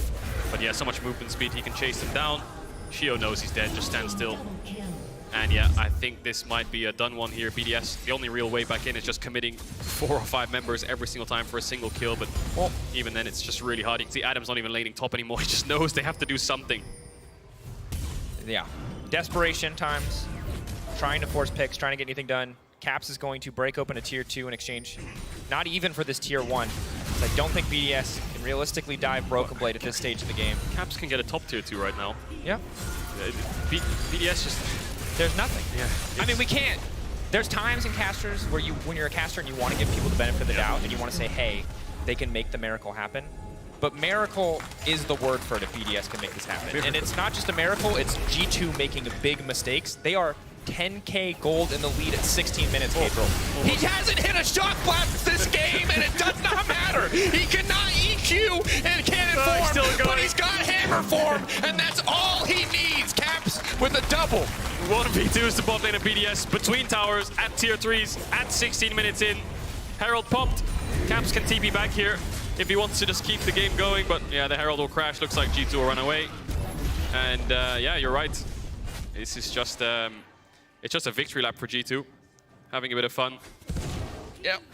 And bless BDS, they're trying, but almost at 12,000 gold lead now in 16 minutes. And this is, and again, they can fish. And at this point, if you see BDS make crazy plays and you're like, wow, that's griefing, they don't have another choice. There are no good plays Big TP left. flank though, Dracos, look. Maybe this is the one. From downtown. Maybe they can 3v1 this Jax. Nope, there's a TP. Broken Blade ignited. Can they get the kill? They should just be able to lock him up and take him out. Broken Blade now trying to run a safety. Massive shutdown. A small glimmer of hope as BDS bring it back to a 10k gold deficit. You're selling me on it, Dracos. A small glimmer of hope. It's the smallest glimmer. It's fading. It's like a little single piece of glitter on the ground, but there is a piece of glitter, Pedro. And there can be more glitter if they keep catching members of G2 out. Yeah, I won't disagree with you on that one. I mean, they need a hell of a lot more of it. Here comes G2, though. Okay. Rise hold out. Time to escape from the city. Follow your rainbow, BDS. They make it out. That's a Sonic Adventure 2 battle reference. Banger. For you boomers in the crowd. Banger game. First map, first Escape adventure. from the city, OG. San Francisco. Love going it. down the hills, collecting all the coins. Yep. Great BDS, a lot of coin collecting necessary. So I want to come back. I think they're kind of like getting beaten up at lunch and they're getting their coins taken I mean, from this is the them. problem is like game 1, little back and forth, G2 dominating, range advantage, whatever. Game 2, BDS controlled, collective. But this is the thing, and one of the things that makes G2 so scary is sometimes they just show up, they get a small lead in the early game, they blow the game open in the mid game, and then you're just waiting for them to kill you. And that's it's difficult. Because I still think BDS deserve a lot of praise and recognition for that second game. And maybe for this pick onto Caps. Another piece of glitter. That's 2. Shut down onto Crowny. Maybe they can get an item off of that. A BF sword or something, get towards an IE. See what he does. But G2 do need to chill a little bit. Do they? Here they go. Maybe just not. gonna fight a bit more. Mickey just gonna flashing flash over the wall. Adam, they're trying to take his glitter away. He just wants a gold star, G2. Leave him alone. No stars today, G2. Just dismantling BDS. Yep. It's just Caps is laughing. He knows it's just destruction. Ants is laughing. You blocked my mid laner on Facebook. And now you're going to die. Yeah, there it is. Taken out straight away there, Adam. Mickey's helping out. Flashing over. He's ready to go home. Wants to get this done with. Dragon will fall. Stops the soul point for BDS. And I think what will happen here is G2 will just reset, go towards Baron, start it up, force BDS to walk into them, and put them to sleep. Here we go. League of Legends. Still happening. 19 minutes, 25 seconds, 18-5, 10K gold lead for G2 Esports. Okay, maybe. Confident showing here in game 3 thus be far. Here, LeBron, Mickey X. LeBron now flashing out. Yike is one very fast Fawn lady. Going in, big damage on the LeBron. LeBron trying to find the root. They're TPing in. They're ready for a fight. LeBron surely going to fall here as soon as Caps gets in range. LeBron taking down. He doesn't even get the chance. Yike just cutting through him. Hansama on the side. Turning Gale forcing forward. They want to kill Hansama so bad, but they do not have the damage. Shio praying for the presidential turkey pardon, but he will not get it. He's just taken out in the pin. G2 going to flawlessly transition to Baron. It's because he turned into a pig, not a turkey. He can't get the pardon if he's not a turkey. Can't get it. It's not Thanksgiving. Adams just gonna have a little look around. Go on, just send it. Just ult in the pit and just try to flip a steal. Go on, Adam. Let's see it. Adam. Yeah, there goes the glitter. But he had to try, because why not? Why not? It's not like the game's winnable, is it? You can see him laughing. And the thing to remember is, you're not out here. You have more best of 3s. You have best of 3s next weekend. Yes, it sucks to lose double Elim. You've used one of your Elims now if you're BDS if you lose this series, which is looking like at this point. But got to keep a positive attitude. The season is not over yet, even if this game is feeling pretty donezo. A little bit to take away from this series, perhaps BDS, in how they want to find their win conditions. Early game seems a bit tough, especially against a team like G2, and there's not much to say here, is there? Yike just flashed sleepy time. Nowhere for Nuke to go, and I mean, they tried their best to kill Hands, but this is just brutal. Not a single kill for them, and then we're back to live. G2 at Baron. BDS trying to find a Grump, and well, that's their frog mate. Yep. They're going to scoot on out of that one into the waiting arms of Broken Blade, who will twirl his staff and do nothing. And G2. leave. And leave. And leave with a nice gracious jump to his little ward. Adam, is he just going to go for the mid-wave? Just proxy it in their face? No, he's not. Not feeling too frisky.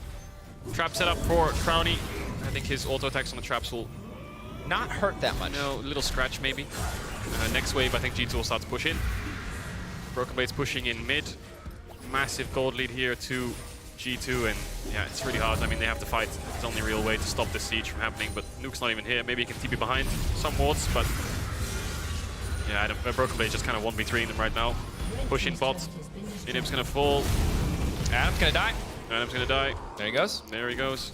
And yeah, G2, maybe they can end through bot. No, they're not going to do it. Yeah, maybe they are freeing it. 22 minutes in, see if they can look for the Nexus.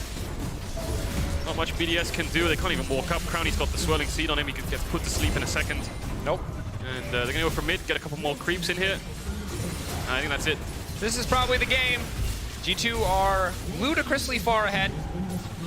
14K gold, 16K gold, 16K gold. Mathematics. Not looking great here. Crowny going to get locked up. Nice dash backwards. Cleanse Gale Force back into the base. Crowny standing tall for now, but he is going to go night-night. Sleepy time and big damage. Good night to Crowny. Have to hope for next week. Adam Desperate to turn it back, but they do too much damage. Not a kill. Not a single kill. No fountain dive. This is not the G2 I know. G2 taking the series. That was brutal, yeah. Game 1 and 2, back and forth. Game 3, the G2 show from start to finish on the back of a surprise Jay Skank in the early game, shutting down the game plan of BDS. Credit to G2 for finding that avenue, but of course the last 10 minutes of gameplay, sadly just a foregone conclusion as G2 were simply too far ahead. Yeah, the Caitlyn Karma lane kind of fell apart, and because of the roam from Caps and then the Varus Leona gets pushed, they just rotate all around the map, and there's not really much BDS can do to respond. They're trying their best to hold on, but if you give up everything, then what's the point in the first place, right? They may as well try to take some camps, try to take some fights. At least play to win, don't play not to lose, right? High fives all around for G2. Yeah. Weird one to end it on. Back and forth, nail biter, kind of until that game 3. And again, these kind of things can happen. You can't have a blowout in a game 3. Have to see how BDS recover coming into the next week. I think Mad and G2 playing tomorrow to see who can exit the group 2-0. We'll go toe-to-toe against the winner of Vitality versus Koi in our first playoffs best of 5 as well. So big stakes in the games tomorrow. Yep. And for the teams that have lost on their first day, that have lost their best of 3, they get that extra week to recover, to recoup, to focus for their upcoming elimination game. Yeah, back to the drawing board, figure things out, and try to get to those best of 5s. Split only has 2 more weeks left after tomorrow. Yeah, wild. Crazy. Such a quick pace split. And then we start again. And then we go 1 week break, straight into the next one, and then straight to MSI, and then straight into the next split. So very fast paced. These players need to make sure they're on the ball, on the meta, figuring out, innovating, keeping up the practice. It's brutal. Again, this is a grueling schedule. Players best of 1 right into best of 3. And yeah, it can all fall apart so quickly. But again, luxury for all of the teams that have made top 8. They can afford to lose a single best of 3. So the road not done for any of the teams thus far. Yep. Setting up for an interview with Broken Blade and Yikes, see what they have to say about that series. I think there's a lot that they can take away from game 2. Yeah. Figure out things, see how they I don't know if there's a lot they can take away from game 3.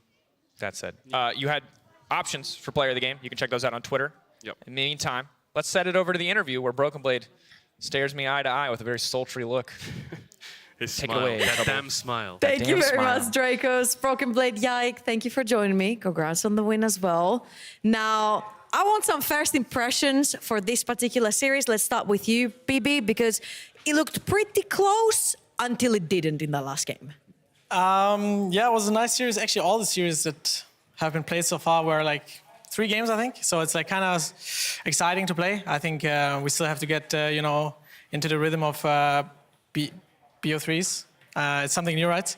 I do think we got to, like after we lost, the next game was really, like dominating, right? So I'm happy about that. Yeah, I played really well on Lilia. So very happy with that as well. Thank you. And your expectations for the series, Yike? Yeah, I mean, I like this new format with best of 3s. I think it's really exciting. And yeah, like Bibi said, like all matches were like 3 games. And I think that's like really exciting to watch. I think everyone watching, like when we watched all the games, it was like really fun to watch. And I hope people enjoyed watching this game. So, yeah. There you go, they absolutely did. Now, Bibi, I want to dive a little bit into the whole, you know, G2 era and what it feels like to play for G2. Because it's been a joke around, like, there's unrealistic expectations always for G2 as an org, and if G2 loses, then G2 played like trash, but if G2 wins, it's just expected. Do you agree with that sentiment? I think it's funny because, I mean, G2 just is an organization that is winning a lot, not only in League of Legends, right? So, I mean, obviously we're expected to win. And the Just One IM Katowice. We also expect ourselves to win against anyone because that's the mindset we have, I guess, on the team. That's why we're all here. That's why we're all together with Yike as well. Just very, very nice environment. Everybody's really trying to be the best version of themselves. So I'm very happy with how it is, I guess. Yeah. I've been seeing you chatting a lot, and you look at Yike, you're making him feel very comfortable. Yike, playing this best of series, first one for your LEC career as well. How has it been having all these veterans around you to guide you through? Yeah, so I guess in the beginning it was got a bit scary because yeah, I'm playing with 4 veterans who's been playing for like so long and they're like really talented all 4. So I was a bit scared, but when I met them and started playing with them, like scrims and everything, I feel like it's like they're the same as everyone. Like I think we're all the same. We have the same mindset. I feel like I don't feel like a rookie in this team. I feel like I'm not a veteran, but I feel like I'm part of the team in that way. And it's like if it's really easy for us to play, and I'm really happy with that. Absolutely. And Bibi, what would you take from Yike joining G2? What is that one positive attribute that you're like, oh, this guy brought this to the team? It's really cool. What Yike brought to the team is he's very, how do you say it? His champion pool is very large, so we can play a lot of different team comps. And for top lane, it's really good to be able to, have good top jungle combos, right? And in these 2 games, we had the Jace Lilia combo, for example. And obviously, just to play it is not enough, right? Especially if you want to be the best. Playing it very, very good is needed if you want to win every game, if you want to win LEC. And I think Yike is trying his hardest to always be on top of his game, right? Just like everyone else, really. And I think that is like really, really important. Also, I mean, she came into the team, didn't act like any rookie I've ever played with before. It's like he's been playing for so long, right? Just like the rest of us. So that's a very good attribute as well, I would say. It's great to have you give praises to your jungler now. Thank you. I love the fact that you set up the champion pool because that was my next question. Thank you very much, Bibi. No problem. Now, when it comes to G2, they've allowed you to explore all your picks. Your Belveth was 90% win rate until today, but it's fine. It was still really good. But your Lilia absolutely popped off in the 2 games. I don't know if production can please put up in the lower third your stats, but it was insane. What is the communication like when you're asking to be the carry for this G2 lineup? Yeah, I mean, the communication is pretty easy. I feel like everyone trusts me when I say I want to play a champ, like Lilia, for example. And it feels like everyone just listens to me when I make calls and all of that. And like first game, for example, I was like 3-0, and I feel like I could take over the game with the comms and all. And yeah, that's why I feel like it's easy. And yeah, as I said, they trust me really well, so it's like really easy for me to play.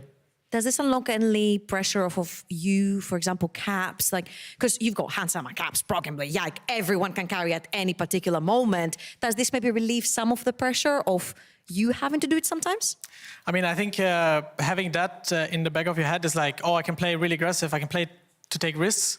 And even if it fails, you know that the other side of the map is going to probably do well, So it gives you a lot of confidence to play however you want. It gives you just a lot of freedom. I think it's the best word to use in your playstyle. And I think everybody in the team knows that if someone is playing like that, we will take advantage of that, right? So it's just, again, very nice feeling to have this roster. Yeah, you guys are a multi-threat team in every single lane. Now, real quick question right here. Tomorrow, you are going to be facing Mad. Real quick words about the series. Yike, we'll start with you.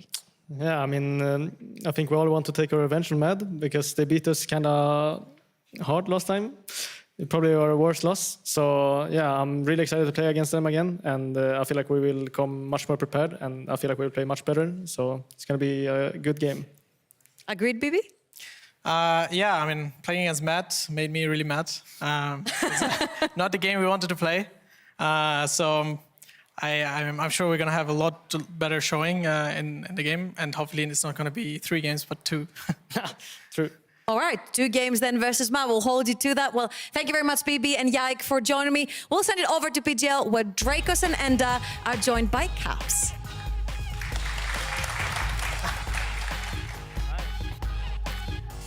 Welcome to the post-game lobby. I am Dracos, as Trouble said. Wonderful interview. Joined by Ender. Joined by Caps. Banger game 3, Rasmus. I think it was over 10 minutes before it was actually over. Maybe even 15 minutes before it was over. Why was that third game so different? I know we heard a little bit from your teammates as well, but from your perspective, I feel like you were the guy ganking bottom, breaking open bot lane. What was the actual thought? You kind of did everything. You're the MVP of that game. I don't care what Twitter says. Serious, we can talk otherwise, but you're the MVP of that game. So what was that game like from your perspective? Because I wasn't surprised to see you guys run back the game 1 draft. I was surprised to see you in bot lane at level 3, though. That was a bit weird. Yeah, I mean, for sure, it went a lot better the third game. I think we finally got a bit more comfortable on stage. I was also feeling good on stage. Usually, that's the advantage, I guess, of having a long time, is that when it comes to like these longer series and you have to like keep your like head focused, it can be hard for some players. And when suddenly Jace goes bot level 3, it might be very unexpected. And maybe in game 1 they would actually like react better to it. But maybe because it's game 3 they are like a bit fatigued. It's also like pretty late in the day. So I think that was a problem with it. That play right there, I don't know, that whole sequence, like your micro was so sick. Dodging away from some like the just out of range of the autos, dodging the Q, getting the flash knockback was really, really nice. But I mean, also this sleep on the Lilia. Watching this game 1 and game 3, I was like, yeah, I know Lilia got buffed on this patch, but like, I can't believe we didn't see it a little bit earlier. Yeah, I mean, because she was so really strong, I mean, both games. And that's also, I think, a big reason, right? It's like we had basically the same game being played game 1, and it was kind of like, it felt very like easy to play it. Then we get the same game in game 3, and again, it feels like also quite easy for us. If anything, we just played even more aggro. Right? Yeah. Do you feel like it's just that much easier on you mentally? You talked about the strain of a best of 3. You talked about how it's late in the day. Do you feel like it's just so much easier for you? Because while BDS tried to bring some new picks and tried to mix it up, you guys basically just got to run back the same comp. Did it just make it that much easier for you to play out the entirety of the game? I mean, for sure, yeah. Like, the thing is, when you have something that you are good at, right? Then if you can just do the exact same game, and they basically, like, the thing is, they match with like most of the same. So we knew to like expect the same things, right? Obviously, we were careful of if they were gonna do like the level 3 gank bot again. We were careful of them like running mid a lot. My answer was just to roam myself because then they can't gank me. So yeah, I think we had a good plan for what they were doing, and they didn't really have like any adaptation. I feel like actually from like, it was not like they had, because they gave us the same draft and they picked pretty much the same ones, but they didn't do anything like insane to counter it. They kind of just did the same thing and lost.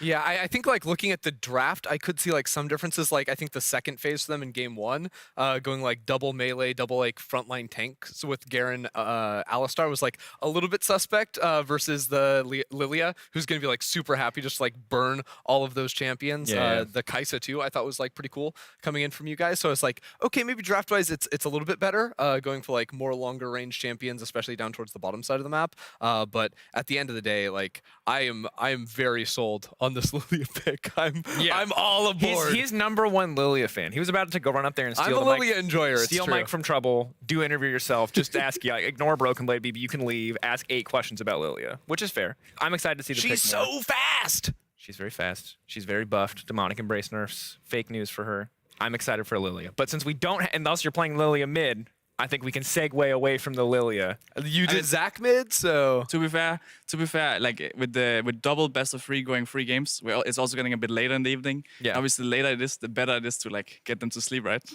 So very true.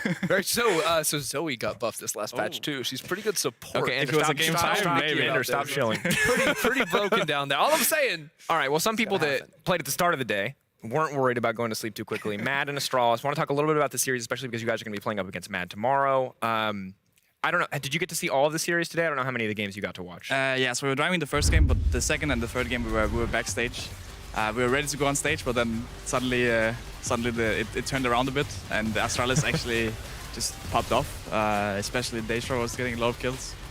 Yeah, I was impressed by the Dayor turnaround, and I'm curious, when we look at this, of course, credit to Astralis for finding these avenues, even if it didn't quite work out in the holistic best of 3 overall, but we've seen a lot of best of 3s, pretty much every best of 3 except 1 actually go to 3 games, and a lot of these matchups where we expected clear favorites. I think you were the expected clear favorites, Mad expected clear favorites, Vitality expected, again, clear favorites, yet all of these best of 3s are going the full 3 games. Is it teams taking risks? Is it teams underperforming? Is the league just that close? Why do you think we're having so many close best of 3s this week? I mean, I think it's kind of like, the thing is, it's very similar to regular season, right? Like best of 1s are usually also like quite close. The thing is that we just swapped to like the new patch, right? And unlike like the old playoff system, it's like now it's like what, week 4 we're in currently? Yeah. So it's not like week 11 or 12 at the normal playoffs is where everyone has like gotten all the ways to work together, all the ways they want to play the game, all the ways they want to draft, and we don't have the same amount of weeks to like prepare on the patch. Yeah. So I'm sure it's going to be better next week because we already have 1 more week to practice, and especially on the patch. But for sure, I'm not surprised to see like some messiness going around this week. Yeah, I also think that every single game was won by the team on blue side today, and everyone chose blue side when it was available.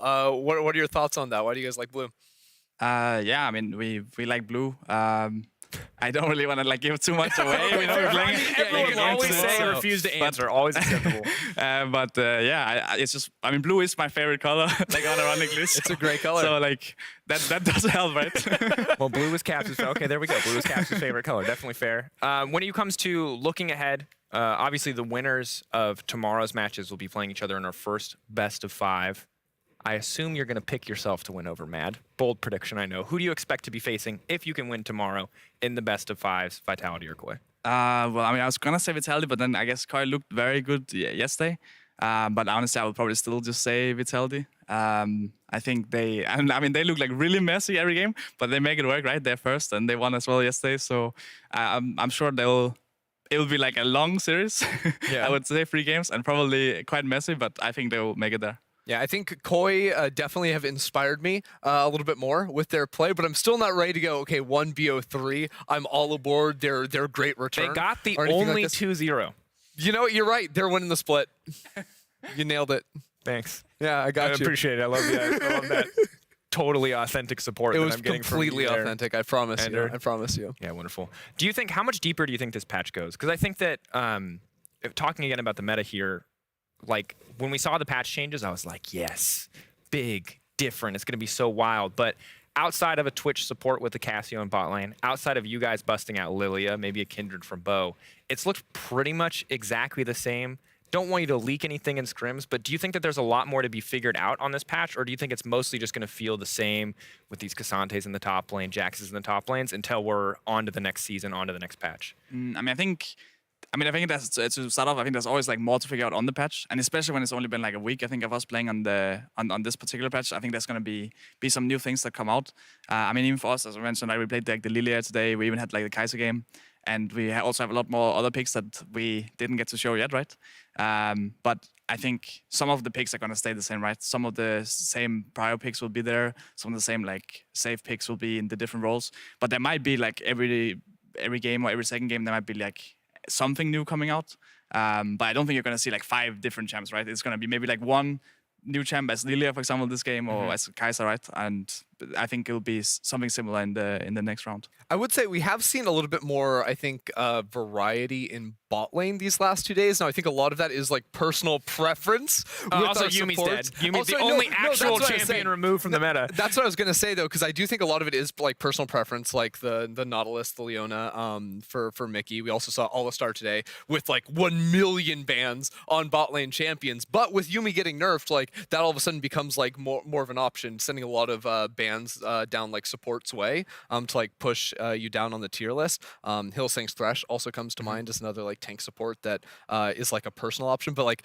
to me, I'm like, is this just our LEC supports that have always loved to play those tanks? Is this just the meta? Because also it does allow you to play a lot more like squishier champions on the top side of the map. Like Mickey playing tank supports, I think works really well for G2 because it allows you to play Lily in the jungle, play like more like the Bel'Veth as well, like squishier jungle champions where you can rely on Mickey to find the engage as opposed to that being Yikes job. I mean, for sure it's hard to say, like, right, because we just play within Europe and we play within like the teams. And I mean, the picks we're playing, we obviously have a lot of success with in practice. In those like 4 days we had. So it was not like the craziest amount, important to point out. Yeah. But we felt comfortable enough to pull them out. Yeah. And maybe next week we're gonna come with some. Actually, I guess even tomorrow we might come out with something. Yeah. entirely different. So we support. I'm telling you, it's great. One last question. If you do win tomorrow, we won't see you until best of 5s until the following Monday. So I'm curious to know from your perspective, of the teams in the lower bracket, who will be the 2 that ultimately, alongside potentially defenders, who do you expect to be the top 4 here in the LEC? I mean, I think from our group, it'll be us. Yes. We'll go tomorrow. And then I think probably Mad will just win out against both BDS and Astralis. I think Astralis looked decent today, but I feel like they were overperforming, if anything. And I do think Mad will win out against BDS as well. And then from the other group, I think it's just going to be Vitality Koi. There's a world that Heretics and SK make it, especially Heretics had a very close series. But again, I feel like that's just like kind of Vitality's way. Like they all these games are just super close, right? And maybe when they go up against them again, I think they will just lose. Or Koi. We'll have to see if we get any upsets in the week to come. Tomorrow, of course, we're just going to see the winners match. Good luck in your match versus G2. Thank you. See who comes out. Yeah, on I top. really hope you can beat G2 tomorrow. That would be one. It's late, bro. I'm not even supposed to be here. I'm wearing the wrong socks. Just like come me, like chill a little bit. All right, yeah. Do you want to talk about Lilia? We can just talk we about talk about Lilia. All those sleeper OPs. Lilia, Zoe. You gotta stop. That's terrible. All right. We should all go home. On and a go to side sleep. note, complete tone shift here to something that is actually very serious. Riot Games is working alongside local and global charities through the Riot Social Impact Fund. You can join us in supporting those efforts to help those affected by the earthquakes in Turkey and Syria at riot.com/donate. Big deal. If you got funds to spare, be sure to contribute in any way that you can. Obviously, a huge tragedy. And again, in a world of dramatic, sweeping tone shifts, that was all from us here tonight. Thank you for watching. We're still going to do the PGL selfie. We'll still be back tomorrow to decide the winners of each group, and we'll see you then as I try to work Selfie a Polaroid camera. You got this. I believe in you. You gotta twist the thing and then click the thing and then. Well, my battery packs are falling off. Just get really up in there, Okay, Rasmus, get in there, get in there. You're the center of attention here. Let's hope that worked. Did it work? It's printing. It's printing. It did something. All right, just the boomers and Rasmus Look, trying to we figure look it out. awesome. Don't believe his lies. Sleep jokes. Anyway, that's us. We'll see you all tomorrow. Looking forward to it. Good luck, Caps. Good luck to Mad. Good luck to Vitality. Good luck to Koi. We'll see who comes out on top. And they're just going to keep playing music until I stop talking. So now I'm going to stop talking. Good luck against G2 tomorrow. Thank you. Good luck against G2. You're your own worst. Everyone is too happy today. Please, let's not be so happy. You are annoying me. Don't worry. 5 minutes into the game and no one will be happy anymore. Shut your mouth, Kazi. Both AD carries trading very heavily. Flash forward, ebb and flow. Oh, first blood! Nice. Block it. Ivy. Yeah, okay. He's dead. Is he? I think so. Go okay, nice. They're trading up towards the top lane, 1v1. Chasey fully committing with the all-out. Good damage on a Finn. Ooh! Oh, that was clean. Again, Elyoya hits a great ultimate onto Finn, who gets hooked straight away afterwards. He has got himself, but Chasey knocks them all back. Welcome to the family. Big old bear hug. They're trying to get one more auto attack onto him. Oh, not quite able to get the passive there. Now Elyoya is dead. Niski is still firing off. You've got the barrier here for Hilleside. Flash, but Flash is under kill pressure right now. Chasey looking for it. The whirling death is coming in, and Karzi gets his stacks again. Okay. Slow. Okay, go VK. Gagas 1 HP. Gagas 1 HP. Wow. Nice team gap. Ah, Shiba. We talk about signature changes. The solo kill into tower. Looking for the solo kill, trying to finish off Rogue. Oh, just in time. The graphic backing it up. Adam. Take tower first. Look. Ruger rise. Look. Yeah. Looks Hey, look, Greg, get coming. I'm beating. We kill them all. Yeah, nice. Look. I died behind. Hey, winning. Nice. Guys, flash. We win. Kill them. We can kill them. Kill them. Nice. Better. For me. Oh, what? My E took it. My E took it, guys. Oh my God.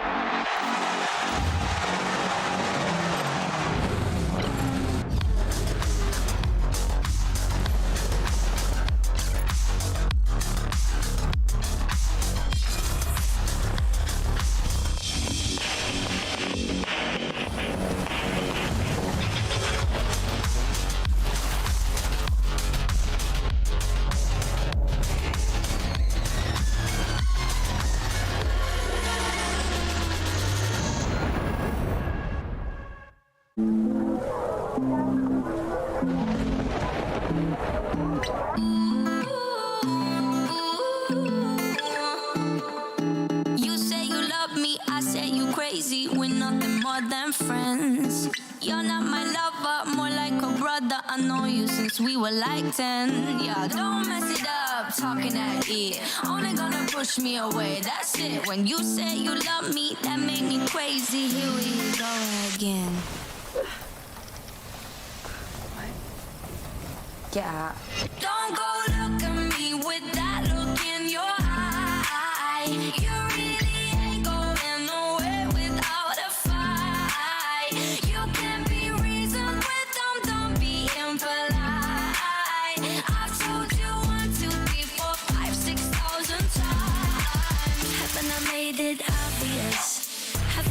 made it clear. Want me to spell it out for you? F-R-I-N-D-S. Haven't I made it?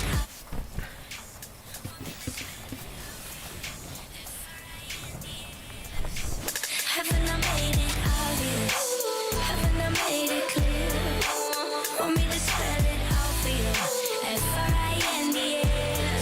F-R-I-N-D-S. Have you got no shame? You looking insane, turning up at my door. It's 2 in the morning, the rain is pouring. Haven't we been here before? Don't mess it up, talking at it. Only gonna push me away, that's it. Have you got no shame? You looking insane. Here we go again. So don't go look at me with that look in your eye.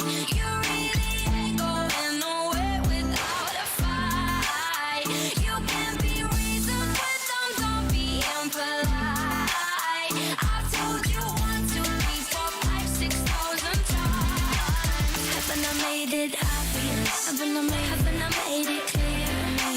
Want me to spell it out for you? F-R-I-N-D-S. Haven't I made it obvious? Haven't I made it clear? Want me to spell it out for you? F-R-I-N-D-S. F-R-I-N-D-S. R-I-E-N-D-S. That's how you spell friends. F-R-I-E-N-D-S. Get that inside your head. No, no, yeah, F-R-I-E-N-D-S. We're just friends. So don't go look at me with that